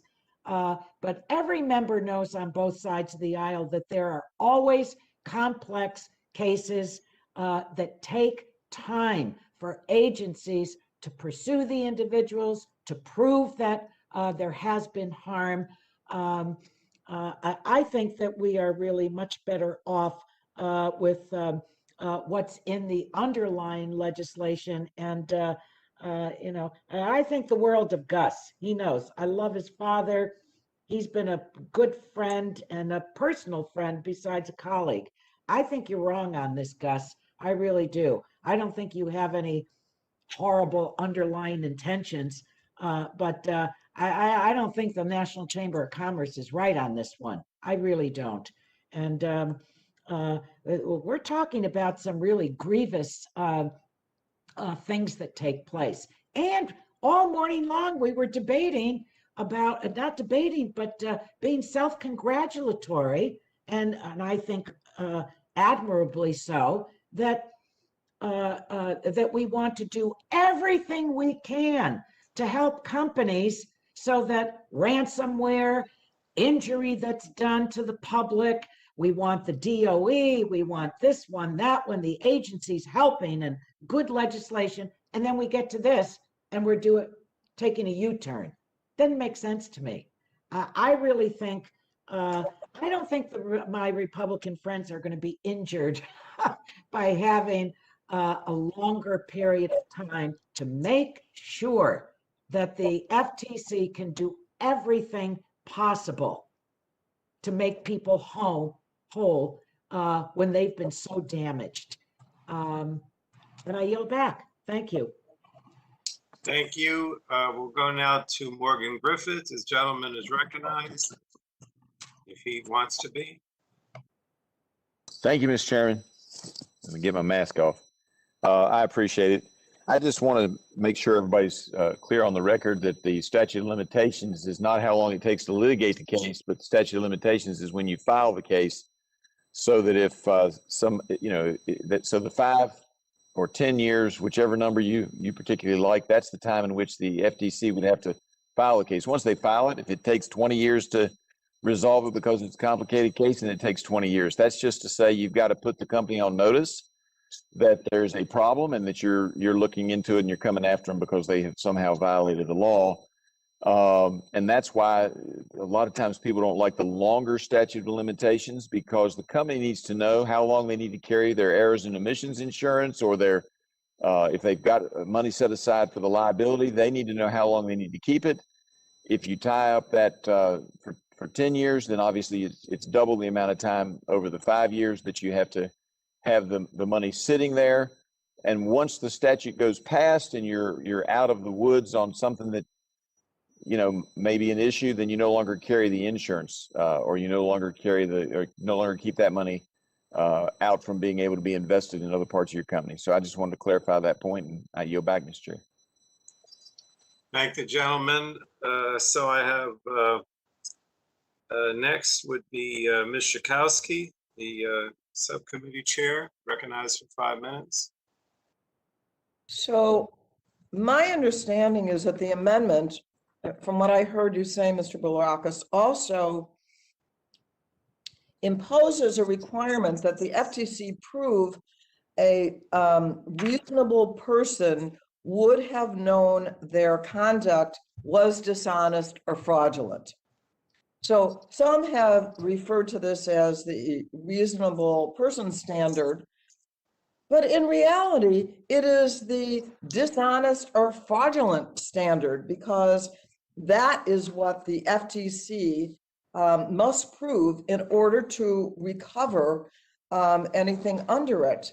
And, you know, so the purpose of 13B is to get victims back the money that was taken away from them as a result of illegal activities. And having shown that the law was broken and that a consumer lost funding as a result, it makes no sense to only return the money if the FTC can prove that the defendant knew that he was breaking the law. I mean, this is, as referred to earlier, as one of the aspects of a get out of jail free card. Well, I didn't know that I was cheating, and therefore I don't have to pay anybody anything.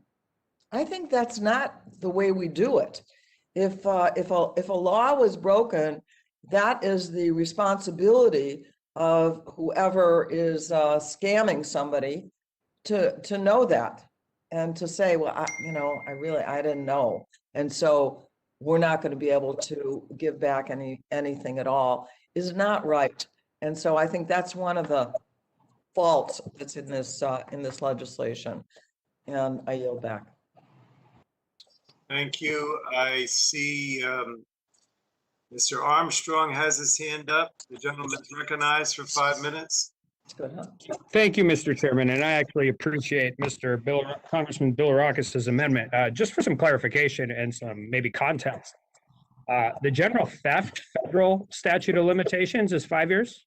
General fraud statute of limitations is 5 years. And I just want to clarify, the reasonable person standard doesn't actually apply to the person who you are investigating. It's actually a legal term of art that is used quite often, and it applies to any other reasonable person would look at it, not the fraudster, not those types of people.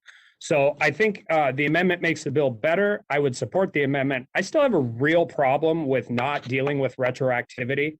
I think it's going to cause all kinds of problems. There are going to be conflicting viewpoints. There are going to be litigation. We had the opportunity to do this, but I think if we're going to if we're going to use the general statute of limitations for the criminal equivalences of these violations, it makes a ton of sense to keep some code consistency and at least apply that in the civil realm as well. And with that, I yield back. Thank the gentleman.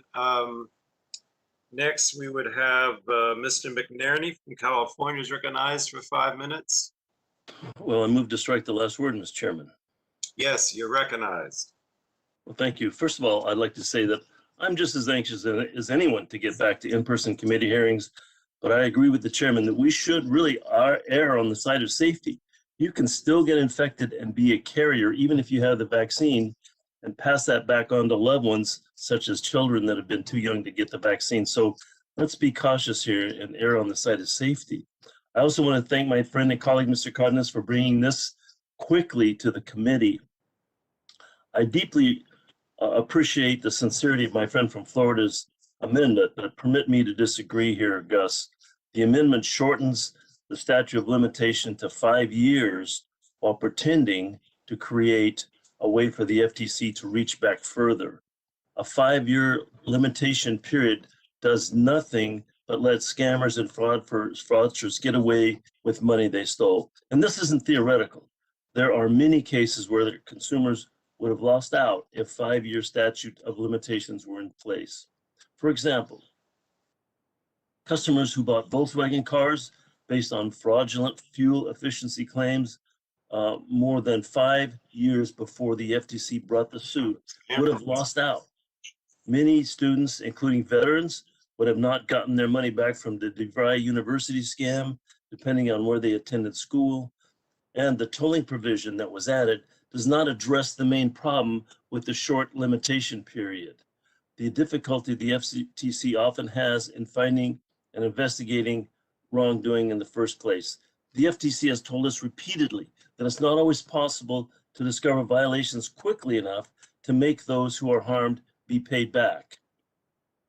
The tolling also helps only in rare instances that after they already are trying to bring suit, the FTC can prove that the bad actor took some subsequent action that prevented the suit from being filed within 5 years. Lawbreakers should not lawbreakers should not be rewarded simply because they are good at hiding their crimes. A short statute of limitation provision is picking winners and losers among perpetrators and victims. It's basically saying that if you're good enough at hiding your illegal activity, you can get the money you took through malfeasance and you can keep it. And it's also telling the victims that you can forget about getting any of the money back that you were cheated out of. This amendment would incentivize crooks to better conceal their identities and whereabouts and activities to avoid detection. Mr. Chairman, I'll yield back. Thank you, Mr. McNerney.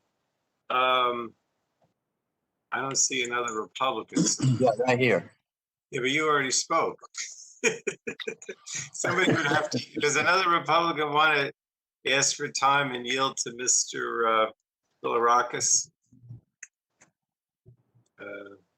You can do that.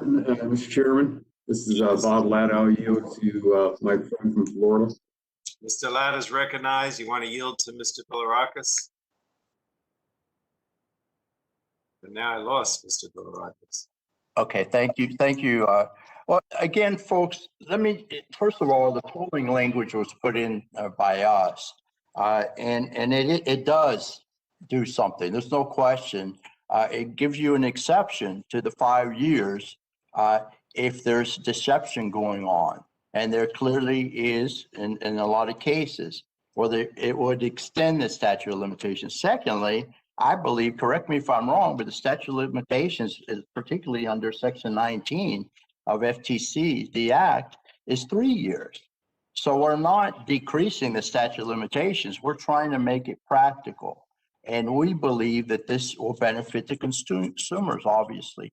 Just like that example that I said with the VA. I mean, if there's a tremendous backlog out there and people are working on old and stale cases, what happens to these folks? And again, Morgan's right. I mean, all we're doing is you've got to initiate the transaction, in other words, the claim, prior to the 5 years in my particular amendment. So, yeah, listen, we're all on the same side and we can talk touchy feeling and everything else, and it's wonderful. We've got to go after these bad actors in a bad way, but it's got to work. As I said before, we've got to get it right. And this venue is really not the best place because we can't talk to each other. We can't have a round table discussion in the way we would like to. You know, again, I'm willing to compromise. I want to do the right thing, but just bringing these statistics out, yeah, I agree with it. We got to catch these bad people. I mean, no one cares about their seniors and veterans more than I do, okay, and my constituents. I've proven that over the years. But again, it's got to work. haste makes waste. And I'm willing to work with y'all on this. But grandstanding, political grandstanding and saying that we're for the crooks, which is not the case, is not going to help matters. It doesn't do anything for our constituents. Okay? Well, thank you very much for the time. Appreciate it. Mr. Lattin. Well, thank you very much. Are there any other Republicans wishing my time? If not, I'll yield back, Mr. Chairman. Thank you. Next, I have Mr. Cardenas, is recognized for 5 minutes. Thank you very much, Mr. Chairman. And again, I really enjoy the opportunity to be a fellow legislator with all of us on this committee. And I do appreciate the sincerity and the effort that everybody's putting into this issue and many others. Yet at the same time, my bill is something that is going to protect the consumers. And then on the broad sense, I don't accuse anybody on this committee of not wanting to protect our consumers across this country. And even though Mr. Bilirakis said that maybe there's nobody else out here who loves our veterans more than him or what have you, again, I think that we're all way up there when it comes to respect for our seniors, our veterans, et cetera. I agree. I agree. We all love our veterans and our seniors equally. No question. Okay. All right. So with that, Mr. Bilirakis, I've enjoyed negotiating with you, and our staffs have gotten to know each other much better over the last few weeks. And we have been talking about reducing it from 10 years to 8 years to possibly 7 years, et cetera.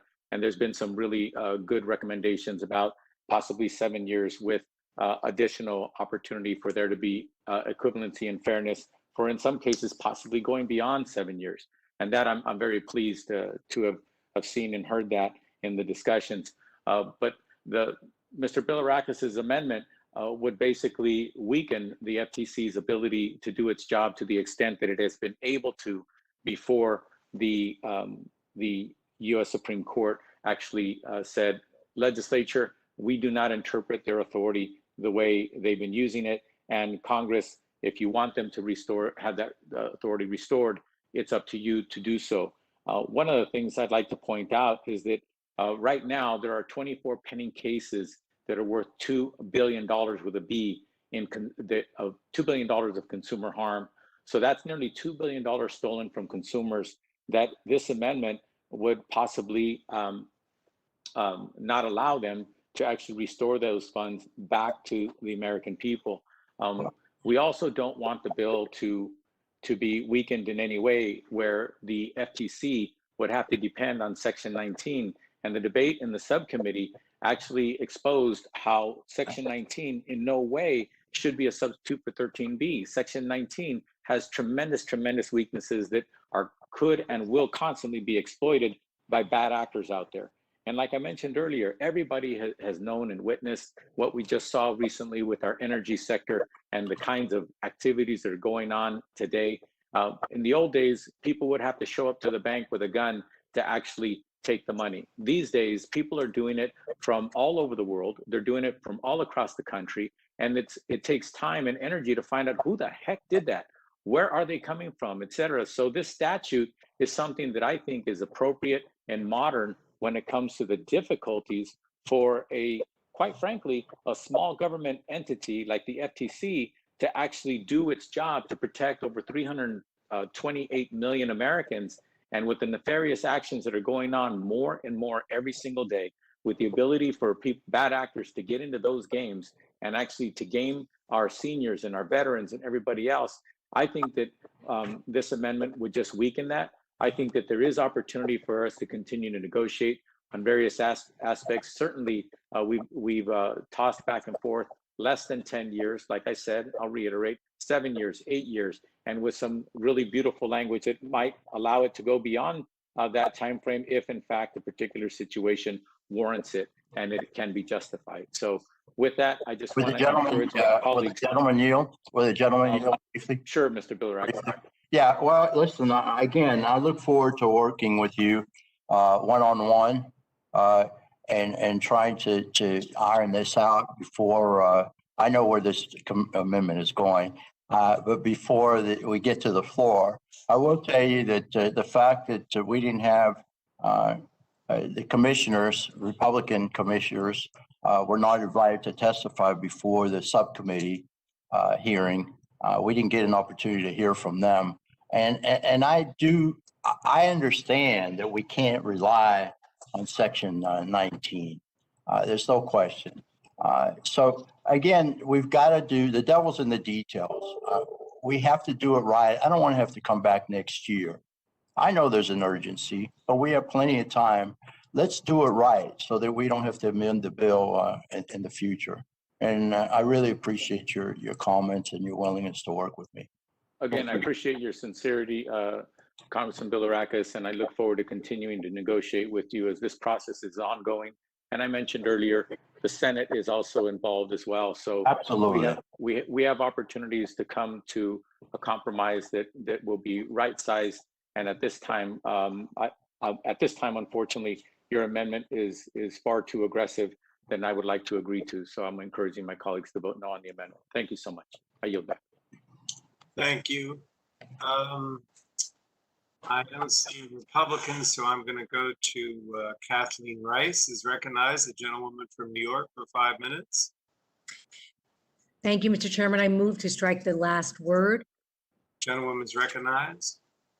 For the past 40 years, the FTC has been able to seek 13B relief for any action brought under the dozens of statutes it enforces. Limiting 13B relief to unfair and deceptive practices, as this amendment does, eliminates the FTC's ability to continue to pursue its other cases. That includes seeking injunctive relief in anti-competition cases, like the FTC's current case against Facebook. And now, as we all know, Facebook, a company that we all agree needs greater oversight, is seeking to have its case dismissed in light of the Supreme Court's ruling. At this very moment, as Mr. Cardenas pointed out, we are jeopardizing the recovery of over $2 billion in 24 pending cases the FTC is currently pursuing. If this amendment passes, the FTC would be unable to obtain critical relief for consumers when drug companies adopt anti-competitive actions to delay the introduction of generic drug alternatives, or when online marketplaces collude to maintain monopolies in e-prescribing, or when tech giants like Facebook leverage their enormous market share to squelch competition and harm smaller entrants. Instead, we should act now to pass HR 2668, because dismantling the FTC's authority to obtain monetary relief under 13B threatens competition and the strength of the economy itself. Thank you, Mr. Chairman, and I yield back the balance of my time. Thank you. I see Mr. Schrader's hand went up. Mr. Schrader's recognized for 5 minutes. Move to strike the last word, Mr. Chairman. Gentleman's recognized. Yeah, I've been trying to listen very closely to the hearing. I'm not a lawyer, so I'm at an extreme disadvantage. I just want to say at the outset, I'm a strong supporter of Mr. Cardenas's bill. We're ostensibly trying to restore the FTC's ability to, frankly, make sure that these scammers, these bad actors, don't get a free ride, and that there's some restitution to those people that are victimized. I'm strongly in support of that, and there's been a little hyperbole on the hearing, and I think most everyone, as I understand it, is in favor of making sure that these scammers are held accountable at the end of the day. And it gets down to some definitional issues, and I'm a little unclear, to be honest, Mr. Chairman. As I understand it, injunctive relief was what the original statute said. It did not talk about remedies, and historically the FTC has done remedies, and so we're trying to restore that ability of the FTC, despite the fact the original statute did not provide for that. And I think that's great. It doesn't sound like there's a lot of disagreement on that. So it gets to me, the statute of limitations, I'll leave to those that are perhaps more versed in that arena. But what bothers me as a business person is the evidentiary standard. My understanding is most of these are pretty egregious cases. That the Volkswagen stuff, the scholarship things, those are pretty pretty egregious, and people are knowing when they're scamming people here. And I think that the standard that Mr. Bilrakis is talking about is probably going to be met. I worry about the business person that buys a product from another business person who knows that their product is fraudulent or that doesn't work, but the guy who bought it to sell to the end consumer doesn't know that. And I worry they could get caught up in this too, because, you know, did they know or not know? It's not relevant to that. They just sold that bad product. Ergo, they're responsible and face criminal prosecution or penalties. And so I actually am in favor of Mr. Bilrakis's amendment. I think it makes some sense, at least at this point in time.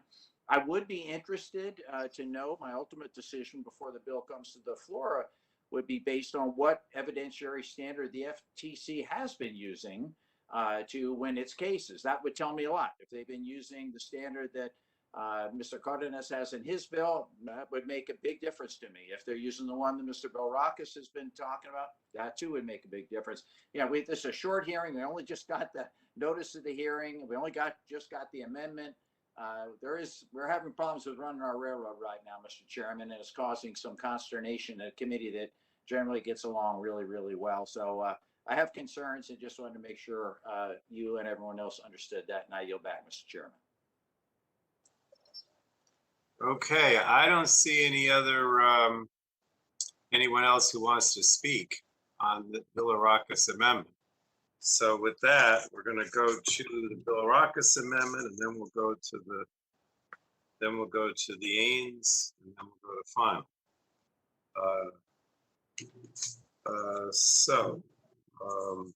We're now going to vote on the Bilrakis amendment to the Ains.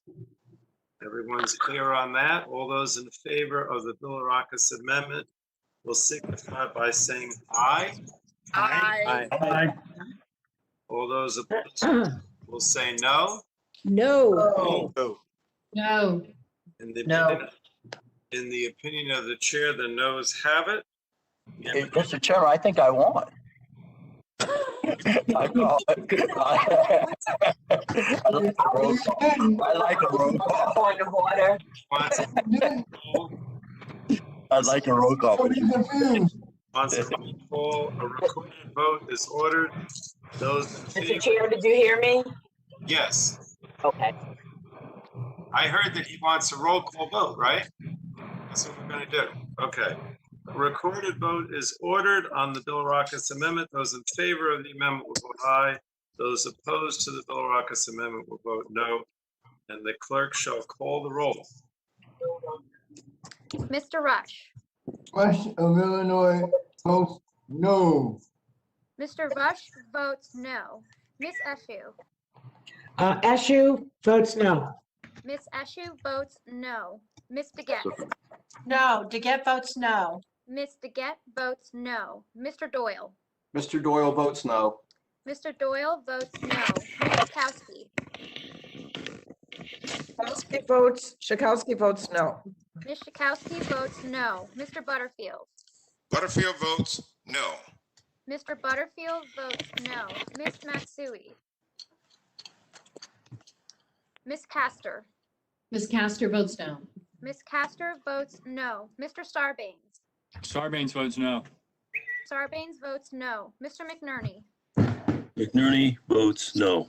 Mr. McNerney votes no. Mr. Welch. Votes no. Mr. Welch votes no. Mr. Tonko. Paul Tonko from New York votes no. Mr. Tonko votes no. Ms. Clark.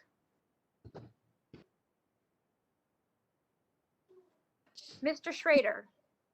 Schrader from Oregon votes yes. Mr. Schrader votes aye. Mr. Cardenas. Mr. Cardenas from California votes no. Mr. Cardenas votes no. Mr. Ruiz. Ruiz from California votes no. Mr. Ruiz votes no. Mr. Peters.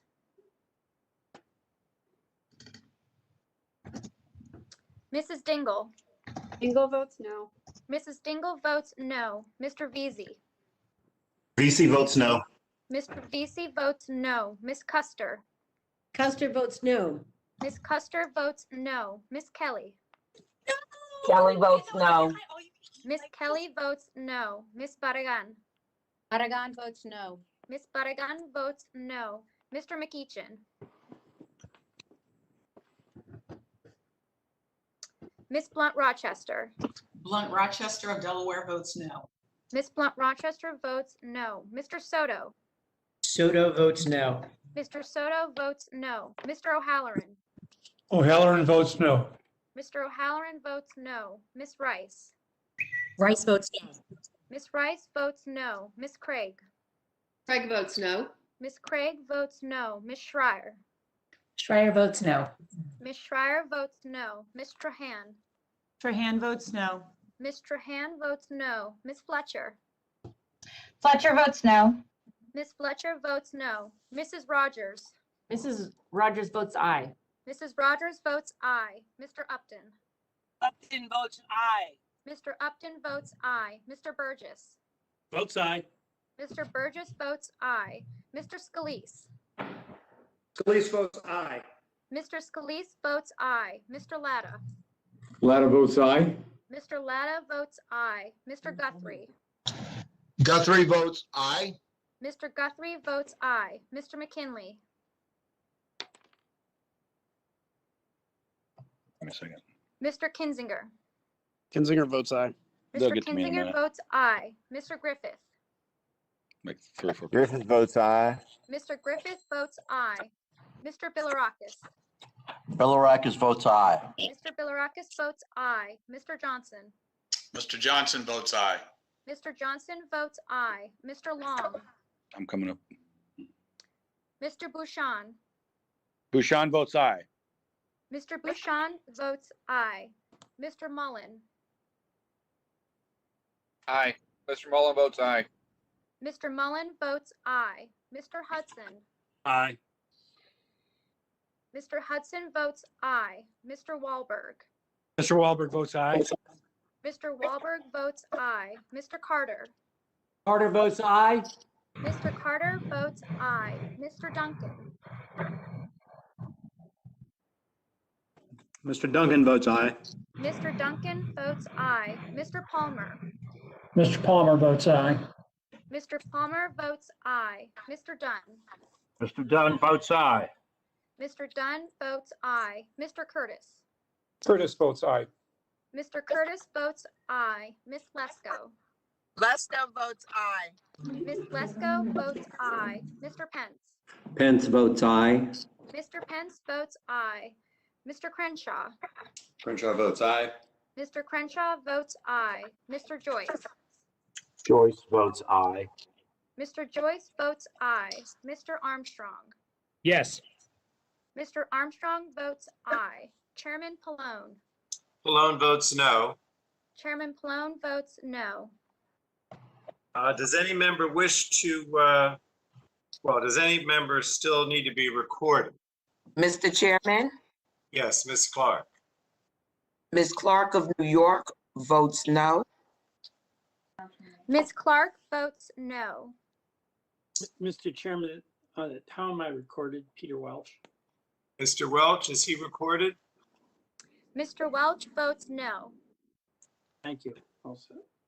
Is there anyone else who's not recorded? Okay, the clerk will report the tally. Mr. Chairman, is Griffith recorded? Is Mr. Griffith recorded, Madam Clerk? Yes, Mr. Griffith votes aye. Thank you. All right, did I miss anyone else? All right, the clerk will report the tally. On that vote, Mr. Chairman, the yeas were 25 and the nays were 27.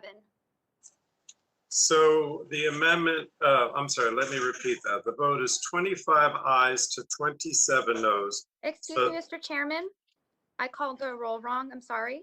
Yes, On that vote, Mr. Chairman, the yeas were 25 and the nays were 28. 28. Okay. So on that vote, the vote is 25 ayes to 28 nays, and the amendment is not agreed to. I don't believe there are any further amendments. Am I correct? Okay. Mr. Chairman, I have an amendment at the desk. Oh, yes, okay. Mrs. Rodgers. Let me get See if the clerk has that one. Pronounced, It's labeled SLW 0101. Okay. The clerk has it. Madam Clerk, do you have the Rodgers amendment? Yes, I do. The clerk will report the amendment. Amendment to the amendment in the nature of a substitute to HR 2668 offered by Mrs. Rodgers of Washington. Before section 1 of the bill, insert Without the following. objection, the reading of the Rodgers amendment will be dispensed with. And Mr. Chair, I'd like to reserve a point of order. The Vice Chair, Ms. Kelly, reserves a point of order. And the gentlewoman from the ranking member is recognized as Rodgers for 5 minutes in support of her amendment. Thank you, Mr. Chairman. I move to strike the last word. The gentleman is recognized. Thank you. I'm calling up the SU privacy proposal. And this is to call attention to the importance of passing a privacy law this Congress, enacting a national privacy standard. Last Congress, Chair Schakowsky, as she knows, we worked very closely. We tasked our staffs to work in good faith to come up with a privacy bill, a proposal to enact a national privacy standard. It's very important. It's only been underscored since COVID, the importance of passing a national privacy law. It's important to consumers that are very confused right now, as well as businesses that need this certainty so that we don't continue to see this patchwork of laws being developed at the state level. Stakeholders on both sides of the debate took it seriously. 1 year ago, well, actually, when COVID hit, so it was right at the end of December of 2019, we had a staff draft, and then COVID hit. But the concerns that were raised then, and the importance of addressing privacy and enacting a privacy law had only been heightened with COVID. This legislation to address the patchwork concerns establishes a short-term California-like law to provide us an option to put something in place so that we could at least negotiate a federal law. You know, we're now 6 months into this Congress, and the single most important bill I would submit that the Consumer Protection and Commerce Subcommittee needs to be working on, yes, even more important than autonomous vehicles, is still on the back burner. There's been a call to action by a variety of trade groups and consumer groups that are calling upon Congress to pass a law. And the goal today is to get this committee to take it seriously. Now, it does sound like the administration may agree. I was very pleased with an exchange I had with Secretary Raimondo on Tuesday, who concurred with the need for a national privacy standard. The chair, Jan Schakowsky, has offered to do bipartisan roundtables to discuss the topic. Our goal is to get a timeline, to get some hearings, and we need a markup. Part of the offer, our offer to the majority on the bill before us today was, and in the negotiations that were underway, was some kind of we were seeking some kind of a commitment to a hearing by August. And I'm glad that the majority is considering that. However, Senator Wicker offered 13B and privacy as a package last Congress. Chair SU takes privacy very seriously. And there's frankly a lot that I may not agree with in this legislation, but just like 13B, there's going to be more steps along the way. The Senate Commerce Committee and our great committee is going to have to resolve the differences at some point. The same set of principles will be negotiating. So I say, let's move forward, let's vote, let's get the ball rolling. We need it, the American people need it. That's the current process, but the current process is not getting us where we need to be. And with that, I would ask for support of this amendment. And yield back the balance of my time. Thank you. Does anyone else want to speak on the Rodgers amendment? It's an amendment to the aims. Anyone else want to speak? Ms. Eshu's hand is up. Gentlewoman from California is recognized for 5 minutes. Thank you, Mr. Chairman. I move to strike the last word. First, I feel really rather honored and flattered that the ranking member of the full committee has cast a spotlight on my legislation on privacy. It's a huge issue and it's a complex one. And I would be really pleased to have you join me on it. But since it's being raised, I want to say a few words about it because it's in this amendment. I think I couldn't agree more that the issue has to be addressed. And since my legislation is in the amendment, you should all know that Congresswoman Lofgren and myself, I don't think I've ever worked so long and put in so many hours on a piece of legislation. We worked a full year with stakeholders, with academicians, with companies, with public interest organizations, you name it, we worked with them. We put the draft out to them. They came back during the summer of 2019 with their suggestions, with their compliments, with their hesitancies, and we worked again with them to refine the legislation. So this product has been called by academicians and others as singularly the most comprehensive privacy legislation in the Congress. That's Senate and House. So we're proud of that work product. So I agree fully that this issue needs to be addressed. It is complex. It's really complicated. So it will take time. It took time to draw it up. It's going to take time to work on it and move it. But we need to start. We need to do that. Now, so my door is open to everyone relative to the legislation. And while I strongly, obviously urge the committee to advance privacy legislation, the bill we're considering is about protecting victims of fraud and scams, and we've got to take care of that today. So I thank the gentlewoman from Washington, the ranking member of our full committee, for raising the issue of privacy. On the FTC, I think at least some of you know that I haven't minced my words when it comes to the FTC over many years. I've been critical of the agency for not enforcing laws stringently enough and for not taking full advantage of the authorities it has. So I've introduced legislation, obviously, which is now in the amendment before us. My legislation, colleagues, creates a new agency to enforce privacy legislation, because I think the issue deserves a really focused agency. Every other industrialized nation in the world has an agency focused on privacy. We are nowhere in this country even close to that. And I don't think that the agency that has jurisdiction now is doing enough. But I also don't think that they have enough people to do what needs to be done. So, obviously, I think we should focus on and advance 2668 on its own. Thank you again to Mrs. Rodgers for placing, I think, a well-deserved spotlight on my legislation. But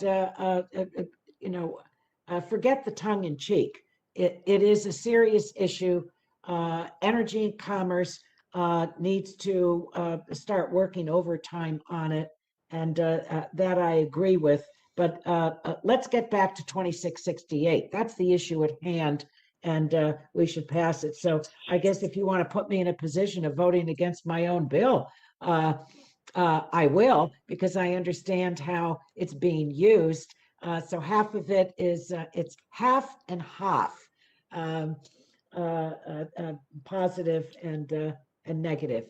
And with that, colleagues, I'll yield back. I just wanted to explain what it is, where it belongs. We should move, and but it doesn't fit today. And I think we all get that. Thank you, and I yield back. I thank the gentlewoman. I have 4 people that want to speak, and then we would have to go to the point of order. So we have Ms. Shikawa. No, I'm sorry. Next would be Morgan Griffith. He's recognized if he wants to be. Maybe he's left over from the past one. All right, how about Mr. Goss? Are you left over also from the last one? I'm here. All right, you want to speak? You're recognized. I'm not left over. I'm sorry. Mr. Chairman, I move to strike the last word. Gentleman's recognized. I just want to say I fully support Leader Rodgers' privacy amendment. We have been pushing this issue for some time, as you know, and many of my colleagues across the political spectrum are supportive of congressional action on a federal privacy framework. Our current patchwork of state laws is inadequate, in my opinion. I strongly believe we must enact a federal preemption and a national privacy standard that protects all Americans. We are missing an opportunity to do so this afternoon. I think it should be included in this bill, and I appreciate Leader Rodgers' willingness to push this forward. Again, we can't wait any longer. And then, Mr. Chairman, briefly, just something to think about when we go to the floor of the House of Representatives. On that last amendment, I was doing some of my homework during the roll call, and as far as the statute of limitations, this is the Greek stubbornness in me. As far as the statute of limitations for fraud, Illinois, 3 years, California, 3 years, Florida, 4 years, Connecticut, 3 years, Virginia, 2 years, Maryland, 3 years, just to name a few. So maybe we can think about that in our negotiations before it gets to the floor of the House of Representatives. With that, I yield back. Thank you. Mr. Chair, I'm still insisting on my point of order. All right, well, if the gentlewoman insists on her point of order, I'm prepared to rule. The gentlewoman from Illinois has raised a point of order that the amendment is not germane because it introduces a new subject to the text proposed to be amended. And the chair finds that the subject matter of the amendment is FTC equitable relief. The subject matter of the amendment is broader than FTC equitable relief, and as such, the amendment is not germane. It's for that reason, the point of order is sustained. So now we're going to go, are there any other amendments to the Ains? If not, we'll proceed to a vote on the Ains. Oh, Mr. Chairman. Yes, who is that? Burgess here. I have an amendment at the desk. Mr. Burgess Dr. Burgess has an amendment. Yeah. Does the clerk have an 0102 amendment? XML SLW 0102. Madam Clerk, do you have the Burgess amendment? Yes, Mr. Chairman, I have the amendment. The clerk will report the amendment. Amendment to the amendment in the nature of a substitute for HR 2668 offered by Mr. Burgess of Texas. Before Section 1 of the bill, insert the following. Division A, Consumer Protection and Recovery. Without objection, Madam Clerk, without objection, the reading of the Burgess amendment is dispensed with. And Mr. Chair, I reserve a point of order. Vice Chair Ms. Kelly reserves a point of order, and the gentleman from Texas is recognized for 5 minutes. Oh, thank you, Mr. Chairman. And I'll just tell you the point of order is unnecessary because this amendment is absolutely germane to the discussion we're having this afternoon. This amendment would make it unlawful for any person to engage in a pattern or practice of sending written communications that state or represent that the recipients may be infringing or have infringed on a patent regarding a COVID-19 related product. And if that is done in bad faith, these actions are better known as patent demand letters. Patent assertion entities was another term of art that was used a few years ago. the Consumer Protection Subcommittee two Congresses ago, we worked to combat abusive patent demand letters by introducing the Targeting Rogue and Opaque Letters Act. The bill has actually been introduced in this Congress. It's HR 192 in the 117th.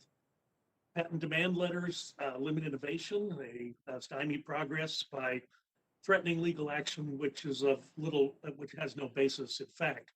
And we're finally starting to see some signs of recovery from the coronavirus pandemic, thanks in a large part to the success of Operation Warp Speed and the incredible scientific and medical community that developed a vaccine in record time, and the actions of the previous administration to secure vaccine doses prior to its actual approval by the FDA.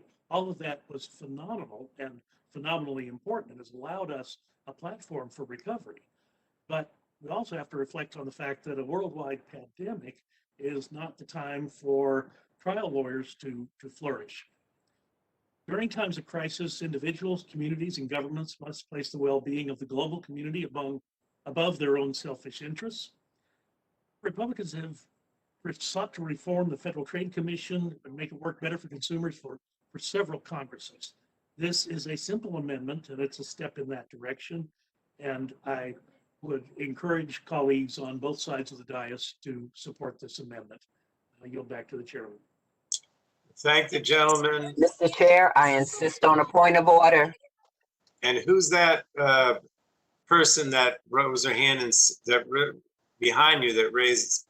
I can't even tell if it's a little girl or boy from here. Raised his hand and also insisted on the point of order. You didn't even notice. Who is that? It's my grandson. Your grandson. See, he's also insisting on the point of order. All right. Anyway, did you want to state your point of order, Madam Vice Chair?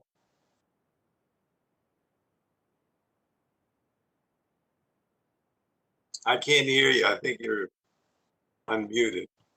Yeah. Sorry. That's The amendment violates the germaneness requirement of Rule 16, Clause 7.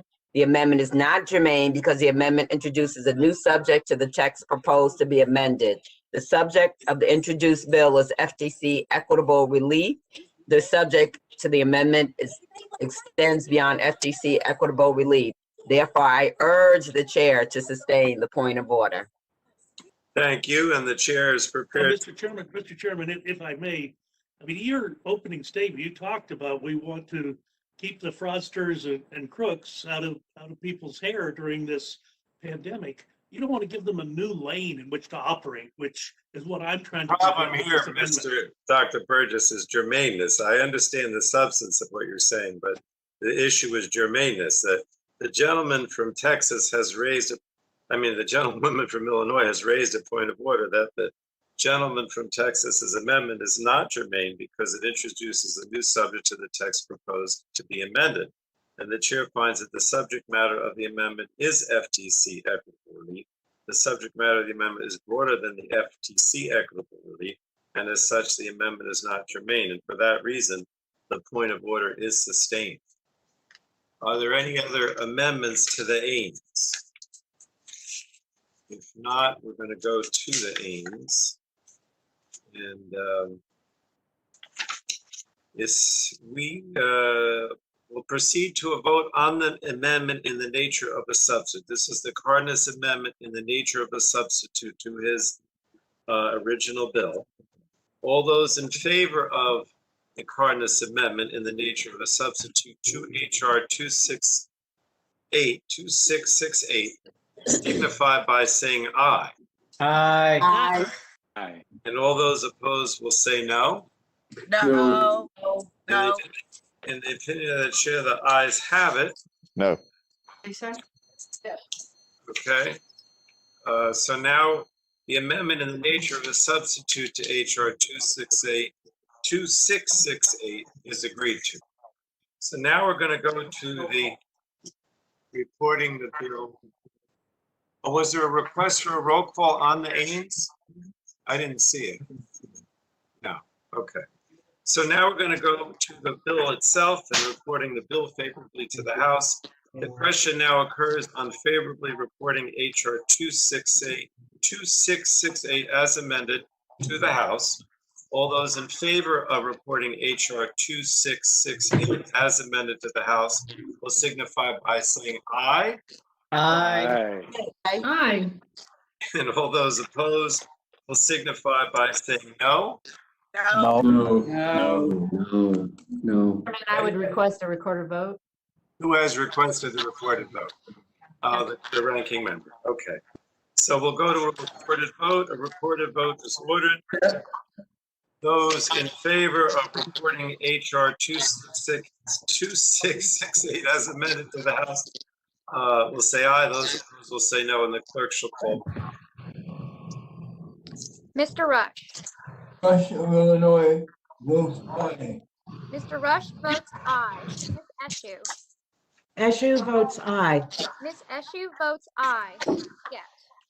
DeGette votes aye. Ms. DeGette votes aye. Mr. Doyle. Mr. Doyle votes aye. Mr. Doyle votes aye. Ms. Schakowsky. Schakowsky votes aye. Ms. Schakowsky votes aye. Mr. Butterfield. Butterfield votes aye. Mr. Butter. Aye. Ms. Matsui. Ms. Castor. Ms. Castor votes aye.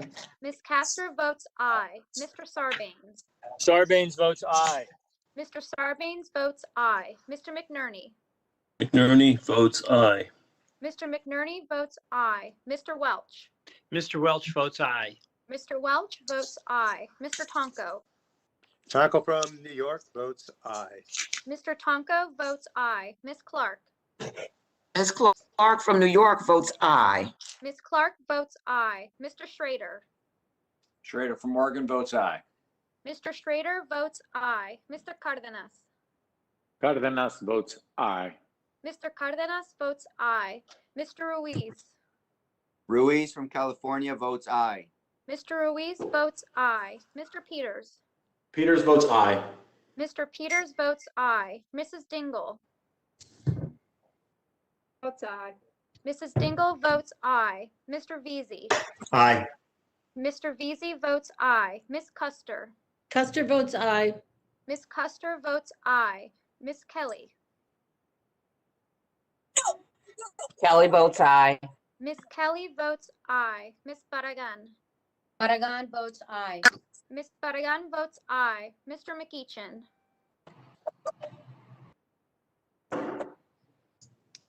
Ms. Blunt Rochester. Rochester from Delaware votes aye. Ms. Blunt Rochester votes aye. Mr. Soto.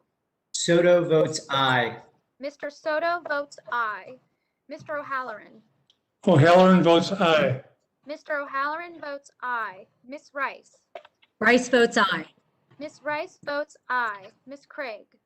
Craig votes aye. Ms. Craig votes aye. Ms. Schreier. Schreier votes aye. Ms. Schreier votes aye. Ms. Trahan. Trahan votes aye. Ms. Trahan. Trahan votes aye. Ms. Trahan votes aye. Ms. Fletcher. Fletcher votes aye. Ms. Fletcher votes aye. Mrs. Rodgers. Mrs. Rodgers votes no. Mrs. Rodgers votes no. Mr. Upton. Mr. Upton votes no. Mr. Upton votes no. Mr. Burgess. Votes no. Mr. Burgess votes no. Mr. Scalise. Scalise votes no. Mr. Scalise votes no. Mr. Latta. Lana votes no. Mr. Latta votes no. Mr. Guthrie. Guthrie votes no. Mr. Guthrie votes no. Mr. McKinley. Mr. Kinzinger. Mr. Griffith. Griffith votes no. Mr. Griffith votes no. Mr. Bilirakis. Bilirakis votes no. Mr. Bilirakis votes no. Mr. Johnson. Johnson votes no. Mr. Johnson votes no. Mr. Long.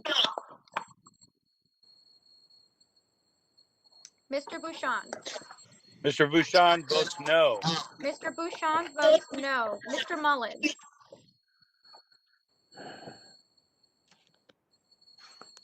Mr. Hudson. Mullen votes no. Mullen votes no.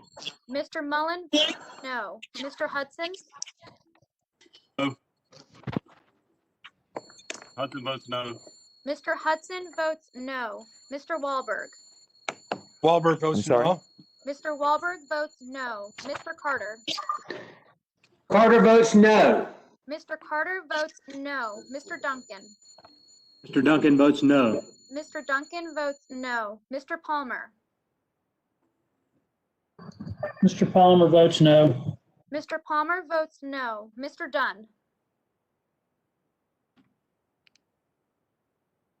Mr. Curtis. Curtis votes no. Mr. Curtis votes no. Miss Lesko. Lesko votes no. Miss Lesko votes no. Mr. Pence. Pence votes no. Mr. Pence votes no. Mr. Crenshaw. Crenshaw votes no. Mr. Crenshaw votes no. Mr. Joyce. Joyce votes no. Mr. Joyce votes no. Mr. Armstrong. No. Mr. Armstrong votes no. Chairman Pallone. Pallone votes aye. Chairman Pallone votes aye. Does any member still need to record their vote? I think there were a few. Matsui, McEachin. You, Madam Clerk, you just want to go through who we missed again? I thought there were a few. Yes, Mr. Chairman. Miss Matsui is not recorded. Mr. McEachin is not recorded. Mr. McKinley is not recorded. Mr. Kinzinger is not recorded. Mr. Long is not recorded. And Mr. Dunn is not recorded. Some of those were here before, but I guess they're not. No one else seeks to be recorded. The clerk will report the tally. On that vote, Mr. Chairman, the yeas were 30 and the nays were 22. Okay, so the vote is 30 ayes to 22 nays. HR 2668 as amended is reported to the House. Before we, does someone have a question? It's Mrs. Rodgers here. Yes, go ahead. Did you want Mr. Chairman, I asked for 2 days to submit additional views on the legislation considered by the committee today. Thank you. So ordered. Thank you. And I just wanted to submit some documents, ask unanimous consent to submit the following documents for the record. A letter from businesses supporting methane limits, a letter from Equinor, a letter from BP, document outlining CDC guidelines, and a letter from Oxy Occidental. Without objection, so ordered. And then without objection, the staff is authorized to make technical and conforming changes to the bills consistent with the actions taken by the committee today. I just wanted to thank everyone. I mean, I know that this. Mr. Chairman, Yes, Mr. Rush. Mr. Chairman, I have a motion of personal privilege. I want to just take a moment, if you don't mind. Yes, what is your motion again? Personal privilege, Mr. Chairman. Yes, what is it? Sure. All right. Mr. Chairman, I don't know, I just want to congratulate my friend from the great state of Michigan, and the ranking member of of the Energy and Power Subcommittee, Mr. Upton. Mr. Chairman, I don't know if members of the committee are aware of this, but last year there's a town in Mr. Upton's district was voted the nicest small town in America by Reader's Digest.